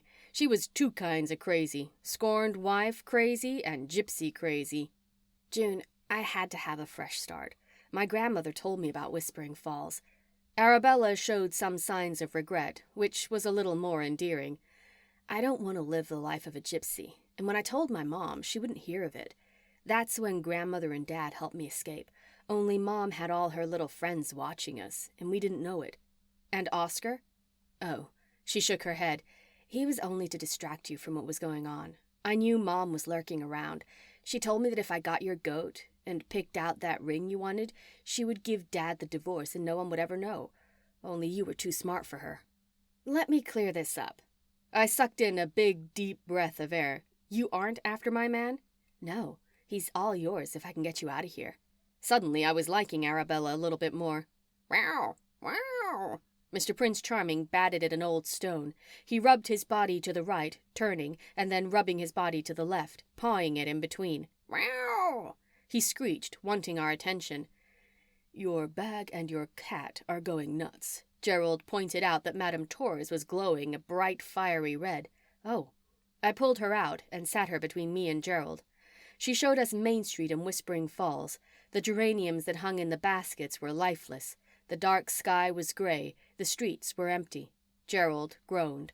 I looked in horror. It wasn't the same city I had left. Petunia was right. Everything in Whispering Falls was dying. Madame Torres scanned the stores and zeroed in on magical moments. The beautiful flower bodice was no longer vibrant with colors. It was brown, and the flowers had fallen on the ground in a puddle. No, I didn't do it. Oscar was being cuffed on the inside of the shop by Colton. I would never hurt anyone, he screamed. I'm putting in a security system for Arabella. Mary Lynn was behind him. Her small, balled-up cheeks were stained from the tears dripping out of her eyes. She stood in silence as they took Oscar away. To me, that was a sure sign she knew who was behind this whole mess. A couple of spiders scurried across the floor. There were spider eggs all over the floor, breaking open faster than Colton could step on them. The color creations in magical moments were dying by the second. Closely, I watched the spiders barely touch a leaf, instantly killing the flower. "I'm telling you, find June Heel, find Arabella. She's the one who hired me," he shouted, jerking his body to the left and right. "You have to break a few eggs to make an omelet," I gasped, recalling Faith Mortimer's Whispering Falls Gazette headline. "What?" Gerald shook his head and eyed me like I was crazy. "Esmeralda is behind those vermilion spiders." Gerald's voice was loud and boisterous. "The headlines. Faith told us about the eggs. She was warning us about the spiders." Mr. Prince Charming continued to bat at the stone. "Stop that crazy cat of yours," Gerald demanded. Madame Torres lit up again, grabbing our attention. "Oscar Park, you are hereby under arrest for the—" Colton threw Oscar in the Whispering Falls jail cell and slammed the door shut. "What?" I grabbed the glass ball and shook it. "What did he say?" Madame Torres went black. Chapter 24. I slumped back down, defeated, angry, sad, bitter. All the emotions twirled around my insides, knowing there was nothing I could do. "June." Gerald's voice was a little less rigid and more tender. "June." Slowly, I lifted my head. "Arabella, help us," Gerald told her. "I snuck in here. If Mom or her minions find me, I will be right with you in there." She crawled around on the ground, searching for anything to open the cell doors to let us out. He rubbed his mustache before reaching over in the darkness to grab his top hat. His hand ran along the rim, knocking off the dirt and placing it back on his head. "We are Darksiders. I have always lied to Isadora Solstice, but you, when you came, you gave light to my world. There is nothing but darkness and sadness here. My Arabella is talented." His eyes caught mine. They bore deep into my soul, stirring my intuition. "She is a medium. She can talk to the spirits who have left this world." "You mean—" I held back tears forming in my eyes. "You mean she can see Darla? You can see my mom?" I asked with an urgent voice. Without saying a word, she nodded. "Meow." Mr. Prince Charming hadn't stopped pawing at the stone. "Only an ancient Goth could bring vermilion spiders out of Azarkabam." Gerald was putting two and two together. "Which means that Esmeralda not only used her wicked powers, but she used her own daughter to bring harm to all of Whispering Falls." Ancient Goth? There were so many new things I was learning about the spiritual world. Why on earth did Isadora Solstice appoint me as the village president when I clearly knew nothing about the spiritual world? "I am afraid it is a wedding gift from my wife, Esmeralda." Gerald hung his head, defeated, broken. "And she was punishing you by hurting Petunia?" I asked, and crawled over to where Mr. Prince Charming continued to pace back and forth. "Yes," he whispered.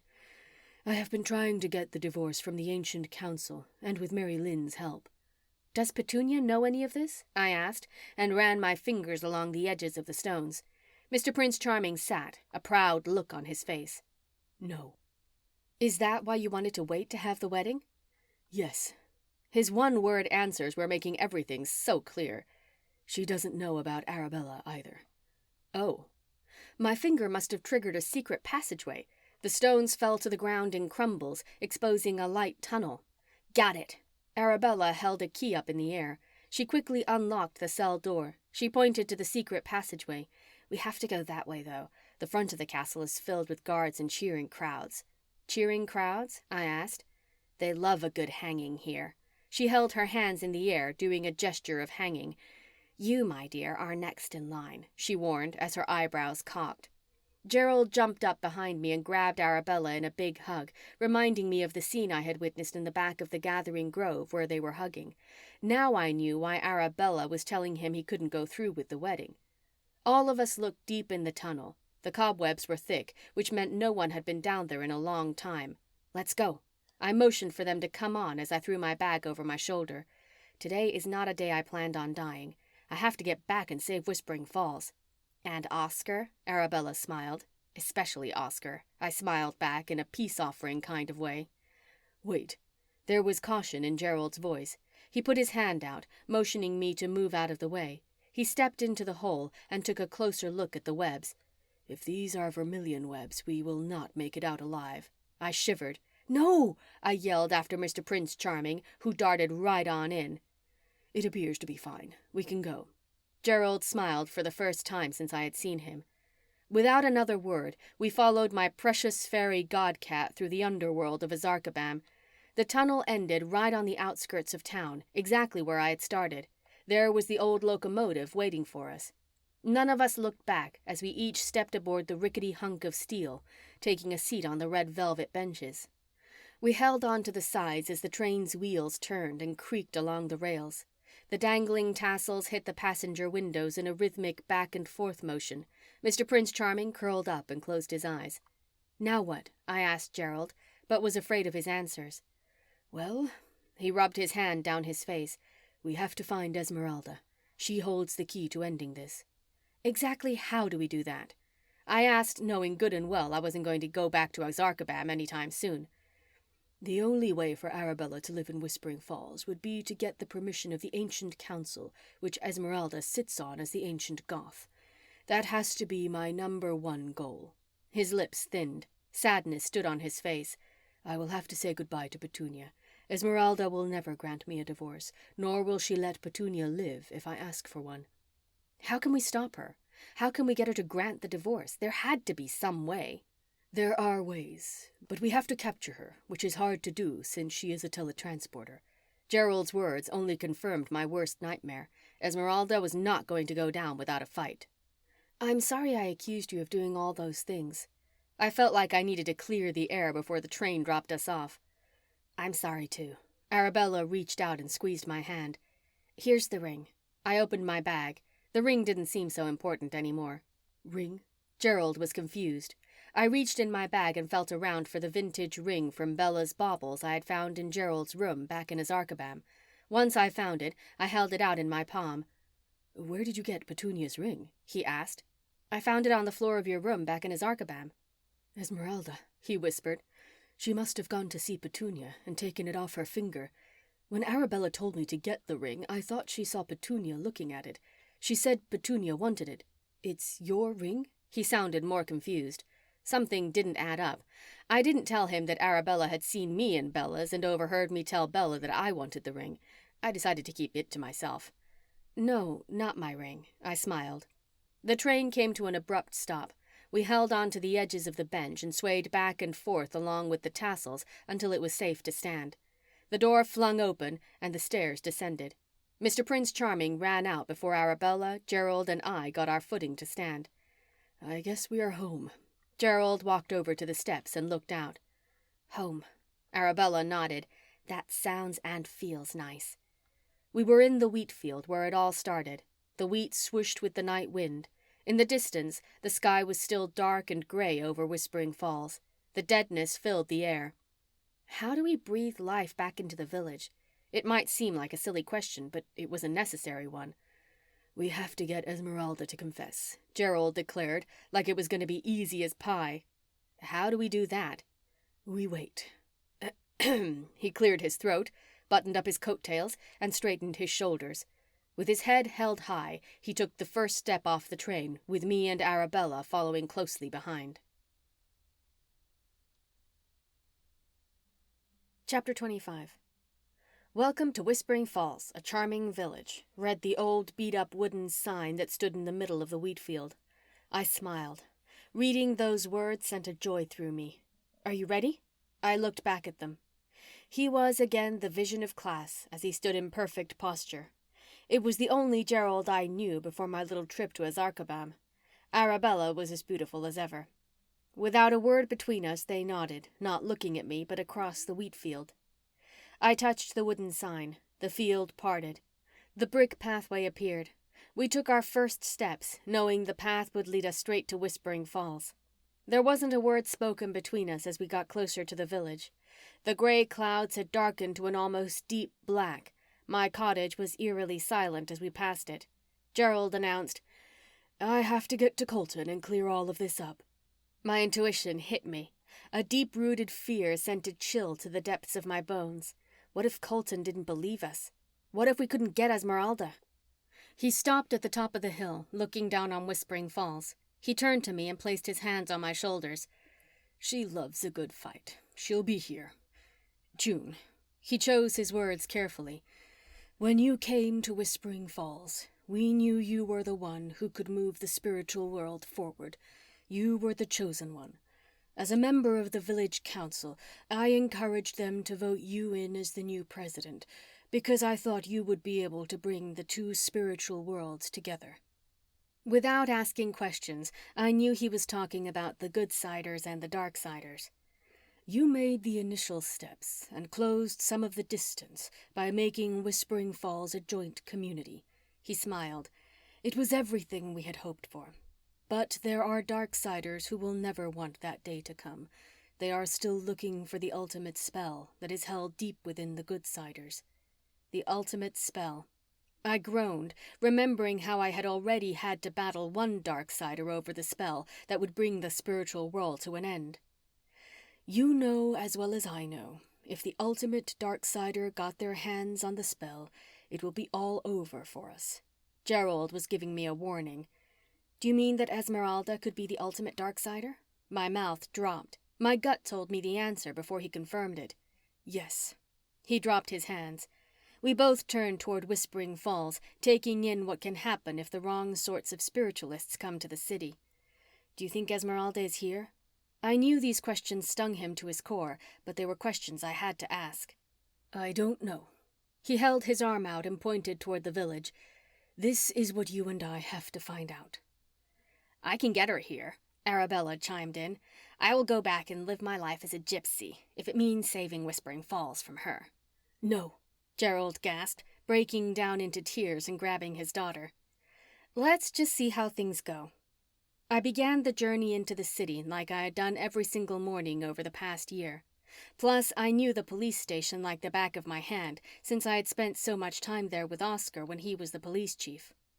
A couple of fireflies darted around us, which clued me in that it was nighttime in Whispering Falls.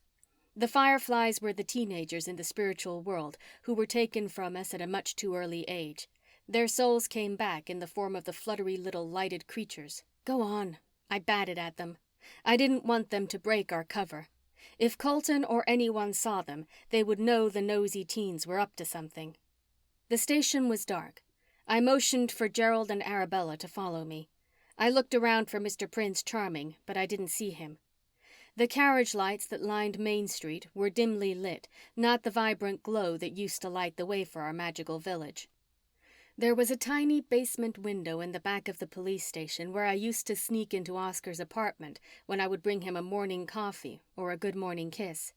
We always left it unlocked, and since Colton lived with Ophelia above Ever After Books, I knew the only person in the jail was Oscar, leaving us full access to the apartment I was sure no one had touched since Oscar had left. I was right. The window was still unlocked. I pushed it up and started to climb in. Once inside, I looked out at Gerald, who was much larger than I. "If you think I'm going to fit in that hole, you are crazier than I thought you were, June Heel." He took his top hat off, held it to his chest, and drummed his fingers on it. "Hold on." I held my finger up and let Arabella slip in behind me. "I can let you in the door." I shut the window back, keeping it unlocked, of course, and flipped on the light switch. The basement apartment was exactly how Oscar had left it. After all, when he denounced his spiritual heritage, the Order of Elders, including Mary Lynn, immediately stripped him of his gift. Abruptly, I stopped when I saw the picture Chandra had taken of Oscar and me on our first Hallows Eve parade in Whispering Falls. I was looking straight at the camera with a big grin on my face. Oscar's arms were around me and he was kissing me on the cheek. I touched my cheek with one hand and used the other to stroke the picture before I stuck it in my bag. It was a memory that couldn't be taken away from me, even though Oscar didn't remember it. "That's so sweet." Arabella stood behind me. "No more time to waste. He's up there waiting to be rescued." We made our way up the back steps that led to the office part of the jail, including the cell where Oscar had to be. "June Heel, I've never been so glad to see you." Oscar gripped the bars on the cell door. "Get me out of here. I'm never coming back to this crazy town again, and this means I'm not doing your alarm system." He pointed at Arabella. "Shh," she warned him. He glared at her. I didn't say a word. I looked out the front windows to make sure there wasn't anyone outside who could see me. "My mom was here. She knew you were coming. She waited." Arabella picked up a jar of vermilion spiders that was unopened. "She isn't going to let my dad marry Petunia, and she isn't going to let Petunia live. And she is planning on killing the entire village." You've got that right. The voice came from the deep darkness of the air. "Show yourself," I demanded. The light switched on. I knew the woman standing before me. What the hell? Oscar stumbled back in the cell with his mouth wide open. "Nice to see you again, June Heel." She put her hand out for me to shake. My eyes narrowed. Her power was so strong. There was nothing I could do to her. I was helpless. "Do something, June," Oscar screamed. "Like what? Kill her with my intuition?" I quipped. "My daughter, my dear, dear daughter. Yes, you helped me out more than you know." Her voice dripped. A smile crossed her face. "I came to your little shop, June, which is very charming. I had to see exactly who we could pin this little murder on, since there was no way I was handing over my family to the likes of a tree hugger." Her laughter, soaked with evil, filled the station. "Since you seemed so jealous of my dear cheating husband and his filthy friend, it was a no-brainer." She swept across the room in her cloak and veil. The black onyx jewels dangled around her face. There was an onyx ring placed on her ring finger, much larger and prettier than the little vintage one from Bella's. "After all, you don't have anything to live for, right, dear?" She looked over at Arabella. "I'm sorry, June." Arabella hung her head. "I wanted so bad to tell you that your mother had been around you since you left, and she wanted to give you a direct message." "What is the message?" I ran over to her. I would do anything to hear from my mom. "Don't say a word," Esmeralda ordered Arabella to shut up. "She has what we need, the ultimate spell. I'm going to end this love affair with Gerald and what's-her-name once and for all." "Wait," I pleaded. "I will give you whatever it is you want if you just tell me what my mom said." The words came out of my mouth before I could stop them. She was right. I didn't have anything anymore. My parents were dead, Oscar didn't remember me, and I couldn't save Whispering Falls from her. "I'm freaking out in here." Oscar paced back and forth. If he didn't have feelings for me before now, he certainly wasn't going to ever. "First, you will hear our demands." Esmeralda was pleased with my desperation. "You will give us your book of spells from a charming cure, the one Darla left you.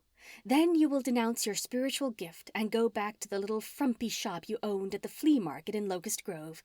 She clasped her fingers in front of her. "That's all." "Will Oscar remember me?" "Remember you?" Oscar laughed out loud in a frightened sort of way. "I'm going to do my damnedest to forget you." I shook my head. I couldn't focus on him at this moment. "He will, but he will not ever be in love with you." The pleasure of her having the upper hand sparkled in her eyes. "This is ridiculous, June." Oscar ran his hands through his hair. "What will happen to Whispering Falls?" There was a reason she wanted the Magical Cures book, but what? I had been over that book 1,000,000 times. There was nothing special in it. "That is none of your concern. You will not remember this dreary little place. You will go back to your life as you knew it." She swept across the room and stood next to me. She tilted my chin with her long finger. The black onyx ring shone bright in my eyes. "Isn't that right, Arabella?" I slid my eyes to see Arabella. She didn't say a word. She didn't even look up. She kept her face down to the ground. If I can't have either life, why would I do it? Something wasn't making sense. What's in it for me? Simple. Her fingernail ran across my chin, cutting me like a knife. You get to live. Ouch! I jerked back and put my hand up to my face. My blood was dripping from the cut. "That," she laughed, "that is nothing compared to what you will feel if you decide to go against me." "Go against you?" I asked. Confusion danced inside me. "June, I hate to break it to you, but you are the chosen one. The good sider against the dark sider." She flipped her cloak in the air. After the snap of the cloth, there appeared a hologram. It showed an epic battle of two sides. I couldn't make out any faces, but I knew it was good versus evil, something I didn't want to be a part of. "I will tell you that if you don't accept my generous offer as the chosen one for the Darksiders, I will have to end your life." She wrapped her hands around Arabella's arms. "Isn't that right, Arabella?" "June, I'm so sorry." Arabella looked at me. There was remorse in her eyes. "You see, it was all fun and games when Arabella decided to run away from Azarkabam. Then I found her here with her father, who I had been trying to hunt down. I decided to disguise myself in each little shop before I found you. Instantly I knew you were the chosen one. I had been hunting you all my life." She walked over to me and then around me. You are much younger than I thought, and not all that wise, which really won't make killing you a lot of fun. But I will do what I will have to do, if you don't accept my very generous offer. You see," she leaned in, we stood eye to eye, "my daughter has developed a serious fondness for you, and I'd hate to kill you." So what are my options again? They were already ingrained in my brain, but I was trying to buy myself some time for my intuition to kick in and tell me how to kick her ass. "See?" Esmeralda looked over at Arabella. "I told you she was stupid. Why on earth would you want to come here and live?" "Grandma Mary Lynn," Arabella started to talk. "My mother is crazy," Esmeralda screamed. Hold it right there. The police door swung open. Colton had his wand drawn. "Oh!" Esmeralda, delighted in the fact he was there. "Let me see." She pointed her long finger between me and Arabella. "Which damsel in distress did you come to save? The little witch or my daughter?" "I came to take you into custody for attempted murder of Petunia Shrubwood." Colton kept his eye on her, his gun pointed directly at her head. "You mean to tell me she's still hanging on?" She turned and rolled her eyes. "I swear the vermilion spiders you get in stores nowadays are not nearly as potent as they used to be." "Do you have any weapons for me?" Suddenly, Oscar sounded a little more upbeat. Colton threw him the cell keys and a wand at the same time, still keeping his wand on Esmeralda. "My dear young man, you need to walk back out that door before I must kill you." Esmeralda delighted in toying with Colton. "And you," she threw her head back in bitter laughter, "you are just a little boy pretending to play wizard." "Oscar, she's a dark-sider spiritualist. Please do what she says or you will be killed. Guns or that wand will not hurt her," I warned him. "Well, not coming from you." "Why, June, you aren't as stupid as I thought." She swung her cloak around. Her eyelashes created a dark shadow down her face. "You might be fun to duel with in a battle for the ultimate spell." She scrunched her nose. "Like a little cat and mouse. Only I'm the big bad cat. Please, Oscar," I begged. There was no way I was going to give up the love of my life. It was crystal clear what I was going to have to do. It was either me or her. "Esmeralda." Mary Lynn floated in the air. Her soft voice rang out. "My dear, sweet daughter, please go back to Azarkabam." Mary Lynn smacked the air, creating a fireworks display in the room, sending Oscar to the ground. "Oscar?" I rushed over to his side. "He's fine." Esmeralda rolled her eyes. "It's my dear old crazy mom's way of making him pass out so he won't remember me killing you." "You crazy son of a—" I flung myself across the room. I didn't know how I was going to do it, but I was going to kill her one way or another. My hands found their way around her neck and I squeezed as hard as I could. She flashed her onyx ring at me, knocking me across the room, sending me up against the glass window, shattering it to pieces. "June, let me handle it." Colton screamed for me to stop. Faintly, I could hear Arabella in the background, screaming for Mary Lynn to do something. I opened my eyes. Esmeralda shouted out in pain. The onyx ring went flying in the air, landing next to my feet. "Grab the ring," Oscar shouted. Without looking at him, I scrambled to my knees and grabbed the ring. "You crazy old lady," Esmeralda shouted. She pointed at Oscar. I looked over. He stood like the confident spiritualist police officer who had stolen my heart. His wand pointed at Esmeralda. Colton was backing him up. "You gave him his powers back." Esmeralda wrapped her cloak around her. A tornado of black smoke lifted her off the ground, sending her into thin air. A piece of paper floated from the sky. "Oscar, is it true?" I looked between him and Mary Lynn. "He didn't deserve his punishment for trying to save you. The Order of Elders has been discussing giving him his powers back. Since he was here to save us, when he isn't even a spiritualist, makes me believe he deserves his heritage." "Oscar?" Cautiously, I glanced at him. He smiled, held the wand up to his lips, and blew on the tip before putting it back in his holster. "I still don't know how to use this thing." He patted the wand that was securely strapped on his hip. "Thank God I'm good at pretending." I ran over and threw my arms around his neck. My heart soared when I felt his arms wrap around my body, squeezing it. "What is going on here?" Gerald stood at the broken window. Behind him, the sun was peeking out, sending the dark gray clouds far away from Whispering Falls. The dead brown geraniums that hung on the carriage lights sprang back to life. "Good news!" Aunt Helena rushed into the police station. "Petunia is awake. She's going to be all right." Gerald rushed over to Arabella. She bent down and grabbed the paper, giving it to Gerald. "She signed it, Daddy." Arabella burst into tears. "She signed the divorce papers. She gave Arabella permission to live here." Gerald held the paper close to his heart. Mr. Prince Charming darted in and dropped my charm bracelet at my feet. Oscar picked it up and clasped it on my wrist. A round of cheers could be heard all over Whispering Falls. Everyone had gathered outside on Main Street as the Karima sisters zipped through town in their ambulance, stopping at Gloryby Pet Shop. Constance jumped out before Patience and opened the back door. The sisters helped Petunia out from the back. She looked happy, refreshed. Her hair was back up in the normal, healthy bird's nest. "Hello," she waved to the citizens. Birds from all over flew in her hair, one by one taking their rightful places. Gerald and Arabella rushed to her side. "I love you." Petunia flung her arms around Gerald and Arabella. "I love you both." Happily, they marched into Gloryby together. The animals from inside the pet store shrilled with delight. "What about Esmeralda?" I asked. "It seems she and I have some unfinished business to take care of." I gulped, knowing what was written in the spiritual stars. "She's gone. She won't be back for a while." Oscar took the ring from me and gave it to Mary Lynn. "Without the power of the ring, she will have to figure out how to get the ultimate spell, which will be virtually impossible." Just to clarify, I stepped back and looked at Oscar, Mary Lynn, and Colton. Oscar has his spiritual powers back? "What are you talking about?" Mary Lynn and Colton gave me the silent shh, telling me that Oscar didn't remember not having his powers. "And I have the ultimate spell buried in my potion book from Darla?" They all nodded. "How do Oscar and Colton know each other?" "June, don't you remember?" Aunt Helena asked. "They met at sorcery school at Hidden Halls, a spiritualist university." She smiled. "And they are co-sheriffs of Whispering Falls." She winked. It was like the time had passed and Oscar didn't know he had denounced his power. "Oscar, I think you need to take your girlfriend home to rest." Colton laughed.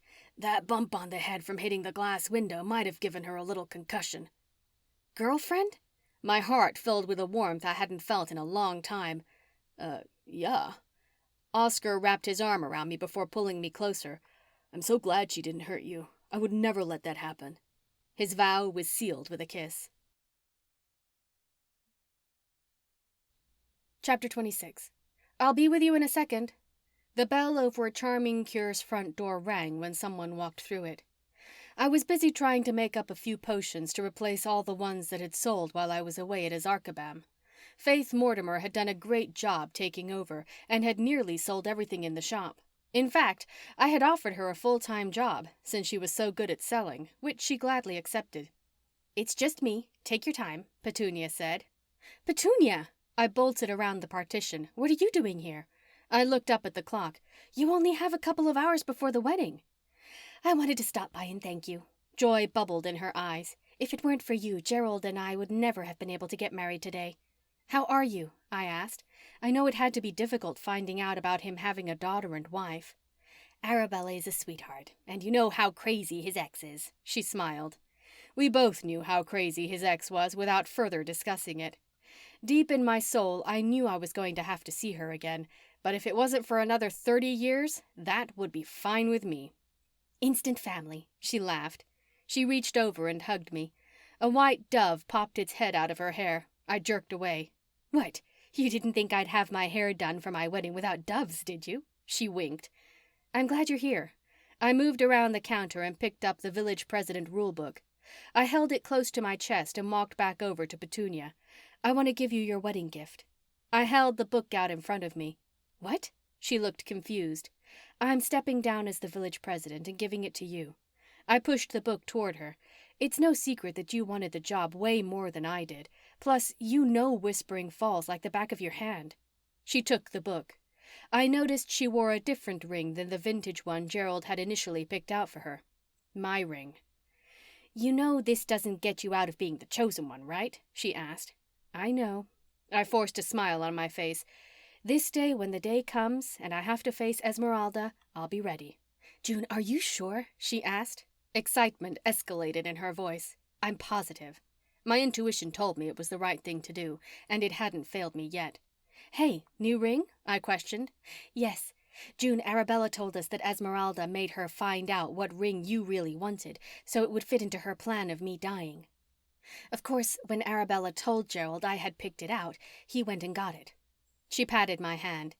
You and I both know it was your ring from the get-go. Gerald told me about the dungeon and how you had found the ring in the room. Oh, he told you all about his Archibam? I didn't know if he would tell her everything. Yes, and if you ever want to talk, let me know. She smiled. I know you can't discuss it with Oscar because he doesn't remember everything like we do. I'm hoping to forget about it too, I confirmed. There wasn't anything I wanted more than to forget Oscar losing his powers. I guess I better get going. See you in a couple of hours. She held the book close to her body and walked out of A Charming Cure. Within the hour, I had replenished all the regular potions that had been sold and cleaned up the shop. A Charming Cure would be open for business tomorrow, first thing in the morning, since my last order as village president was shutting the city down for the celebration of Gerald and Petunia's wedding. Honey, are you ready? Oscar walked in. His blue eyes twinkled against his black tuxedo. His bright smile sparkled against his olive skin, and Chandra had cut his coal-black hair perfectly for the occasion. Mr. Prince Charming stood next to Oscar. He had a little black bow tie tied around his neck. It wasn't a secret that he loved Petunia and her shop. Almost. I held my finger up and slipped into the back of the shop. I had gotten here early to make the potions, and I knew it would take up most of the day. I had brought my bridesmaid's dress with me. I yelled out into the shop, "Did you sleep okay?" I slipped the orange dress on and glanced in the mirror. My charm bracelet jingled as I straightened my black bob. I stared at my reflection. I smiled. Having Oscar back made me feel so full and happy. I felt my bracelet and glanced down, looking at every single charm Mr. Prince Charming had given me. Any night I sleep next to my best friend is a good night. Oscar snuck up behind me, wrapping his arms around my waist. He nuzzled his face into my neck. His lips sent the pit of my stomach into a wild swirl. He tilted his head up and looked at us in the mirror. You sure are beautiful. You're silly. I pulled away and walked back into the shop. On the counter there were some June's gems from Wicked Good, a lit candle, and a bottle of champagne with 2 flutes. Arabella, Eloise holding Madame Torres, Bella, and Mr. Prince Charming stood behind the counter with smiles on their faces. Wow, when did you do this? I smiled. All of his little surprises told me I had made the right decisions in my life. While you were putting your dress on. He grabbed my hands and held them up between us. June. Oscar bent down on one knee. He looked up at me. I have known you all my life, and there is no one I would rather spend the rest of my life with. He pulled out the vintage ring from Bella's baubles out of his pocket. This was your mother's ring. Bella had been saving it for you, so when Gerald came to get it, Bella knew something was brewing. Bella stepped forward. It was written in your stars to have the ring. I knew it would come back, so I let Gerald buy it. I knew it was your mother's ring. Arabella stepped up next to Bella. She had been transformed back into the beautiful girl that had first stepped foot in Whispering Falls. Because your mother told me. A tear dripped down her face. I'm a medium. I want you to know your mother is here today. Her spirit has come forward several times since I lived here. Only my mother wouldn't let me tell you. I swallowed hard. Oscar stood back up and put his hand on the small of my back. He knew I needed his support. I was shaking. She wants me to let you know that she's proud of you. She's always with you. You will do the right thing in the spiritual world when the time comes. You will also rise above any evil and defeat it. Arabella stepped back, letting me know my mom's reading was done. Oscar took my hands again and got back down on one knee. June Heel, will you give me the honor of being my wife and making me the happiest man in the world? He stood up and slid my mother's ring on my finger. It was a perfect fit. Yes, I screamed, throwing my arms around him. He swept me up, weightless in his arms. His kiss was the smoldering heat that got my cauldron going. I glanced over Oscar's shoulder. Everyone was smiling, even Madame Torres.